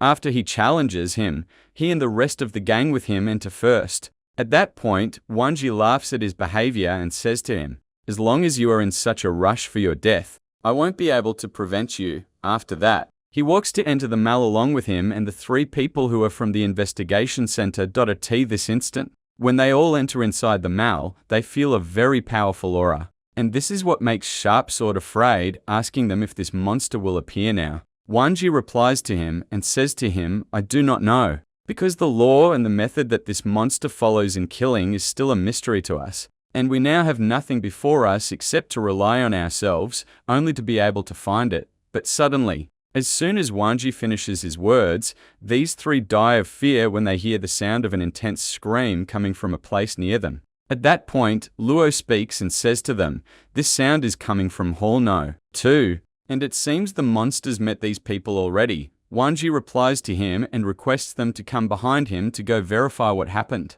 As soon as they arrive, they find the people from the Dragon Club members standing around, one of them, who appears thrown on the ground and roughly near death. Wang sees his form like this, so he thinks and says, "These are roughly the same symptoms I read about in the mission file before, on the other side." Leader Long's assistant is about to speak and tell them something, but suddenly the leader prevents him then and places his hand over his mouth so that he doesn't utter a single letter. At this moment, Wang speaks to himself, saying, "The place here is completely different from the monster world, and that is because there are no rules or laws here at all. And if I do not understand the method this monster follows in killing, then this way every natural behavior of these ordinary people will be a danger to their lives." Returning to Leader Long, who says to the assistant after removing his hand that the form of this monster's killing method relies on speaking only. At that time, the girl with them is very afraid and crying continuously, saying, "Even though I saw many humans dead in the monster world that is in the game, this time the situation looks completely different." The person standing next to her reassures her, then places his hand on her shoulder and says to her, "Do not fear, because our leader is here at this instant." As soon as he finishes his words, he and the girl with him die of terror when they feel a very terrifying aura coming from behind them. And we know that what is behind them is a monster trying to attack them. But fortunately, Wang notices that, wastes no time, and this monster comes to attack them. Wang replies to him, saying to him, "Unfortunately, it is impossible for me to judge this monster's killing method from just a single incident." Sharp Sword interrupts them then and says to them, "I noticed that immediately before this monster appears, the person who died had placed his hand on the shoulder of the girl next to him and asks them if due to this movement only, the monster's killing trigger is activated." Long walks from his side and goes, placing his hand on his shoulder, saying to him, "We cannot rule out any possibility now." Here, Sharp Sword is very surprised and worries about what Long did, wondering to himself if by the movement he did, he wants to verify if the monster will appear because of it. Wang continues the investigation he is making, goes, and places his hand on the rest of the team members with him, but when he finishes and finds that nothing happened, he draws a breath from the frustration that came to him and says to them, "We, this way now, can rule out this possibility." Luo is shocked then and says to him, "How can you use yourself as a guinea pig for the monster?" He replies and says to him, "Because we shouldn't waste more time than this, and also we shouldn't make other people with us be the ones to trigger the monster's killing conditions. Therefore it will be better that I try these possibilities myself." Away from all this, monsters of the furious monster level are considered as nothing to me. Meanwhile, the three are shocked by his response and say to themselves, "This person truly deserves the title of Emperor Wang," and based on this self-confidence he has, there is no doubt that he was truly able to eliminate two monsters of the furious monster level by himself on the other side. At this same time, the girl with Leader Long is lying on the ground from the shock, and at that point, she requests him while being very afraid that they cancel this mission. Now, letting him know that it seems this way, the monster here will be difficult for them to deal with. Indeed, the rest of the team members agree to her words and say to him, "This mission hasn't even begun yet, and we have lost two already." Here, this girl runs immediately to his leg and begs him that they withdraw from here because she doesn't want to die. Leader Long gets very furious at her words and these behaviors of hers, strikes her with his leg hard, and says to them, while shouting in a loud voice, "These two died before you, and you are now only a few steps away from joining them, so if you truly do not want to die, try to deduce what these two did and made them trigger the killing cause that the monster has at this instant." As soon as the leader finishes his words, he feels an aura around him, but he does not fear then, saying in mockery, "You seem to have come for me now." Immediately,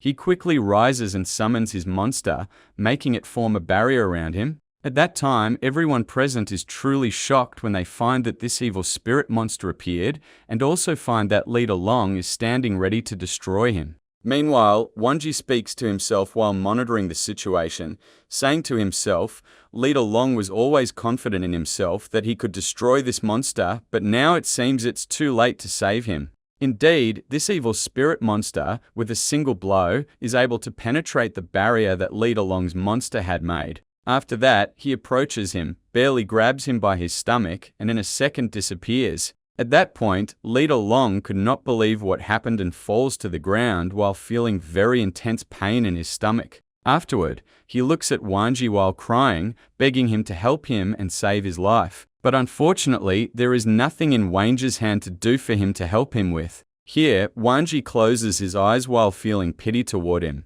And indeed Leader Long dies then with the same symptoms as well. This instant, the rest of the team members are surprised that he actually died already. Afterward, the person with green hair says to his teammate, who is on the ground, "This idiot leader is the one who told us from the beginning that he knows how to control the monster. If he hadn't told us so basically, we wouldn't have followed him to this place and endangered our lives on the other side." Kwai speaks to Wang, saying to him while being very anxious, "We have now already lost a third person in a very short time," and asks him about what they are supposed to do now. He replies to her, while being very confident in himself, saying to her, "I believe now that I have known the killing triggers that this monster has."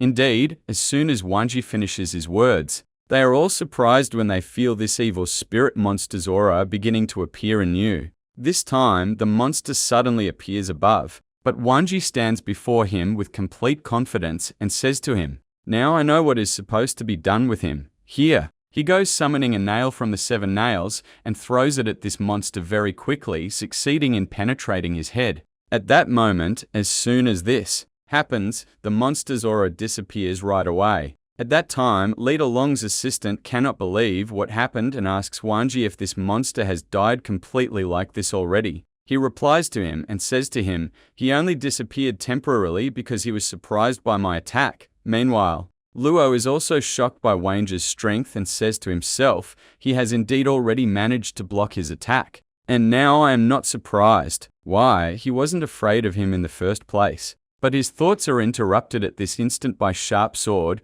who asks Wang about the thing that triggers the killing causes of this monster. Wang replies to him and says to him, "Do not worry. I knew the reason," and afterward, he addresses all the girls with them in the place and tells them, "From this very moment, I don't want you to speak at all." When the 2 girls present hear this, they are surprised by his request, so for this reason, he begins to explain to them, saying, "I think you have already guessed that the thing that triggers the killing instinct in the monster is speaking. And this is an obvious thing because all the people who died were speaking right before the monster appeared." Deputy Leader Long is surprised by his words and tells him, "But I spoke a lot and the monster didn't do anything to me." Wang replies to him and says, "Of course, nothing will happen to you, and that is because the monster does not attack anyone unless they have a conversation with a member of the opposite sex. And you can confirm my words because the last time Quaif spoke, the monster appeared right after. The other girl who spoke is also no exception. In the meantime, the person with green hair intervenes and says to him, the monster might actually be out of control due to the death of its master. We learn from him about the monster's master as he continues and says, young Jin He could be intentionally manipulating the monster to kill people. Wang thinks about his words and asks him, if Yang was like that, he would be the master of the dead monster, which was the reason the monster went out of control in the first place. Luo replies to him and says, indeed, but we don't know any information about him other than that he was the monster's master, nothing more, and as for his level, he is at the 3rd level. In addition to that, the Dragon Club had formed friendships with him. At that moment, when he hears this, he turns to the remaining members of the Dragon Club and says to them, I want you to tell me what more you know about this person named Yang. He continues after that and tells them, but I hope the words you are going to say now will be the truth. The team members then think together, and the person with green hair replies, while being very nervous, saying, in fact, we don't know much about him either. Here, when Wangji hears his reply, his facial expressions change immediately, and he says with all anger, you don't need to act stupid, because I know all the things you did before, and I also know that this monster had killed 2 people before, at the same time, but in 2 distant places. And I also know that you threatened the owner of the place where the victim was to keep this matter a secret and not report what happened to the investigation center. When Luo and the others hear these words, they are shocked because it is the first time they learn this information, and they had never received news before about a murder incident in another place. As for Wangji, he continues his speech, saying to them, I have known this information for a very long time, But I didn't say it because I was afraid that this gang group would retaliate against the person who leaked the information to me. And that's why I wasn't thinking of telling anyone at all, at this moment. The person with green hair becomes very tense and replies to him, saying, Leader Long was the one who ordered us to do that. And there was nothing in our hands to do, and we couldn't disobey his orders. Wang laughs at his words then, and says to him, But this leader of yours is dead now, and now I want to make you understand that if you tell me the truth, this will guarantee the safety of all the people present here, and of course, definitely including your own personal safety. So for that reason, you must let me know the truth now. The deputy leader then speaks to his companion in the team and says to him, Leader Long deserved to die because he was boasting all the time about his ability to control this monster, but in the end, all his words turned out to be lies. Unlike the person who was able to repel the monster's attack with total ease,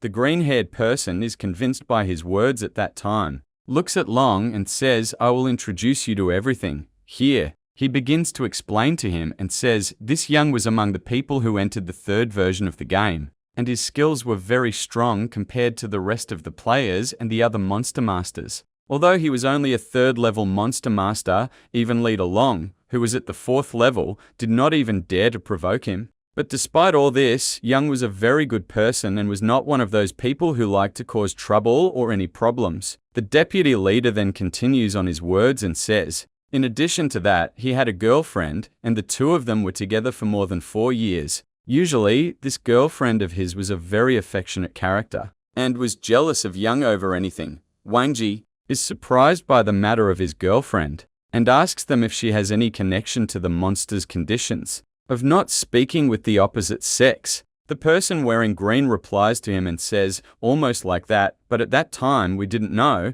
so we were placing random probabilities. Also, the last time we saw Young, he was not normal at all, and after a period, we heard rumors that this condition of his was due to a matter related to his reputation as a monster master, which was because his girlfriend betrayed him and ran away with another person. Luo is surprised then by what he heard, and asks him if the girl who did that was named Zheng. The person who was speaking replies to him and says, yes, that is her name, and she was one of the staff members who died in the mall here. At this moment, Wang Ji remembers the picture of the monster's first victim and says to them, then she is definitely the first person to die by this monster. But here Sharp Sword interrupts him and says to him, by the way, when she died, Young had already died a period before her. Luo also intervenes in the conversation and says to him, don't be deceived by these matters, because faking death has become a very easy thing now. Currently, we should be very focused. If all that happened was indeed because of Young,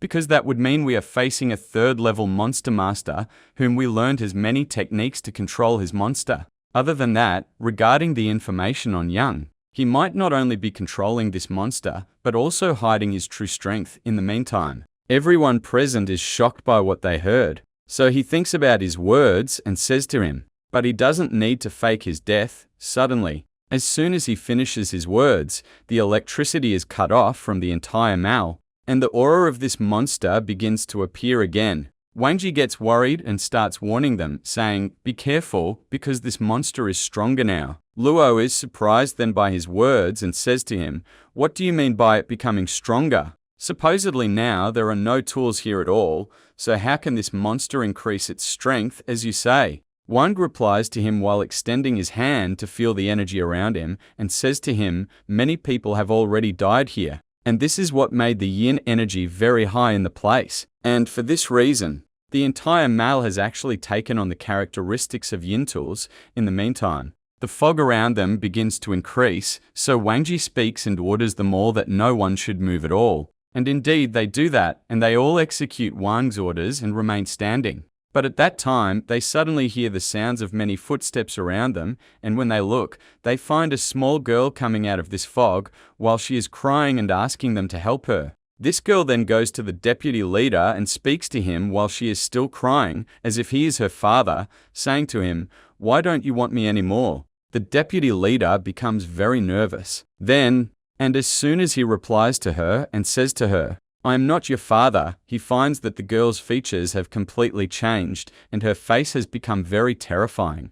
Wang warns them then and tells them that this girl has a huge energy in her entire body and she is being controlled by the monster, and her purpose is only to trap us and make us reply to her. The people present then are indeed surprised by his words and say, if Emperor Feng hadn't warned us beforehand, we would be speaking to her right now as soon as they finish their words. The monster's state appears behind the deputy leader because he was the one who replied to the girl. Immediately, he goes and falls to the ground, sitting and crying, saying to them, I don't want to die here, just as the monster comes behind him. Here, before it manages to do anything to him, Wang runs to him then to protect him and says to him, don't worry, as long as I am here, rest assured that you will never die. The monster gets very angry at what Wang did, so it flies at him quickly to strike him. But at this moment, Wang swiftly summons his nail and throws it at it once again. Indeed, he succeeds in hitting this monster in its head right before it manages to touch him directly. Here, when they find that his attack failed again and did not kill the monster, Wang says, now I am sure that my attack, as long as it hits this monster, it disappears directly. And its existence will disappear with it too, but this time, and before the monster manages to disappear, Wang pulls out the bottle containing the tracking fluid that he had taken from the auction before, and after that, he throws it onto the monster's hand and says to it, now there is nothing you need to hide. In the meantime, the monster has disappeared and the deputy leader is still crying, unable to believe that he is actually alive. Suddenly, at this time, they all hear the sounds of many footsteps, again, just like the previous time. So he warns the boys with him, you should not speak with anything that appears to you from this fog, because if you speak with the opposite sex, this will trigger the killing instinct of the monster and will make it appear once again. Indeed, and as was expected, a girl appears from the middle of this fog towards Sharp Sword. But this time, half of her face is like a skull, and she speaks to him as usual, as if he is her father, and asks him for help. After that, she jumps on him quickly and hugs him to the point that she knocks him to the ground and sits talking with him a lot and asking him for help. Sharp turns his face away from her then, being very afraid of her, and at that time, Wang speaks to himself so she wouldn't hear him and says to him, I am completely relying on you now, so try to think of a way to get rid of this girl. At that time, the rest of these children are still going to attack Wang, but he distances them from him quickly with the pressure of his aura. And after that, he looks at the rest of the people with him and finds them all being attacked. He is very surprised and says to himself, supposedly all the victims who died here were already taken by the authorities, so from where did all these many corpses come now? At that time, he closes his eye to try to focus, while saying to himself, the tracking fluid that I put on this monster shows that it is running at a random fast speed in the entire mall,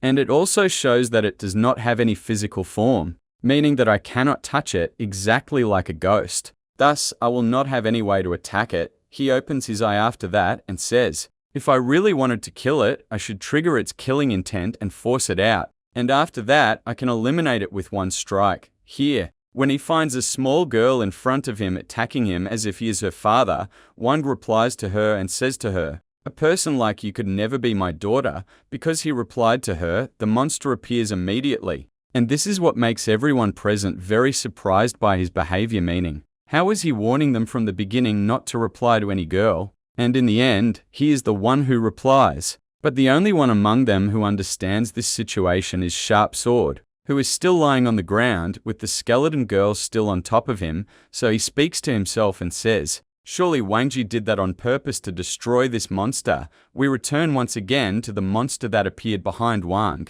which flies quickly in his direction to attack him. But as soon as it approaches him, he turns around, uses the Pharaoh's bandage, and binds its entire body. At that time, Sharp Sword is surprised and wonders, was Emperor Feng really able to capture this monster? The deputy leader ignores his question then and goes to ask him if this person really is the known Emperor Feng. Sharp Sword replies to him and confirms his words. So the deputy leader looks at his teammate while being very astonished and says to him, this actually turned out to be the supreme expert in the forum. The owner of mysterious powers, the girl with them, continues on their words and says to them, now I am not surprised. Why? He was always calm and never afraid of the situation, and other than that, he is the only one who dared and tested the monster's killing triggers by himself. In the meantime, Luo goes to Wang, who is still binding this monster, and asks him if the danger has ended like this. He replies at that time and tells him, "No, because we must kill this monster.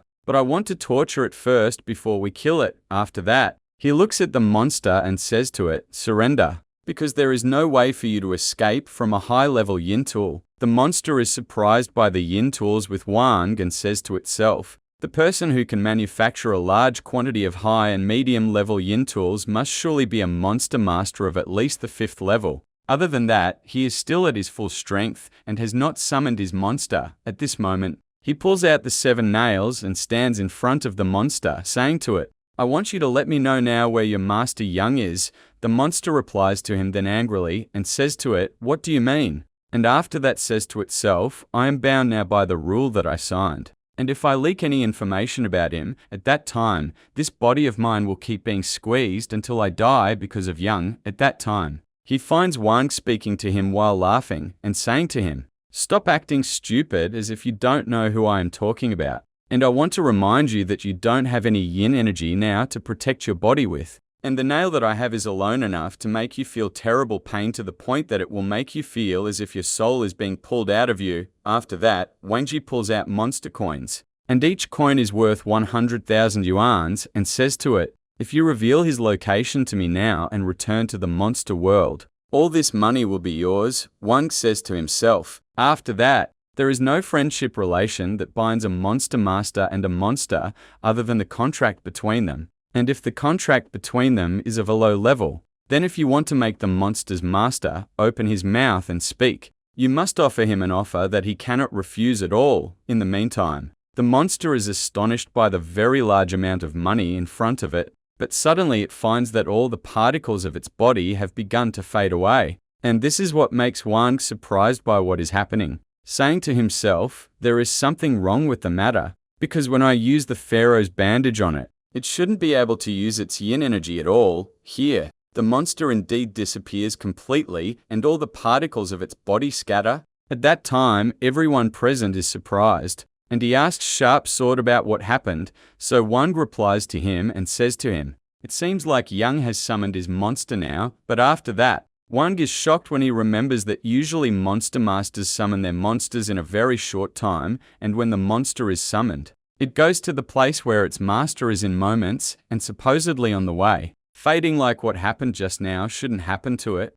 At this moment, Luo notices that he is surprised and distracted, so he repeats his question again about what happened. Wang replies to him this time and says to him, "I am sure there is no problem with my pharaoh's bandage, and surely what happened is a result of something strange between the monster and Yang." Sharp Sword understands his words and says to him, "Since this monster has the ability to teleport, it is definitely being controlled by him. And now, I am not surprised at how it could kill 2 people at the same time in 2 different places. Based on that, this monster's ability is that it connects to human internal organs and draws yin energy from them, which is what makes them eventually grow and explode in the way we see." Aside from this speech, Yang was contracted with an evil spirit-level monster, so what drove him and made him contract with a furious monster-level monster? At this moment, when he hears his words, he requests the case file from K, takes it, and reads it again to look for any useful information, saying to himself, what happened was not due to replacing yin energy from it,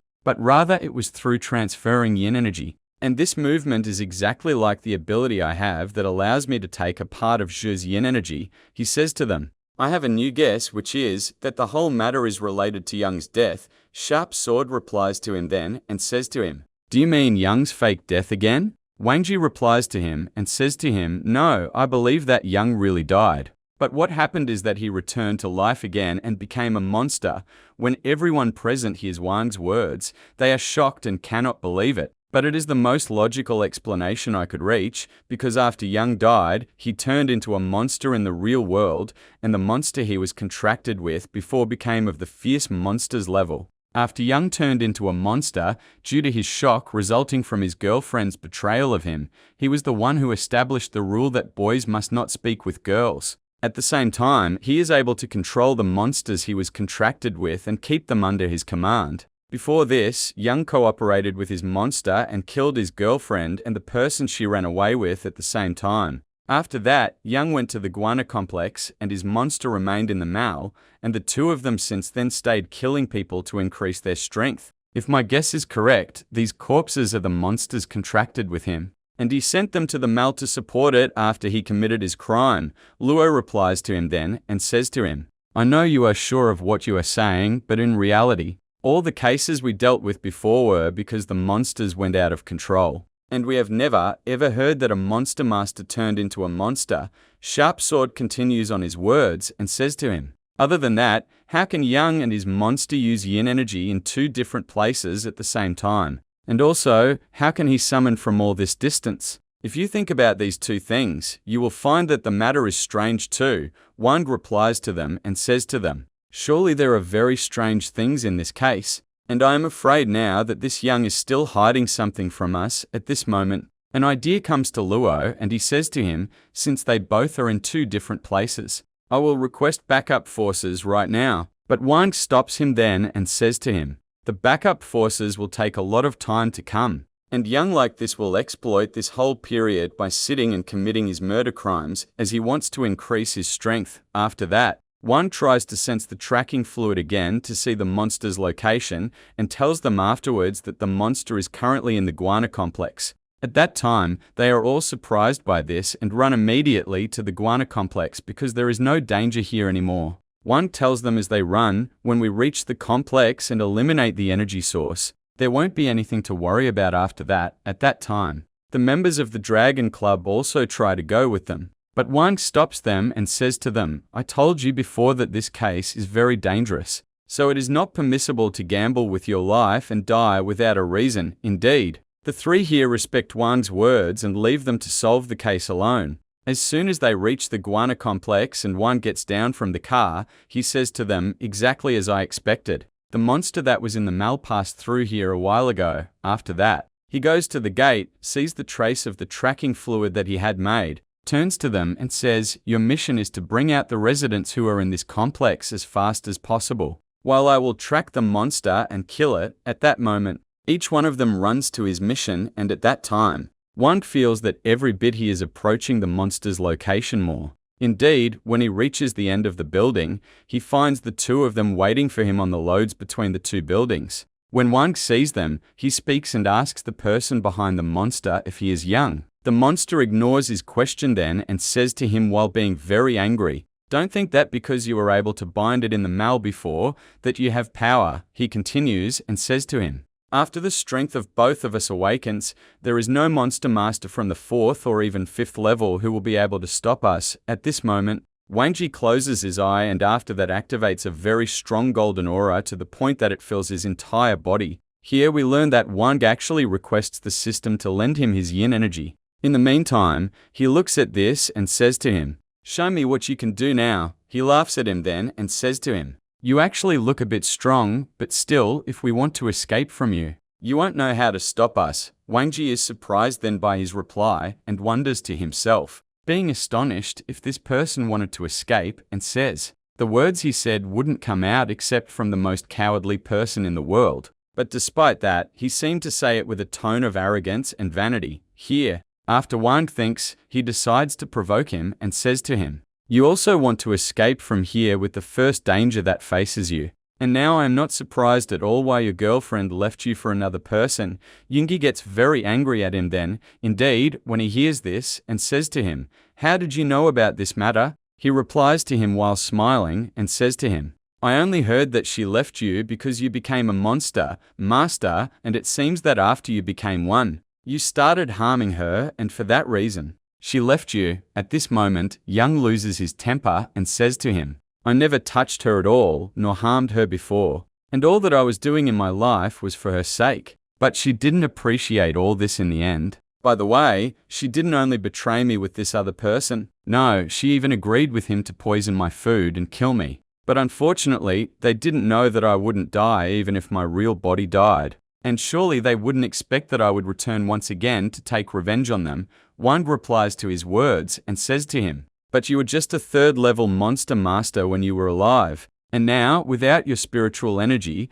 your strength doesn't differ from any ordinary human. So how are you still speaking with this arrogance? Yoongi laughs after that and prepares his monster while saying to him, "You don't know that my contract is not like any contract made by a monster, master, and that is because in my contract, I can, through it, share the yin energy with any monster I contract with without any restrictions. And this means that if I die, I won't die like ordinary people, but will turn into a monster." He looks after that with a scary look and says to him, "But at the same time, I want to thank my girlfriend who was with me. And that is because if she hadn't killed me in the first place, I wouldn't have known how to feel the true strength of monsters." He is surprised then by the contract he is speaking about and says to him, "In the game world, there is nothing but the ordinary contract that is available to all players," and asks him, saying, "From where did you get this contract that you have?" He continues and says to him, "Based on my understanding, surely this contract relates to some hidden powers present in the monster world." Young replies to him then and says to him, "You seem like a smart person to have been able to obtain this same power, but unfortunately, the small power they gave you will never compare to the power I have. And that is because I was chosen by very terrifying forces and a powerful organization in the monster world." They are surprised by his words again, and he asks him if he really communicated with this organization in the monster world. So he replies to them while laughing and says to him, "I was indeed able to communicate with it, and since they were very admired by my strength and skills, they gave me the contract that I have now. As long as I do for them what they want in the human world and gather for them the information they want, they will keep rewarding me so that I keep developing my strength." Wang looks at him with contempt then and says to him, "The meaning of your words is that you are just a traitor cooperating with the monsters against us." He replies to them with very scary expressions on his face and says to him, "What of it if I were a traitor in the end? I will have the power and money that will make me do anything I want. Before this, I was doing everything for my girlfriend, but she didn't understand this in the end, and with time she kept hating me more, and for that reason, she and the person she betrayed me with poisoned me after that." Young gets more angry and a huge red energy explodes from him, and he shouts at Long while laughing and says to him, "For this reason, I want to kill all the people who speak with girls, and this is because all of you are actually the same." Wang replies to him then and says to him, "At first, I was pitying you because of what happened to you and was placing the blame on your girlfriend. But I discovered from your words that all that you are in now is what you caused to yourself, nothing more, and for this reason, your destiny will be death like any other traitor." Wangji laughs here from what he heard and says to him, "This is not my destiny, because my destiny is that I will return to the monster world again and join this organization and live my life as I want." Here, he gives him his back to escape and says to him, "Do you think the organization supporting me will let you pass so easily? I will now return to the monster world and report the situation to the third leader, and I will make him appoint people to destroy you right now. And I myself will increase the matter and put thousands of coins as a reward on your head. And at that time, I want you to be sure that you will die a death you do not wish for." At this moment, one rises with what he has and says to him, "You shouldn't leave now because you made me feel curious by what you said, and you must answer all my questions." Young doesn't care about his words and continues his escape, saying to him, "If I leave, you won't know how to stop me either, because even if you had some tricks that you could use against me, even a high-level yin tool cannot defeat two monsters of the furious monster level." After that, he turns around after crossing a large distance and says to him, "I think my words are clear now," but at that time, he finds that he has already summoned his playing cards and says to him, "You shouldn't escape now, because we must play with my cards first." Immediately, he goes and throws these cards at him, making them surround him from all directions. At that time, Young tries to activate his teleportation skills, but is shocked when he finds them not working, and understands that he won't be able to because of the cards. After that, he falls to the ground and looks at Wang while being very afraid, and says to him, "What is it that you did now?" Wang replies to him and says to him, "I just told you that we want to play with the cards a bit. So for that reason, you won't be able to leave from here until the game finishes. In the meantime." Young still cannot believe what happened to him and says to himself, "I can use my teleportation skill at any time." But this time it seems its power was suppressed by a mighty hidden power. At this same time, Wang is looking at him and saying to himself, "The basic rule of this card deck is that as long as the invitation to play has started, the two opponents won't be able to refuse." Wang laughs then at his words and says to him, "Weren't you just saying a while ago that you will go to report to the third leader about what happened? And you said that you will put a financial prize of thousands of coins on my head. So how are you surprised now and saying that the amount is big?" He laughs a wicked laugh at him after that and says to him, "But if you didn't have enough money, you can pay with your body parts." At this moment, Young looks at the ground, feeling frustrated, and says to himself, "I don't have any choice now except to agree to the conditions." Indeed, Wang brings a table from his storage, distributing the cards on it for both of them. So Young goes and draws his cards with all anger, while looking at Wang with all hatred and saying to himself, wondering, how does he want to play just this simple game with me? After that, he looks at his cards and rejoices a lot as soon as he sees them. So he says to him, "It seems you will lose now in your game, because, since it is an ordinary card game, winning won't be difficult for me in the end." At that time, Wang shows him a card while laughing a sly laugh, and says to him, "Since you are confident in yourself like this, let's show our cards to each other in the meantime." As soon as Young sees Wang's cards, he is very shocked, and that is because the cards with Wang are considered the strongest thing present.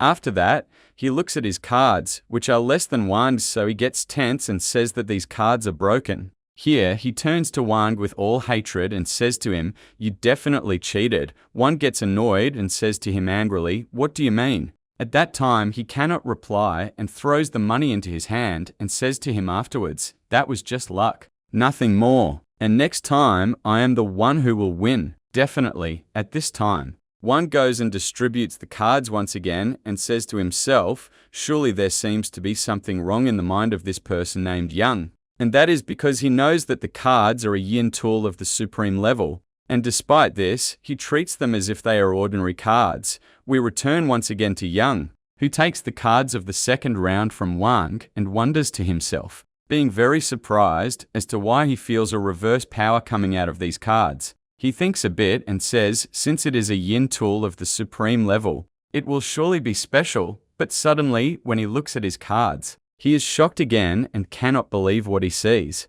saying that these cards are definitely rigged. After that, he throws them to Wang on the table while being very angry and says to him, "Surely there is something wrong." Wang replies to him then and says to him, "It seems you are saying this because you want to evade paying the bet." After that, a very intense aura comes out of his body, and he continues in his speech, saying to him, "If you are really intending to violate the rules, then you must bear the consequences of this action of yours in the meantime." When Young sees this, he fears the terrible pressure coming out of Wang, and indeed he is forced, against his will, to give him another 1,000 yuan. Here, he goes and snatches the playing cards from Wang and says to him, "But I insist on playing." And says to him, "Surely there is something you are doing, because my luck was never this bad. So for that reason, I am the one who will distribute the cards this time." Indeed, he does that and distributes them, and as soon as he holds his cards, he also feels the counter power in them. But suddenly he discovers what is happening and shouts at Wang,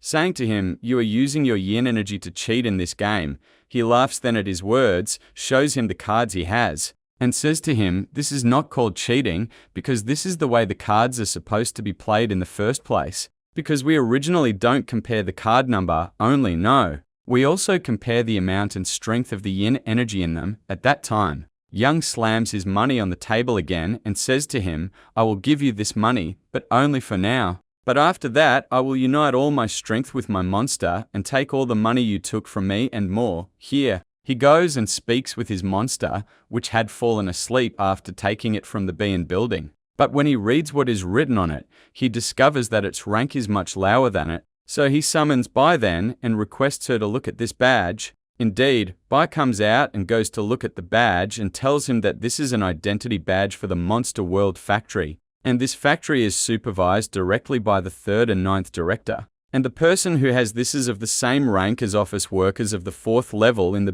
building. Although his badge is slightly higher than the rest of the workers, he would never reach the rank of a director. As soon as he hears these words about the badge, he goes and throws it to Young, who is standing with all arrogance and confidence in himself. And at that time, Wang talks to himself while being very frustrated and saying, "The big and powerful organization that this fool was boasting about turned out in the end to be these few directors from the monster world. And aside from that, he is not considered an important person at all because he is a follower of theirs. Young takes the badge from him here and looks at him angrily, saying to him, if you knew about the monster world well, you would definitely know about the other side. And if you don't want to be hunted by this other side, it would be better for you to let me go now. After that, he laughs with all confidence and says to him, if this doesn't happen, it won't be easy for you to survive them. And your final destiny will be death, nothing more, so for that reason, you certainly don't need to risk your life like this.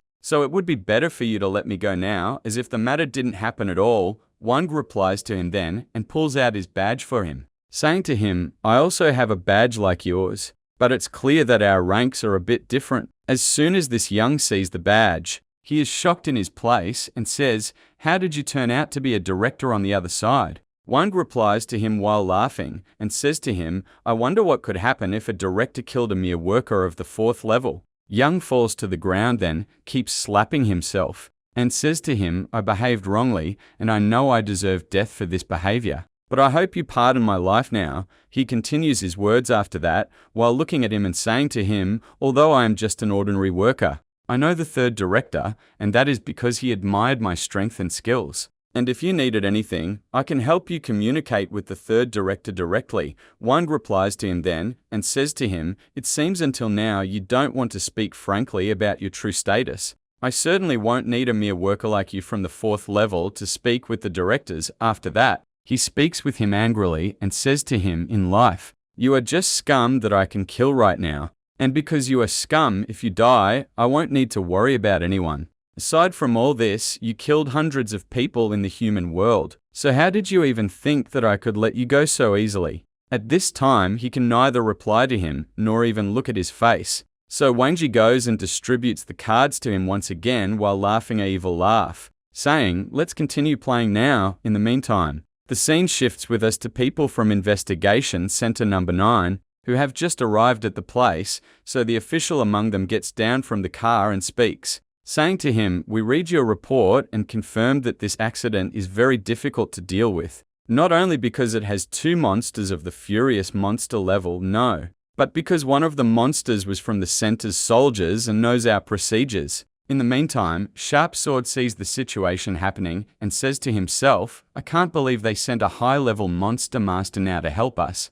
and the shape of this mission has become more than I expected. At this moment, the official with them rises and says to them, be cautious, because the 2 monsters in front of us are very strong. And as soon as we come to attack them, we must use the strongest skills we have so we can defeat them. At that moment, they all run very quickly to the place, and the official excites them more, saying to them, I don't want you to show any mercy, but as soon as they arrive, they find the 2 monsters sitting and playing cards with all calmness, not fighting or anything. And at that time, they are very shocked and cannot believe their eyes. After that, the 3 of them begin to discuss so they can understand what exactly they are doing. But in the end, they don't understand anything. Here, the official speaks to them and says to them, the playing cards they are holding are terrifying, and there is a very great power behind these cards. And surely the 2 monsters won't be a match for this power? He turns around after that and asks him about the place from which these cards came.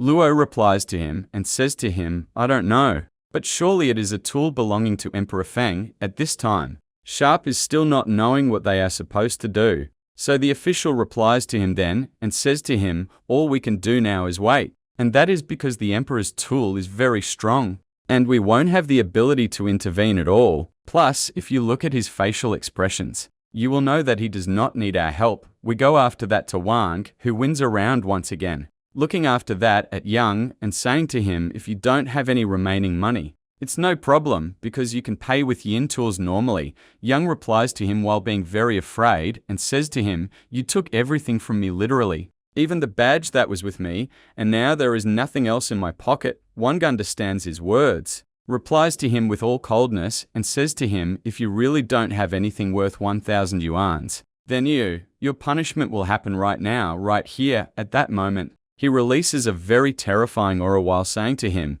think carefully if you want to violate the rules. Meanwhile, one of them is being humiliated with a table on top of him, and the other still has his hands severed. He couldn't even get angry or attack Emperor Feng, returning once again to Feng, who was looking at Yang while laughing and saying to him, "Now, let's start the new round." At that moment, Yang takes his cards while being utterly terrified, saying to himself, "If the situation continues like this, I might lose all my body parts, and in the end, it's certain that I will lose my life as well, because I have nothing else to pay with instead of the 1,000 yuan." At that exact moment, when he takes his cards and looks at them, he says, "I lost again." As soon as Wang hears this word, he attacks him extremely fast, following up on his already severed hand and removing it all the way up to the shoulder. Yang feels an excruciating pain, but he still cannot speak. All he can do is beg him to let him go. After that, he drops to his knees, puts his head to the ground, and says, "I was wrong, and I shouldn't have killed those people. Now, I deserve death because of what I did. But now, you have cut off my entire arm and taken the punishment I deserve. So please spare my life and let me go. I promise you that I will not cause any more trouble in the real world." At that moment, Wang remains unmoved by everything he does. Out of anger, he says to him, "Do you think cutting off your arm is the only punishment you deserve? It seems you still don't grasp the situation you are in." Then, he gives him a look full of malice and says, "It is impossible for me to let you live after you killed all those people. Moreover, you had previously resorted to the world of monsters and betrayed your own world. So it is impossible for me to leave you alive today." Afterward, he gives him a cunning laugh and says, "Now, look at your cards." Yang actually extends his hand to draw his cards, while looking at Wang with pure hatred, saying to himself, "What is the point of drawing cards anyway, since I am dead either way?" At that moment, a plan comes to his mind, and he says, "Since we are both going to die, it is better to try and save my life instead of dying without resisting." In a second, he grabs his cards and throws them at Feng with all his might. Then he grabs his monster, ordering it to flee, and says to himself, "This item must have a specific range to apply its rules, and as long as I get out of this range, it means I will be able to use my teleportation technique and escape anywhere." During all this time, Feng remains standing in his place without moving, but he goes ahead and throws the playing cards at them. Indeed, the cards hit both of them despite the distance between them. Yang is shocked when this happens and says to himself, "This yin item's range seems to be unlimited, or rather, let's say it doesn't have a range at all," and targets the person himself directly. At that moment, he and his monster vanish and nothing remains of them except their soul core. Wang grabs and takes it, preparing to store them as well. Suddenly, he finds the official who has just arrived at the place, calling out to him and asking if he is Emperor Feng. Wang smiles at him, then replies and says, "Indeed, that is me. As for the two monsters that were causing trouble, I have eliminated them, and the case is already resolved."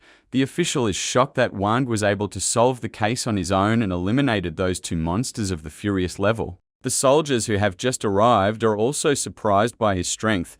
Afterward, Sharp Sword extends his hand toward Wang and says to them, "Those two monsters were very difficult for us to capture. Moreover, none of us was able to stand against them at all and stop them from killing. If the situation had continued like this, it would have been a disaster for the entire city. But thanks to Emperor Feng, the city is safe now." Meanwhile, they all bow to him. The official thanks him afterward and says, "I will report the situation directly to the superiors, and they will contact you to give you the reward." One thanks him for his words and says to himself, "Even though I have millions of currency from the monster world, an official reward like this will be better than nothing for me." At that moment, we then move to Black Moon, who is entering the office of a white-haired person, saying to him, "According to the report I read about the case, Emperor Feng was able to defeat those two monsters with ease." This person replies to her, saying, "The playing cards mentioned in the report make me very curious about them. The report also says that the hidden power within these cards is most likely the power of rules." At that time, Black Moon is surprised by his words and says to him, "A yin item that can invent new rules? This must be of the supernatural level. Aside from that, this person controls his monster from the furious level as well." The white-haired person replies to her, saying, "A player with his level of strength should at least be at the level of a master of monsters of the 7th level." Black Moon is surprised for the second time and says to him, "Do you mean by your words that he is at the same level of strength as you?" If he is truly so, then this means he was joined in the second version of the game. This person replies to her once again and says, it doesn't matter which version he was in, because he was certainly hiding his strength all this time. But the fact that he agreed to resolve a case at the province level together, and she continues, saying to him, after all, this mal was owned by my father, and we must thank you properly for the service you have done for us. At that moment, Wang is surprised by her request and says to himself, this girl has many reasons to meet me. But despite that, there is no need for me to refuse her request because she is with me in the horror game. And it will be good in the end for us to be friends. Here, he replies to her and agrees to her request. At that time, XIA becomes very happy and says to him, I know a beautiful restaurant in the city, so you can send me your address and I will have our driver come to you and take you there. Wang then hangs up the call, gets up from the couch and says to himself, even though it is still 4:00 p.m., staying alone in the hotel room makes me feel bored indeed. It would be better for me to search the blog for anything to pass the time. Here, Wang goes and opens his account on the blog, and at that time, he finds a message from the forum president, Bai, saying to him, you have already solved the case and the reward, as we agreed, is 50 million yuans. She asks him if he wants them transferred to his account directly or to meet so she can give them to him. Wang understands this message and agrees with her to meet at the Horror Plaza. Before they sign off with each other regarding the next dungeon he wants to enter, Wang replies to her and says, I don't know because I haven't bought any prediction cards yet. At that moment, when President Bai reads his response, she says to him, all right, I can give you the opportunity to join the large-scale confrontation dungeon. Because she knows that Wang has never heard of this dungeon, she begins to explain to him, saying, this dungeon is designed by the Monster Masters, who are able to clear the 10th floor in the Tower of Hell, whose number is actually very small. This type of dungeon is usually made outside the monster world entirely. Beside our team, which is named Daxia, we have Monster Masters from different countries participating with us. Meanwhile, Wang is surprised by what he heard and asks her what she means by different countries, saying to himself, I read before on the blog that this horror game is a global game. But that wasn't confirmed information at the time. However, since President Bai herself says so, then there is no doubt indeed that it exists in other countries as well. President Bai replies to him then and says, in normal dungeons, all the people who enter are from the same country, normally,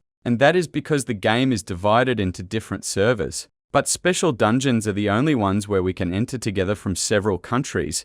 She continues her words and explanation, saying to him, there is a reason why it's called a confrontation dungeon, and that is because beside the mission you must do in the dungeon, you are also supposed to fight the other Monster Masters. He is surprised then when he hears this and asks her if this means humans are supposed to fight each other there. President Bai replies to him and says, exactly so. Unfortunately, we are bound by the rules set by the game. So if we don't kill the humans there, it means we will be killed in the end. Wang understands her words and asks her if she wants him to join her to help her confront the monsters from other countries. President Bai replies to her and says, indeed, that is what I want, and that is because in this dungeon, players enter it in the form of teams. But first and last, this is your decision, and I cannot force it upon you. She then continues her words and tells him that the rewards in this dungeon are very great, and informs him that she has 2 vacant spots in her team, saying to him, you can bring a person with you if you are going to come. One thinks to himself here and says, indeed, I want to explore this monster world on a larger scale as soon as possible. And certainly an opportunity to enter a dungeon like this is something I shouldn't miss afterward. He replies to her and says, let's discuss this matter when we meet at the Horror Plaza. At that exact moment, President Bai hangs up the line with him, turns to Black Moon, and says to her, you can now complete your mission and meet Emperor Feng in person. Black Moon replies to her, then, being very excited, and says, this way, we will have a great advantage when Emperor Feng joins our team. We, the Daxia team, are always subjected to attacks from the international Monster Masters world. But now is the right time to show those idiots the true power of the Daxia team.